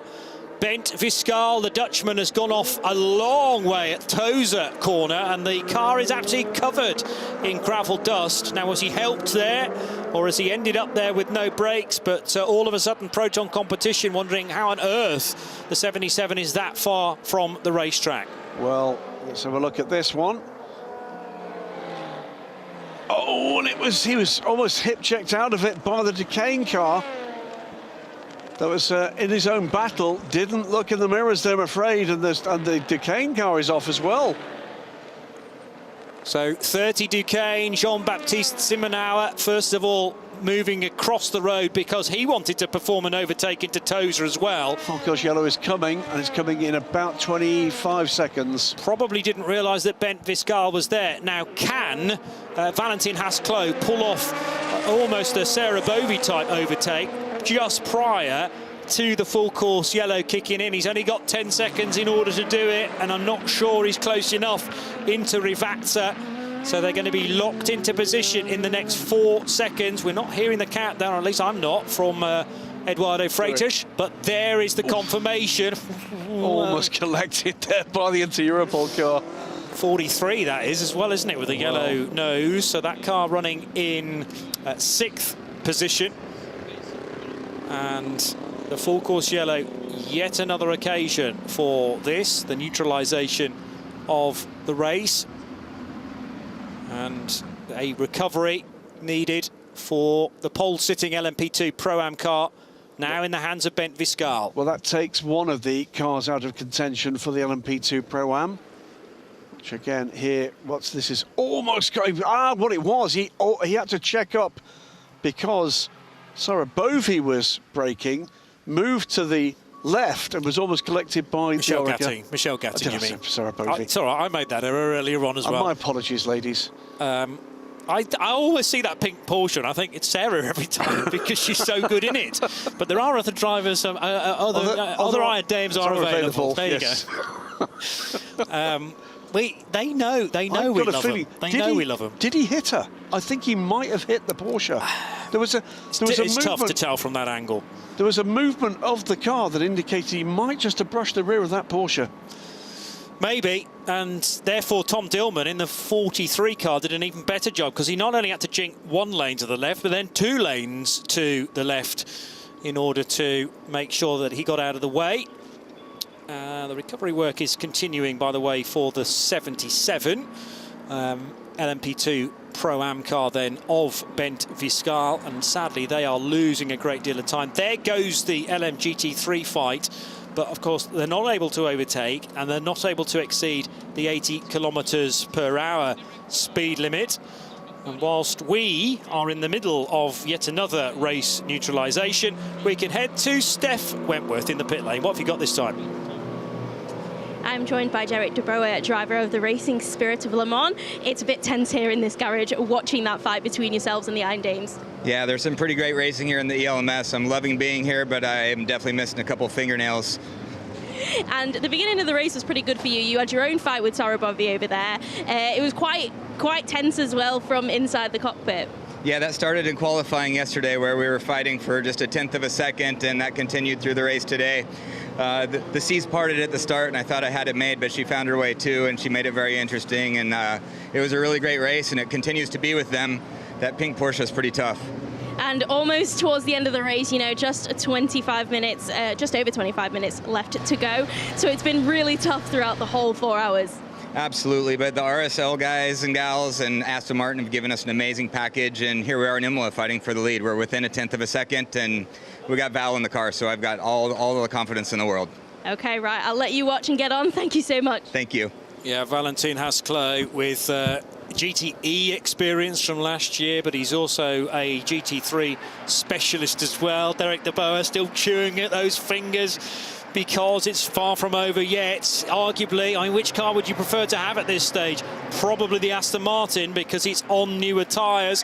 Are we about to go back to green? Have we had that message about the end of the full course yellow? We have not. No, we've not. So still, even though Valentin Hasklow is jinking to the left, jinking to the right, Full course this yellow might be the message. At 15:05. 15:05. 45 seconds to go. There we are. Well, you could hear the nerves in his voice. It was the kind of the speed of delivery from Derek de Boer there that kind of gave it away a little bit. This, taking a look and see if there's any damage on the rear of that car. There's Michael Under Reed 30 taking a look to see. remove full course yellow. Now, this is going to be a very interesting moment. Well, he was checking out the diffuser on that Porsche to see whether it was bent at all. I can't see any damage on the front of the Aston. In 10, 9, 8, 7, 6, 5, 4, 3, 2, 1. Full course yellow removed. Here we go, back to green, and actually Michelle Gatting was very quick to react to that, I should say, and into the Tamburello chicane. She is scampering away from the Aston Martin, which might have the merest of grazes. 43 is able to slice by these two LMGT3 leaders then in the hands of Tom Dillman. That's something that Tom tried to do into the full course yellow, as there was a little look at the inside into Toza. My apologies to the pit wall. Something went wrong with my push to talk button here, as it seems the full course yellow did not go out. I do apologize, but there is nothing I can do about it. So that's possibly lights on the gantry that didn't correspond with the countdown, maybe, but no doubt about it, Michelle Gatting and Valentin Hasklow got the word because they both went together. Indeed they did, and that was a great restart from Michelle Gatting. So now going to have to deal with LMP3 car coming through this battle. That's not going to be great news for Valentina Hasklow, but it'll be blessed relief at the moment for Michelle Gatting, who just draw an advantage from that, but she's going to have to deal with the challenge of a passing 88 car, laps down, by the way. Yes, but Kai Aski is very swift in that car. He's normally the qualifying driver on a Saturday afternoon. So it's an idea to let that LMP3 car by where possible. This is a great time to do it on the main straight, because it will mean that Michelle loses very little time. With the race leader now closing, and the next challenge here goes to the outside this time. Louis Delatraz, he makes it by the Porsche and the Ligier, sweeps through into the chicane. Through comes Michelle Gatting. She's lost a little bit of time and momentum there, and it's actually a run here from Valentina Hasklow, closing the gap. By the way, Lorcan Hannafin closing the pair of them at the moment, closing in on the pair of these lead cars. Yeah, in the Aston, remember, not in the 66 Ferrari. No. That remains a lap away, or more than a few. His previous car from last year. Well, yeah, precisely. It's easy to get those two muddled up, isn't it? But that's Ben Tuck this year in car 66. They're actually 2 laps off the pace being set by Michelle Gatting. And that's awkward as well, because Ben's probably about as quick as these two now, but isn't in the fight for a podium. Had a mighty Spa 24, Ben Tuck. Fabulous qualifying performance from him. Kessel Racing, mighty unlucky not to come away with a result. So the marshals might be showing Ben some blue flags shortly if the Aston Martin of Lorcan Hannafin gets any closer. Well, they should. Yeah, they should, because that would be the right way. Looks to me like Valentin Haase-Clos is as close as he's ever been, other than the point when he hit her, rather. But as close as ever been, and looking pretty racy at the moment. Yeah, so this is tough to watch for so many up and down pit lane. Here's Michelle Gatting. Now the Aston Martin surely has got a better exit this time around, looking for the crucial inside line down at Tamburello, but Michelle Gatting's not going to allow Valentin Haase-Clos to get anywhere close to it. There was definitely contact there between the two of them on the main straight. There's a big scuff mark now on the Aston Martin and a huge squirm from the Porsche, but Michelle Gatting is not going to give up this race lead that easily and still stays ahead. Phenomenal. Absolutely phenomenal. Lorcan Hannafin closing rapidly on this pair. What on earth is going to be the result here? This team, Iron Dames, they just bring the drama, don't they? They open up whatever it is they bring. Car comes out the transporter, put it in the garage. Let's watch again from this angle. She drifts to the left. Oh, that's the move I was talking about. That could have been absolutely horrendous. Foot flat to the balls from Michelle Gatting, and the car twitched by about 45 degrees. How is that possible? Dear me. Oh, I know these cars are heavy things, but I mean, I was about to see that car spin towards the barriers, and that would have been a huge accident. Again, an LMP2 car getting involved here. LMP3 car coming as well. We've got 21.5 minutes of this to endure, Johnny Palmer. Well, and I don't mean that in terms of it being something that's unpleasant to watch, but at moments it's uncomfortable. My blood pressure is spiking already. Goodness knows what it's like to be inside this Porsche, which we'll say is on very old tyres compared to the Aston Martin, which had a brand new set of Goodyears. How do you interpret that move from Michelle Gatting? She saw what he was looking to do. She closed the gap. You talk about one move, it was the longest move in motorsport history. Drifted from right-hand side to left-hand side, knew exactly what he needed to do, get the move done, didn't allow him the space to do it, and it was almost like she'd left it too late. You'd probably say that she didn't actually turn left or right. She didn't. The track turns left and turns right, rather, so she should have been turning right, but she stayed straight. And there was no gap in the end for the Aston Martin to get through. But Valentin will have had to have got out of the throttle to avoid a bigger incident than that. But it was the snap in direction from the Porsche. And somehow, on old tyres, the car's still pointing in the right direction. It is still leading the race. Just about, as long as Michelle can slow down at Tosa sufficiently. She can. Back up the hill they go. Aston Martin still right with them. And here comes Lorcan Hannafin. So where's the 66 gone now? That's no longer a distraction. It came in the pits. Yeah, we've got the last pit stops. So that all of a sudden she gets a little bit of respite with the RLR LMP2 car intervening. But we've got the last pit stops for a range of the P2 cars coming up now. There is an LMP2 race going on at the same time with this, by the way. But we are staying totally glued. Serra and Caldarelli, is this the move? Daniel Serra, no. Serra to the outside, Caldarelli on the inside. And that was a bit of, no you don't, Daniel, you're not going to get me here. Did he get him, though, at the top of the hill? No, Caldarelli is still ahead of the Brazilian racer. Bull on horse. Late pit stop for 65, the car that began from the front. It's just pitted from the lead of the race, in fact, because of the pit stop rotation. Cracking run from them today. Charmy Lacey has been regularly in the 1:32s. Louis Delatraz has just done his pit stop, so the last lap completed for the Swiss was a 1:49, because that included a significant chunk of pit lane action. And here's the 14. Well, easily the Panis car's going to get back out in front of Louis Delatraz, who can't yet get past the number 60 of Julien Andlauer, but I don't know. Well, it's still in the pit lane, is Charmy Lacey. Here he comes now. How did they do that? Less fuel to go in. It's not going to take you as long to fill the car to get you 20 minutes to home. It's 3 seconds quicker on pit lane from Charmy Lacey.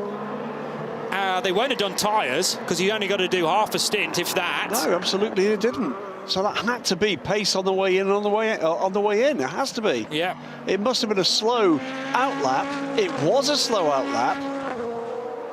For Delatraz. Yes. 1:49, I think we had it at. We've had a bit of an incident somewhere at turn 8, but the yellow's removed. So someone's had a bit of a moment. I think it might have been the 9. I mean, Lacey going through now, and the lead is 1.6 seconds back to Louis Delatraz, who was leading the race. But Charmy Lacey's, maybe his consistency and then the in-lap compared to Delatraz's, perhaps. Maybe Delatraz was hampered by traffic as he came into pit lane. Yeah, the number 9 is in trouble. Turn 8, turn 9. Double yellows there again, and that car appears to have stopped. Meantime, not missing anything in terms of positional change. It was the widest Porsche in the world from Michel Gatting and Valentina Haase-Clos,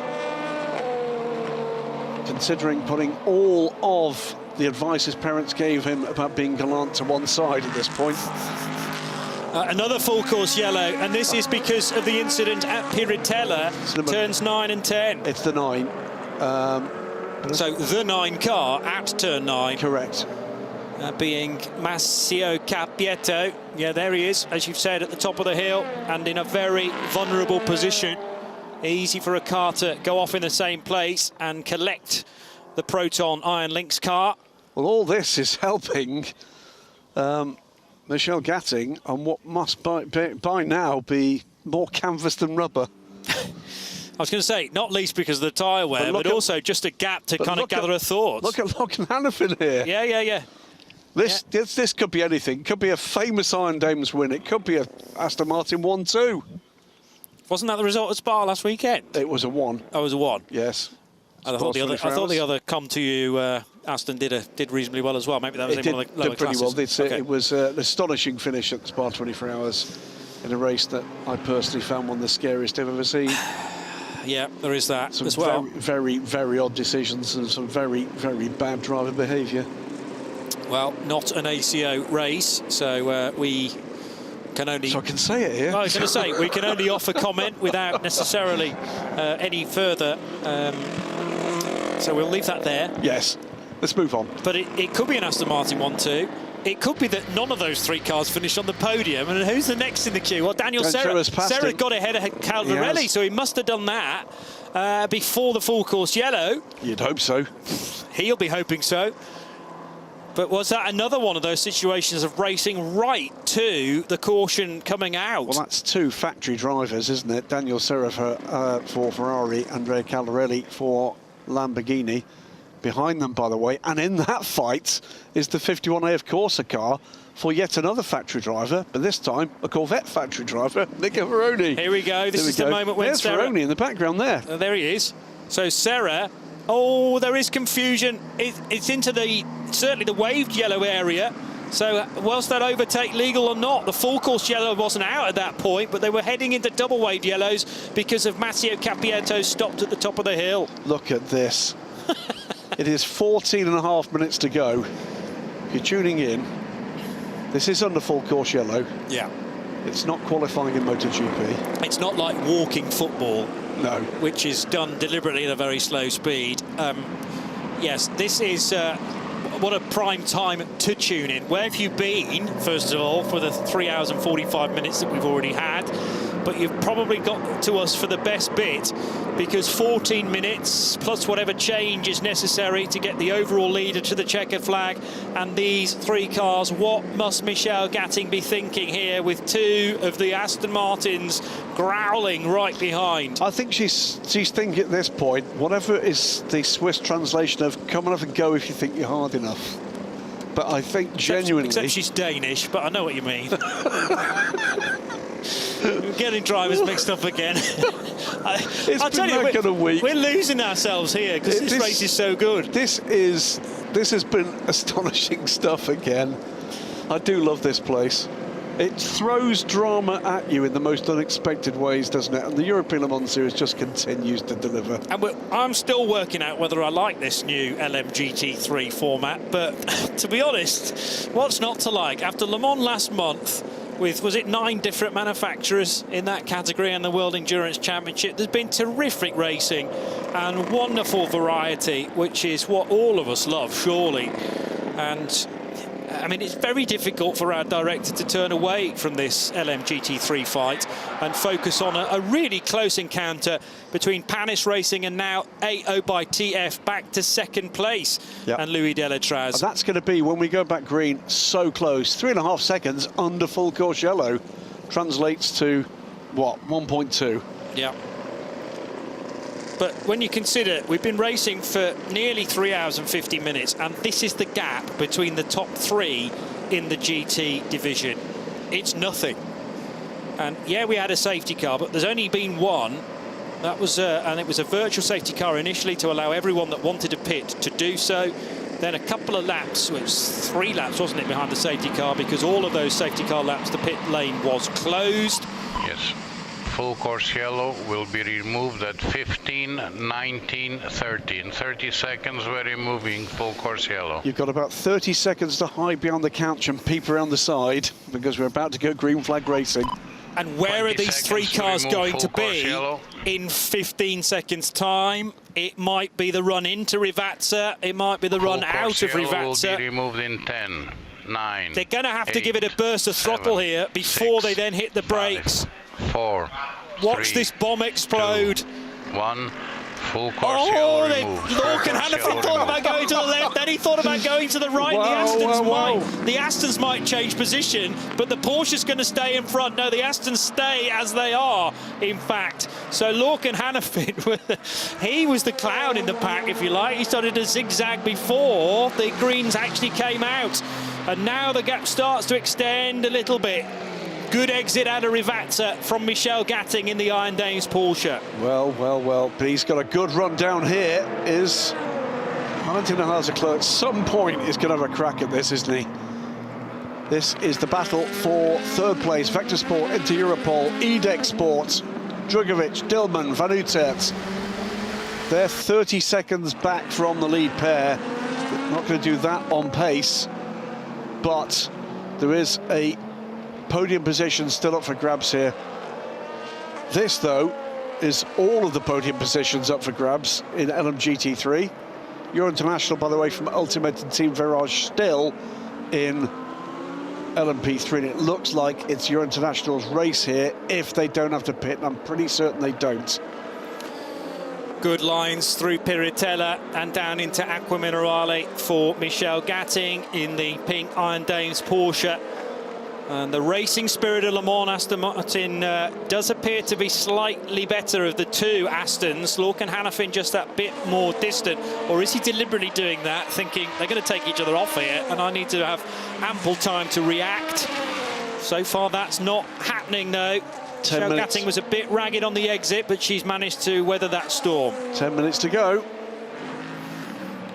Hannafin allows the P2 car to go through. Try and use it as a pick, maybe. Could see it coming. So that Nielsen car that was off in the gravel earlier in the piece, Albert Costa now at the wheel, that John Fowle started that car. Adam Ali leading in LMP3 for Euro International ahead of Mathieu Le Hay.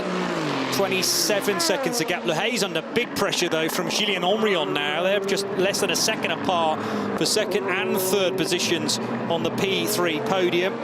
Dusty moment ahead of them. Hannafin just dropping back away a little for the moment here. And in fact, he's got a warning flag for track limits now. This is the battle for 2nd and 3rd, yeah. So Mathieu Le Hay and Julien Omrion. Le Hay has been racing LMP3s and LMP2s as well for a number of years. Julien Omrion is the new kid on the block, having won in the Ligier European Series, having then won in the Michelin Le Mans Cup with Virage, and now on into LMP3 in the ELMS. And this could be a great result for Julien Omrion, but Mathieu Le Hay he takes, you know, some distracting, some pressurising to force a mistake from him. Moment, by the way, Chanel Malaysia fending off Louis Delatraz, Panis Racing from AO by TF. Just keeping an eye on the pace behind them. They are being caught by the chasing trio, but I think the gap is just too large. This is our leader, 4 seconds the good, Charles Malaysia from Louis Delatraz. And that gap, so it's a warning flag, by the way, to Andrea Collarelli for the contact with car 57. It doesn't say which of the two contacts that was. Well, that to me is the bit where Caldarelli elbowed the 57 out onto the grass on the exit of Tosa, which rather suggests to me they haven't yet looked at that moment into the yellow flag zone for Cappietto being off the road. Not Cappietto. Yes, Cappietto at the top of the hill at Piritella. So I think that's going to be looked at yet, isn't it? And was the overtake legit or not? It looks to me as if potentially Hannafin's tyres have hit that cliff. However, Michelle Gatting having to utilise a set of tyres that have certainly done a 30-lap stint or so, although bear in mind that Rahel Fry stint was littered with a full course yellow and probably would have had the safety car in it as well. Don't count out at this stage the 4th place car, because just looking at the speed of Daniel Serra, and it is impressive. He is catching them at 2 seconds a lap right now. Okay. And he is 5 seconds back from the lead. Again, it probably needs to be much more measured pace from Michelle Gatting to make sure she's not asking too much of the tyre. Whereas to Daniel Serra, you reckon the Ferrari did change tyres. 137, he did full tyre change, I'm which sure. enables that car now to do the 143s with some consistency, maybe even dropping to the 142s on occasion. So yeah, 57, the Dayglow yellow car car. Here it is, having to make way for the 28 E-Deck Sport car of Joop van Aert, who slots through at Rivazza 1. So here's the point. He will lose a little bit of time here, but he can now follow those LMP2 cars at unreduced speed as they're having to deal with it. This is good moment for Daniel Serra. This next lap or so critical for his chances to be on the podium of this race. That was a slow one for Louis Delatraz in the number 14 car. It's a 137 last time through. That's the crash between the second and third place cars, and that's put the Henrion car. Julien Henrion off the road. So Mathieu Lehay and Henrion, well, they're still very close to one another. So this is a tense time for Michelle Gatting, as through come this battling pack of LMP2s. Still she retains that gap. Here comes Daniel Serra catching Lorcan Hannafin. And there's Hannafin in the pink and half pink, half blue Aston Martin, looking for the bright yellow car guy Ferrari. There. Valentin Hasclose just dropping away a little bit this time, or is he wary of that LMP2 car, the 77, that wants to get by at the next opportunity? Look at the gap now between the Aston in second and the Porsche in third. And in fact, the 77 of Bent Viscal, who went off in the gravel, remember, at Tosa not too long ago, but did rejoin. And that car can clear Michelle Gatting well before the two Rivazzas. It's 4.5 minutes. And if there was pace in the cars, you'd see, I think, the gap's changing at this stage. And I think Charles Malaysia has broken the resolve of the AITF car. Well, it was Delatraz doing a 137, I think, the lap before last, and that must have been traffic induced. And all of a sudden, a 3 and a bit second gap became 7, or 6.5 at least.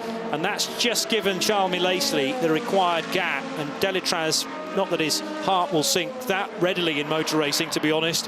He's always revved up to do well, but 6.5 seconds is surely too much of an ask. Here's the fight for second and third again in LMP3. Adam Ali's so grateful not to be involved with this, but will it be Mathieu Lehay or will it be Julien Henrion to finish second?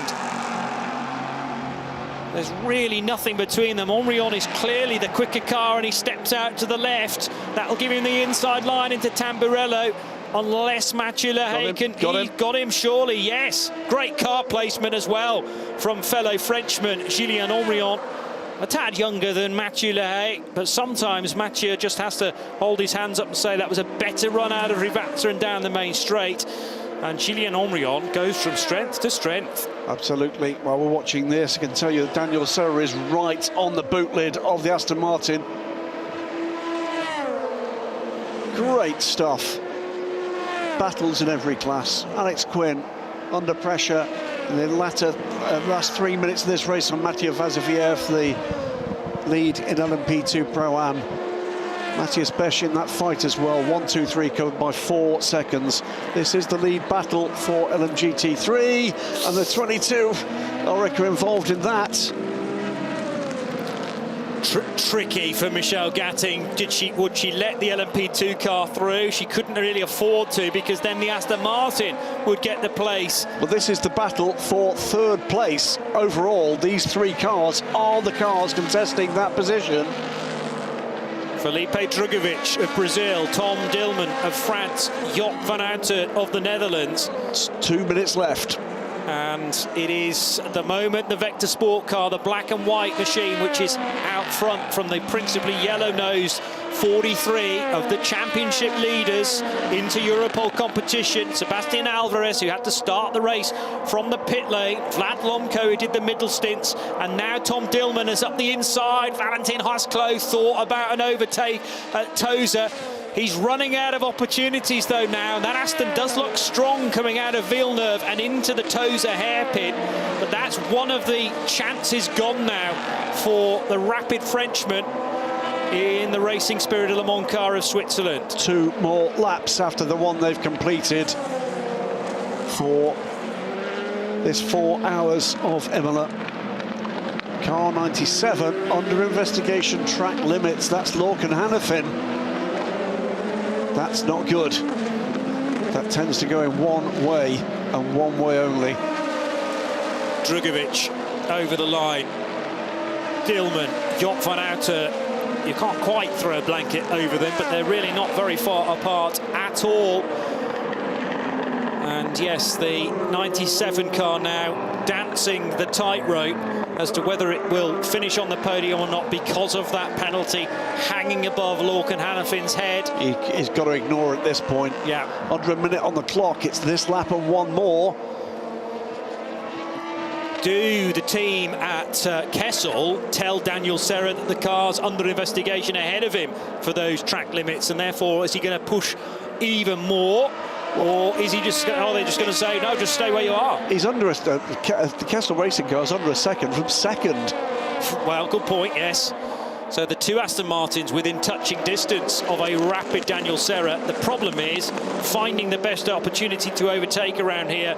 It is tricky in places, particularly in the heavy GT cars. There's the race leader, we'll remind you, Charmy Lacey on lap 132 currently. 6 seconds on the clock, 5, 4, but the finish line is there, so we'll go round again. Couple of seconds were left, in fact, for 65, but it'll be a further 4.9 kilometres. The gap back to Louis Delatraz, 9 seconds now, though, for... You would ask yourself, did they make an error there? Why did they not just blend out of the throttle and, and finish the race there and then? Maybe Charmy Lacey's having too much fun. I mean, he's on fairly... Oh, Serra is through. Serra's up to 3rd. Serra is past Lorcan Hannafin, up in 3rd place. OK, well, Lorcan's been told to tidy up his racing lines, and that has allowed... There he is, Daniel Serra, in the Day-Glow yellow, the highlighter yellow Ferrari through again. Bear in mind the GT3s, the LMGT3s, as that's the 88 car off the road. Side by side, this is for 3rd place.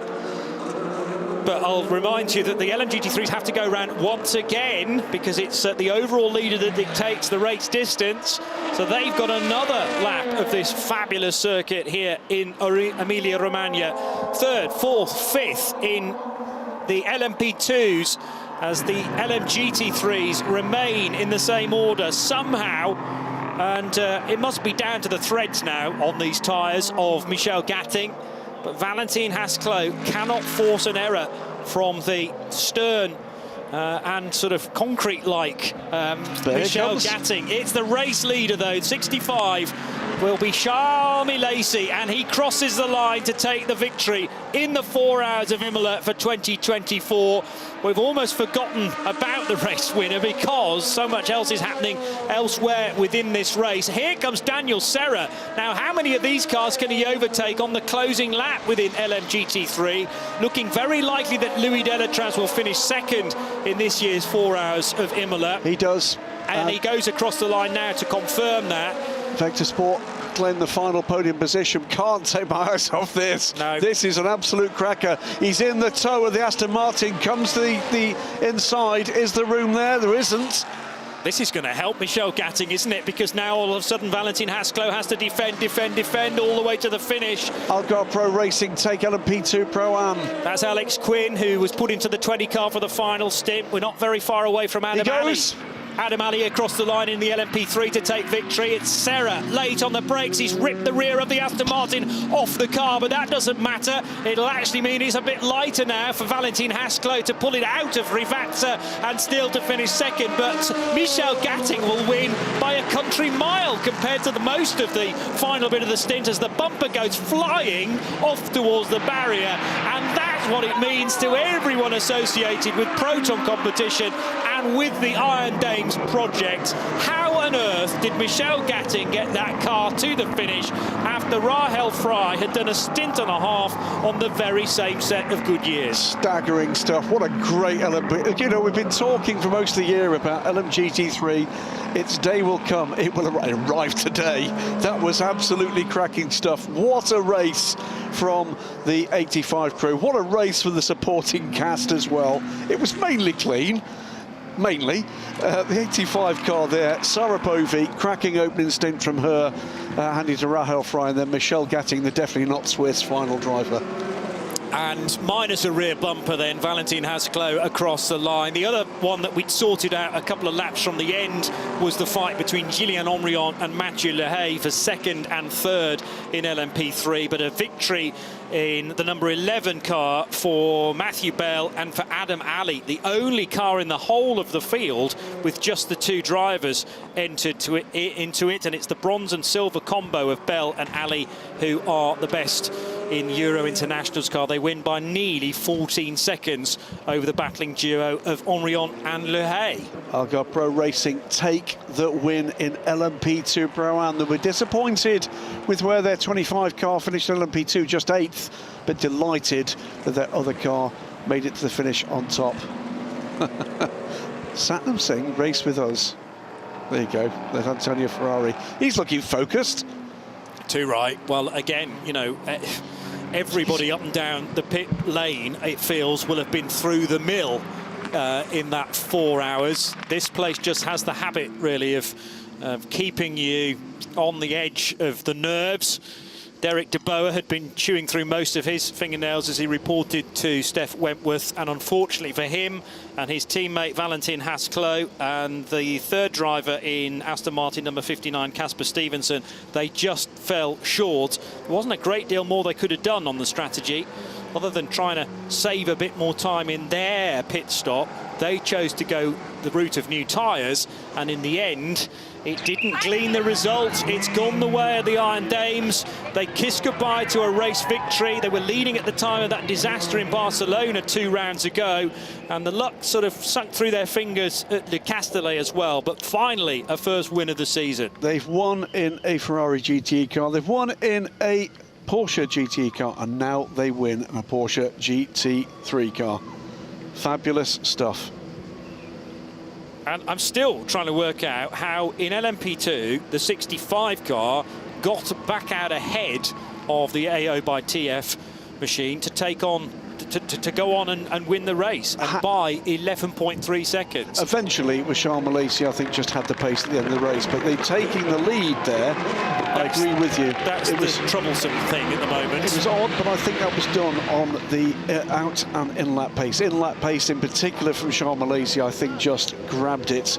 They turned the car around 2 seconds more quickly than AO by TF could on pit lane, and the in-lap pace from Charles Lacey was just enough to nail that down. And I think the nature of this circuit, when it is when you do hit a lap that's majorly traffic affected, it is horrendous, as in it can be 3 or 4 seconds slower, unlike the open expanses of Barcelona and Circuit Paul Ricard that we've already visited. I wouldn't be remotely surprised if that's what we heard from Rui Delatraz, but yeah. I just could not get a clean lap. Yeah, just at the crucial point when those good lap times were needed. So, the 65 Panis crew will start the debrief, and they'll say a big thanks to Charmy Lacey after his efforts yesterday in qualifying and now in the closing stages. Before we get into it, though, congratulations to Manuel Maldonado. By far the best stint I've seen that young man drive in his sports car career so far. Arthur Leclerc puts everybody under pressure. He lit the track up as well when he was in it, and all of a sudden we've got a corking trio there that could come away with something very, very special. Here, though, comes the 85 car, probably back in its hubs at this point. Yeah, there's not going to be a lot of meat on the bones there, but it's testament, isn't it, to how well Goodyear build a tyre for these particular cars, and I suppose if you treat them well in the early stints. I can accurately predict that they will get to the podium celebrations here. There'll be no excitement whatsoever from Iron Dames. They'll be very reserved. No excitement shown, no emotion shown ever. His tongue is firmly in his cheek here, folks. How long ago did we see a Panis Racing victory? They took their first win in LMP2 quite recently. And this is the number 11 U International car struggling at pit end to come down to the collecting area. But here comes the 85 car. I think it's 2021 since we last had a victory for Panis. And it was also in Italy, but that was at Monza, which was race 4 of the 6 that we had in 2021. They did have a great year where they got the car on the podium at Le Mans as well. It would have been the same year. There they come. Yep, quiet, reserved, understated. Sarah Bovey on one side, Rahel Fry on the other. She nearly got chucked out of the car there because she wasn't expecting Michelle Gatting to turn sharp left and sharp right. Pretty much like Valentina Haase-Klo then. Yeah, indeed, yes. Kept Rahel guessing, kept Valentine Haase-Klo guessing. And, yeah, that's the reaction. Apologies if you caught a tad. It's Danish. Yeah, it's fine. It's Danish language, indeed so, and definitely not Swiss. But, yeah, that restart between the 3 cars coming out of that full course yellow will live long in my memory, because Lorcan Hannafin was part of the party at the time as well. And it was a question of, you know, would they all arrive into Rivazza side by side? They very nearly did. And how on earth Michelle's got that car to the finish will keep us guessing long into the rest of this season. Back to the matter in hand for Panis Racing, though. Charmy Lacey's been a star this weekend, and now Steph Wentworth can chat to him. I am joined by Charmy Lacey, driver of the number 65 Panis Racing. Yesterday, you put it on pole, and today you took it over the finish line to record the first win for Panis Racing since 2021. It must feel amazing. Yeah, for sure. It's the same for me last win in 2021, so it feels good to be back on the top spot of the podium. Yeah, the car was amazing. The team gave us an incredible car since the test. So yeah, the race pace was great at the end. Also the strategy at the end was good. We got a bit screwed at some point with the safety car, but yeah, that's part of the race, and yeah, we managed to take it back. So that's nice for the team and for me. Brilliant. Enjoy the celebrations. Thank you so much. Thank you. Still only 23, Charmy Lacey of France, and very busy season. For instance, Daytona. He's raced in some other events just that one in IMSA, but ELMS, Le Mans 24, World Endurance Championship. If there's a long distance race taking place, generally Charmy Lacey is in the entry if there are prototypes involved. And that lap yesterday was absolutely superb, a 1:30.829 to be quicker than everybody else by just over a 10th and a third. Meanwhile, a chance to reflect on the last 4 hours. The latest edition of the 4 hours of Imola, live from Emilia-Romagna, has not disappointed. A terrific start initially from Manuel Maldonado, pushed all the way by Ryan Cullen into the first sequence of corners at the Tamburello chicane. Also, this was important to what might unfold in the LMGT3 category with Derek De Boer and Sarah Bovey. An early spin for John Falb into the gravel at Acqua Minerale. Then a mistake from Ryan Cullen, which left him scattering the stones at Rivazza and also back onto the asphalt as he rejoined. And sadly, the number 10 car, which had been having a good run up until that point, dropped back to 5th at the time. The challenge of this racetrack, particularly the various hard stops into the first chicane, into Tosa and down into Rivazza, posing a bit too much of a challenge for David Heinemeier Hansen, spinning around like a top and into the gravel, bringing out our first full course yellow. But there was then contact between the Formula Racing Ferrari and the DKR LMP3 car, putting Johnny Lawson in the gravel at Acqua Minerale. Cracking overtake from Sarah Bovey on Derek De Boer, moments before a full course yellow, but she got it done legally into the Gresini chicane. Then more cut and thrust action at the Acqua Minerale section with cars scattered left and right, but all just about staying on the straight and narrow. The number 20 car in the LMP2 Pro-Am division going strongly, but this was an unsavoury moment for poor Luc Chatin. Not in his usual car at Cool Racing. They'd moved him across from 47 to 37, and we think some sort of incident involving Belin Garcia just before the left-hander at turn 2. Both cars would go off into the gravel, but it's poor Luc Chatin who had all the damage on the nose of the number 37 Cool Racing car, and it would go no further. That would bring out the safety car and the full wave-by procedure, and when we were racing again, this provided a terrific final 90 minutes of the 4-hour race. A spin for Claudia Schiavone in the number 60 Proton competition. Porsche would send Matt Griffin off into the gravel at Rivazza as well.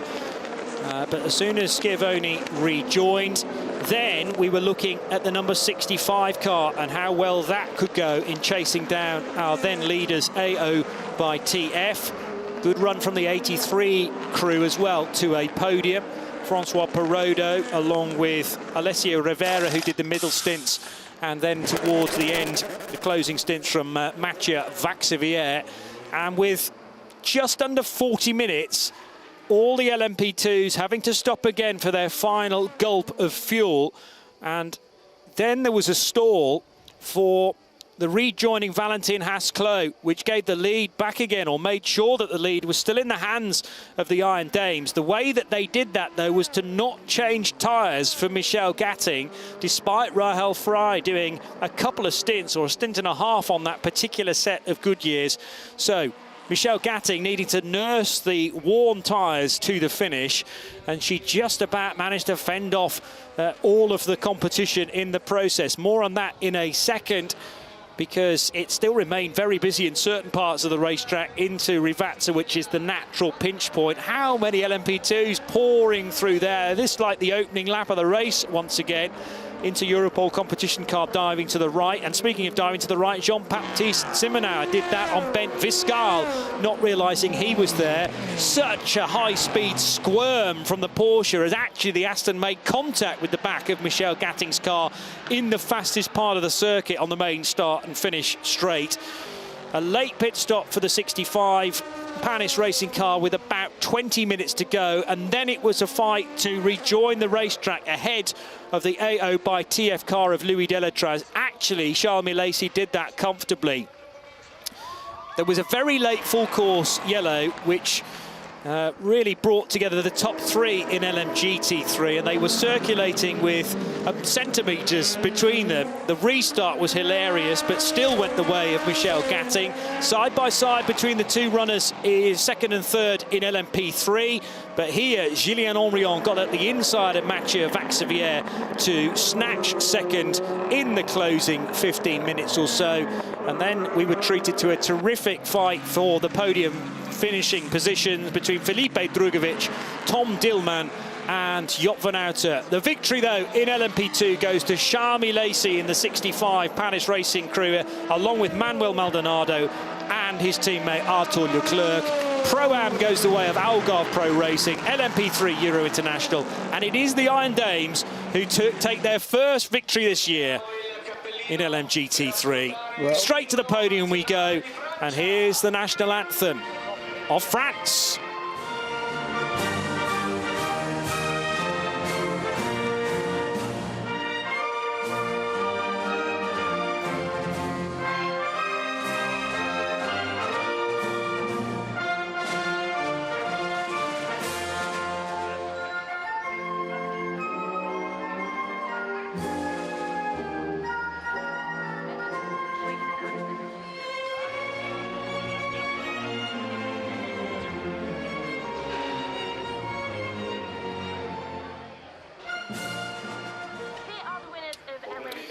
The French national anthem for Panis Racing, taking their first victory in 3 years, because the last time they were on the top step of the podium overall in the European Le Mans Series was here in Italy, but that was at Monza for round 4 of the 2021 championship.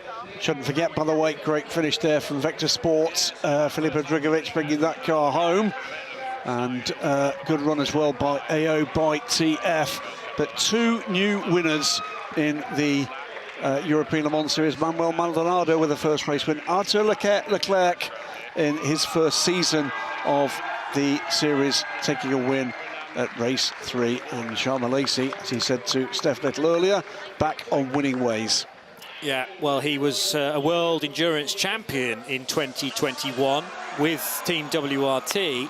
So he said that's his first victory, certainly at this level of motor racing, for 3 years. And 2021 was a very special year indeed. Could this be something of a, you know, the beginning of the points accumulation for Panis Racing towards a championship? There's still plenty of points on offer, 75 from just the races alone in the 3 events that still are to come. 133 laps completed around this 4.9 kilometre circuit for Panis Racing. Second to the AO by TF crew of Johnny Edgar, Louis Delatraz and Robert Kubica. They might be scratching their heads a little bit as to why they finished in second after such a strong position. But as you mentioned, Vector Sport with the best result so far for Ryan Cullen, Stefan Riquelme and Filipe Drugovich, ahead of the championship leaders coming into this race meeting, into Europole competition with their 43 car. LMP2 Pro-Am will be dealing with that podium in a moment or two. LMP3 for Euro International, hoping to hear from Adam Ali and Matthew Bell in due course, chatting to Steph. And a terrific victory for Iron Dames, for Michelle Gatting and Rahel Fry and Sarah Bovey. And the maximum 26 points it will be, won't it, after Sarah's terrific efforts yesterday. It's a 5-point advantage still for the 43 crew into Europole competition. So Sebastian Alvarez, Tom Dillman, Vlad Lumko lead by 5 points ahead of Arthur Leclerc, Milesi and Maldonado, today's winners. Let's go straight back to Steph, though, with more reaction from today's race. Alongside me, I have all 3 winners of the number 85 Iron Dames. Huge congratulations. It feels like this win has been such a long time coming. Yeah, absolutely. We have worked very hard for it. We were very close already this season, but finally we made it. We got the reward. Big thank you to the team. Today we're going to celebrate. And Michelle, let's just talk to you, because that was an incredible final stint. You know, those tyres were absolutely gone. You had so much pressure on you from the Aston Martins behind. Yeah, there's something with us and Aston Martin from last year as well. To be honest, yeah, it was. I really wanted that win for all of us, and it was a bit like in Bahrain last year. It was all or nothing. He made it difficult for me, I have to say, but also in Paul Ricard, I was the one stuck behind him, so now it was his turn, and it was a nice fight. Maybe a bit on the edge sometimes, but no, we did it today. Honestly, it was unexpected, so I'm just so happy for those 2 and the rest of the team. Really, it's for all of them. Very amazing. Off you go to the top step. Thank you. Thank you. Well, that's got to be quote of the day from Michelle. A bit on the edge at times. It was about 45 degrees to the direction of travel at full speed down the main straight at Imola, and still got to Tamburello at the right time. How about Sarah Bovey's reaction? That's how much it means. It's been a long time in the making for 2024 at least, but so many times they've had great results in the ELMS, so we knew they were capable of doing it. Just a matter of the stars aligning, and the Iron Dames are on the top step of the podium. Second to Racing Spirit of Le Mans, third to Kessel Racing. Here's the national anthem.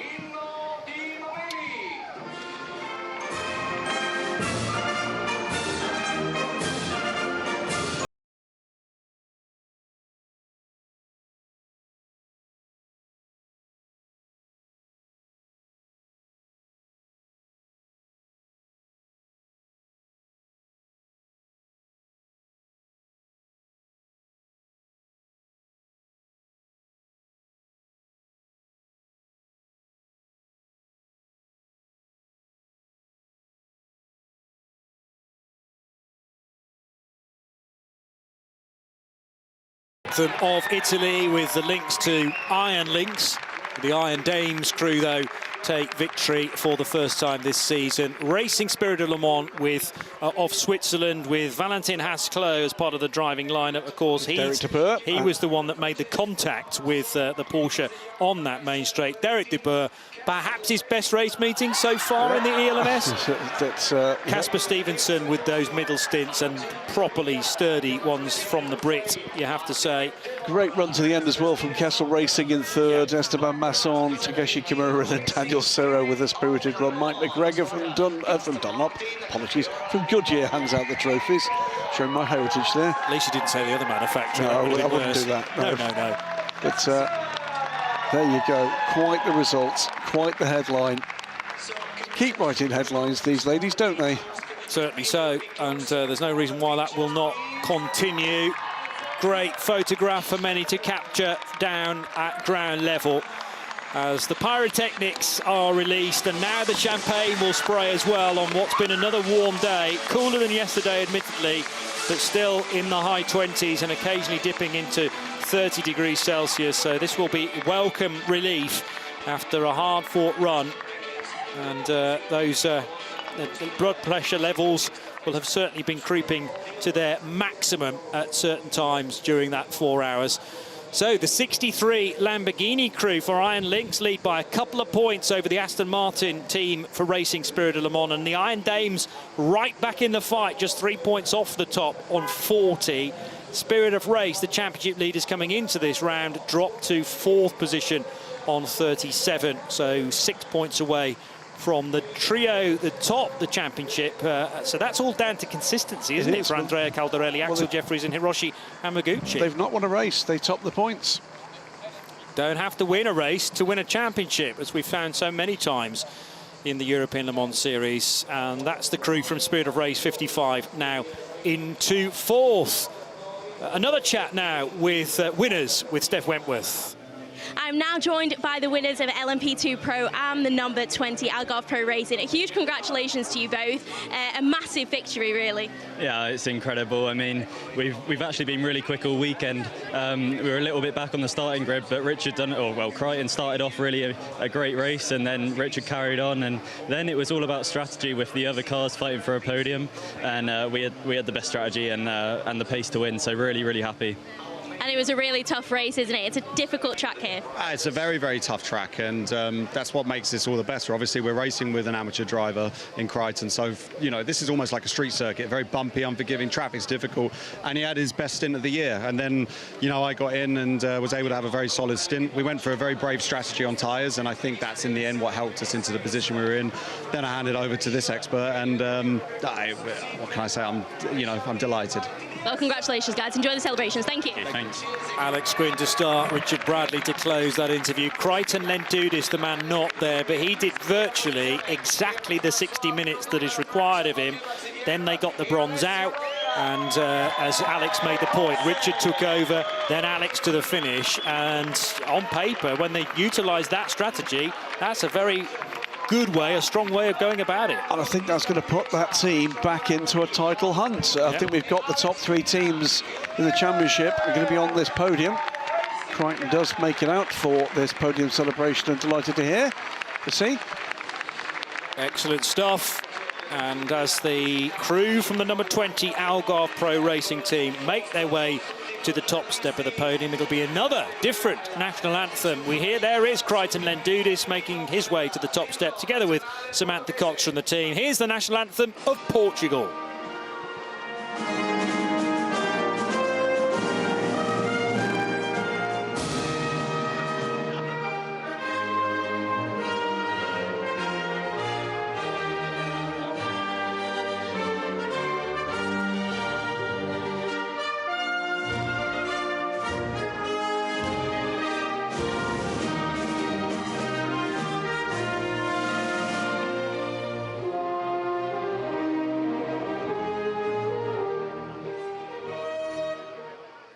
So car 20 winning LMP2 Pro-Am, second position and well placed in the championship. Francois Perrodo, Mathieu Vaxivière, Alessio Rivera will get the championship points in a moment or two, but I wouldn't be surprised to see them leading again as they did at the end of Barcelona. Third position for Richard Mille by TDS, for Rodrigo Sales, Matthias Besch, who completed the race, and Grégoire Sauzet of Switzerland, who did the middle stints.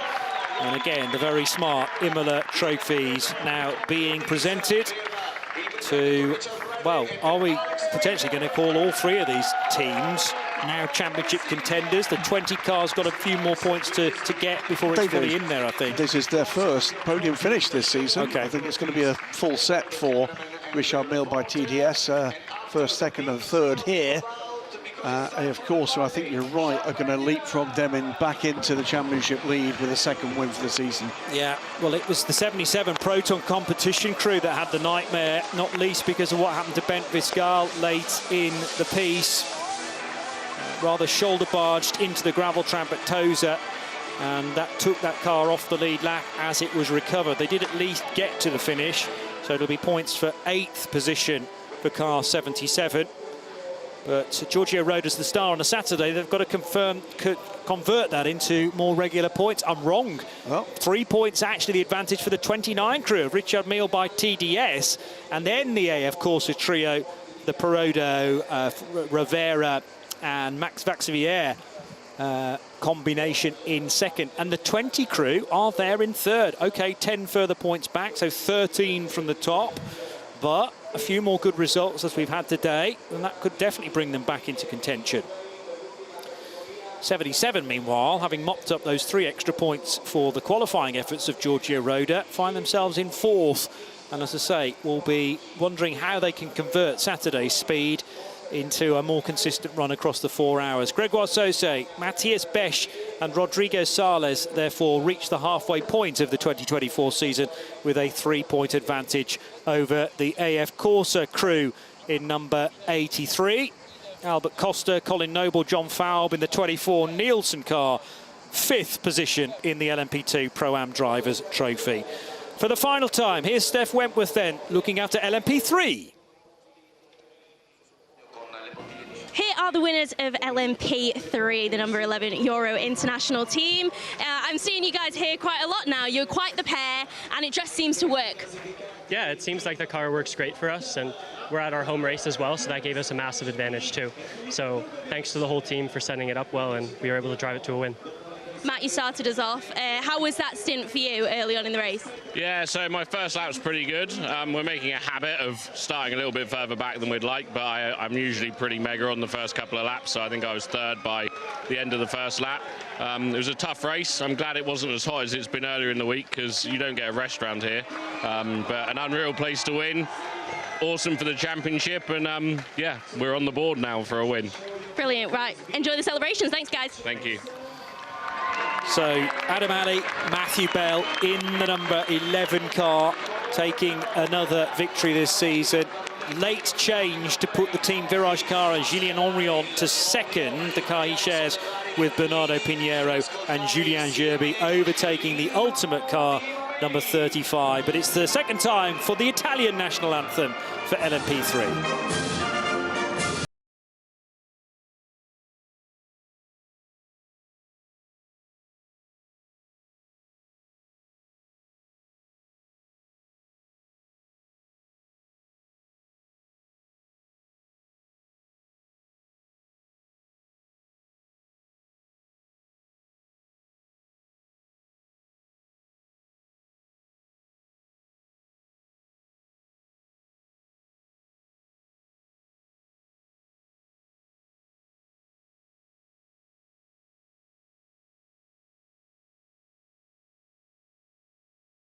Victorious again, Euro International, the only car in the field that attempts these 4-hour races with 2 drivers. And Steph Wentworth has just caught up with them, looking very calm, actually, after what would have been a firm fight. And as Matthew Richard Bell makes the point, they'd like to be further up in the order on a Saturday afternoon. The car was qualified in 2, 3, 4, 5, 6, something like 8th or 9th place. So I take the point there. But if you can continue to win races, even from that far back, what's the problem? Equal best result of the season for the Ultimate Crew. Scored 3rd place at Le Castellet. And a cracking result there for the Team Virage Crew. First at Barcelona, poor weekend at Le Castellet, but back on form here, back on the podium. I think this is going to be very close to the championship after the day. It might just be a single point, you know. In the favour of the 11 car, do we think? In favour of RLR. RLR you're going to go for. He did come home in 4th. We'll get decent points. Fireworks set off again, and here's confirmation. It's 2 points, and it's not RLR, it is the Euro International gang. So how many wins has the 11 car had now? None. 2? Oh, none? No. Is that the first win for Matthew Bell and Adam Alley? Okay. So we've got 3 points to the top 3. Yes. Cracker. So it's Alley and Bell on 52. Then Gaël Julien, Michael Jensen, Nick Adcock on 50, and a further point back, Julien Henry, Julien Gerby, Bernardo Pinheiro. Pinheiro's missed a round by the looks of things, so is not on the same points as his 2 co-pilots in that Virage number 8. Well, doesn't that set things up nicely for a 4th race of the year, which is a little under 2 months away, actually. So we've got to wait now to the end of August for an earlier than normal visit to Spa-Francorchamps, which will sort everybody out. What's the weather going to be like there, I wonder? Who knows? Towards the end of August, we would like to think we were still in summer, but the Ardennes Forest can deliver all manner of scenarios. So make sure you're around for round 4 of the European Le Mans Series. We are going to be back in Italy, just up the road from here in Mugello for race 5, don't forget. And then the traditional drama-filled season finale in Portimão. Thanks to Steph Wentworth, to Graham Goodwin, and from me, Johnny Palmer. We can get our breath back now. We'll see you in Spa.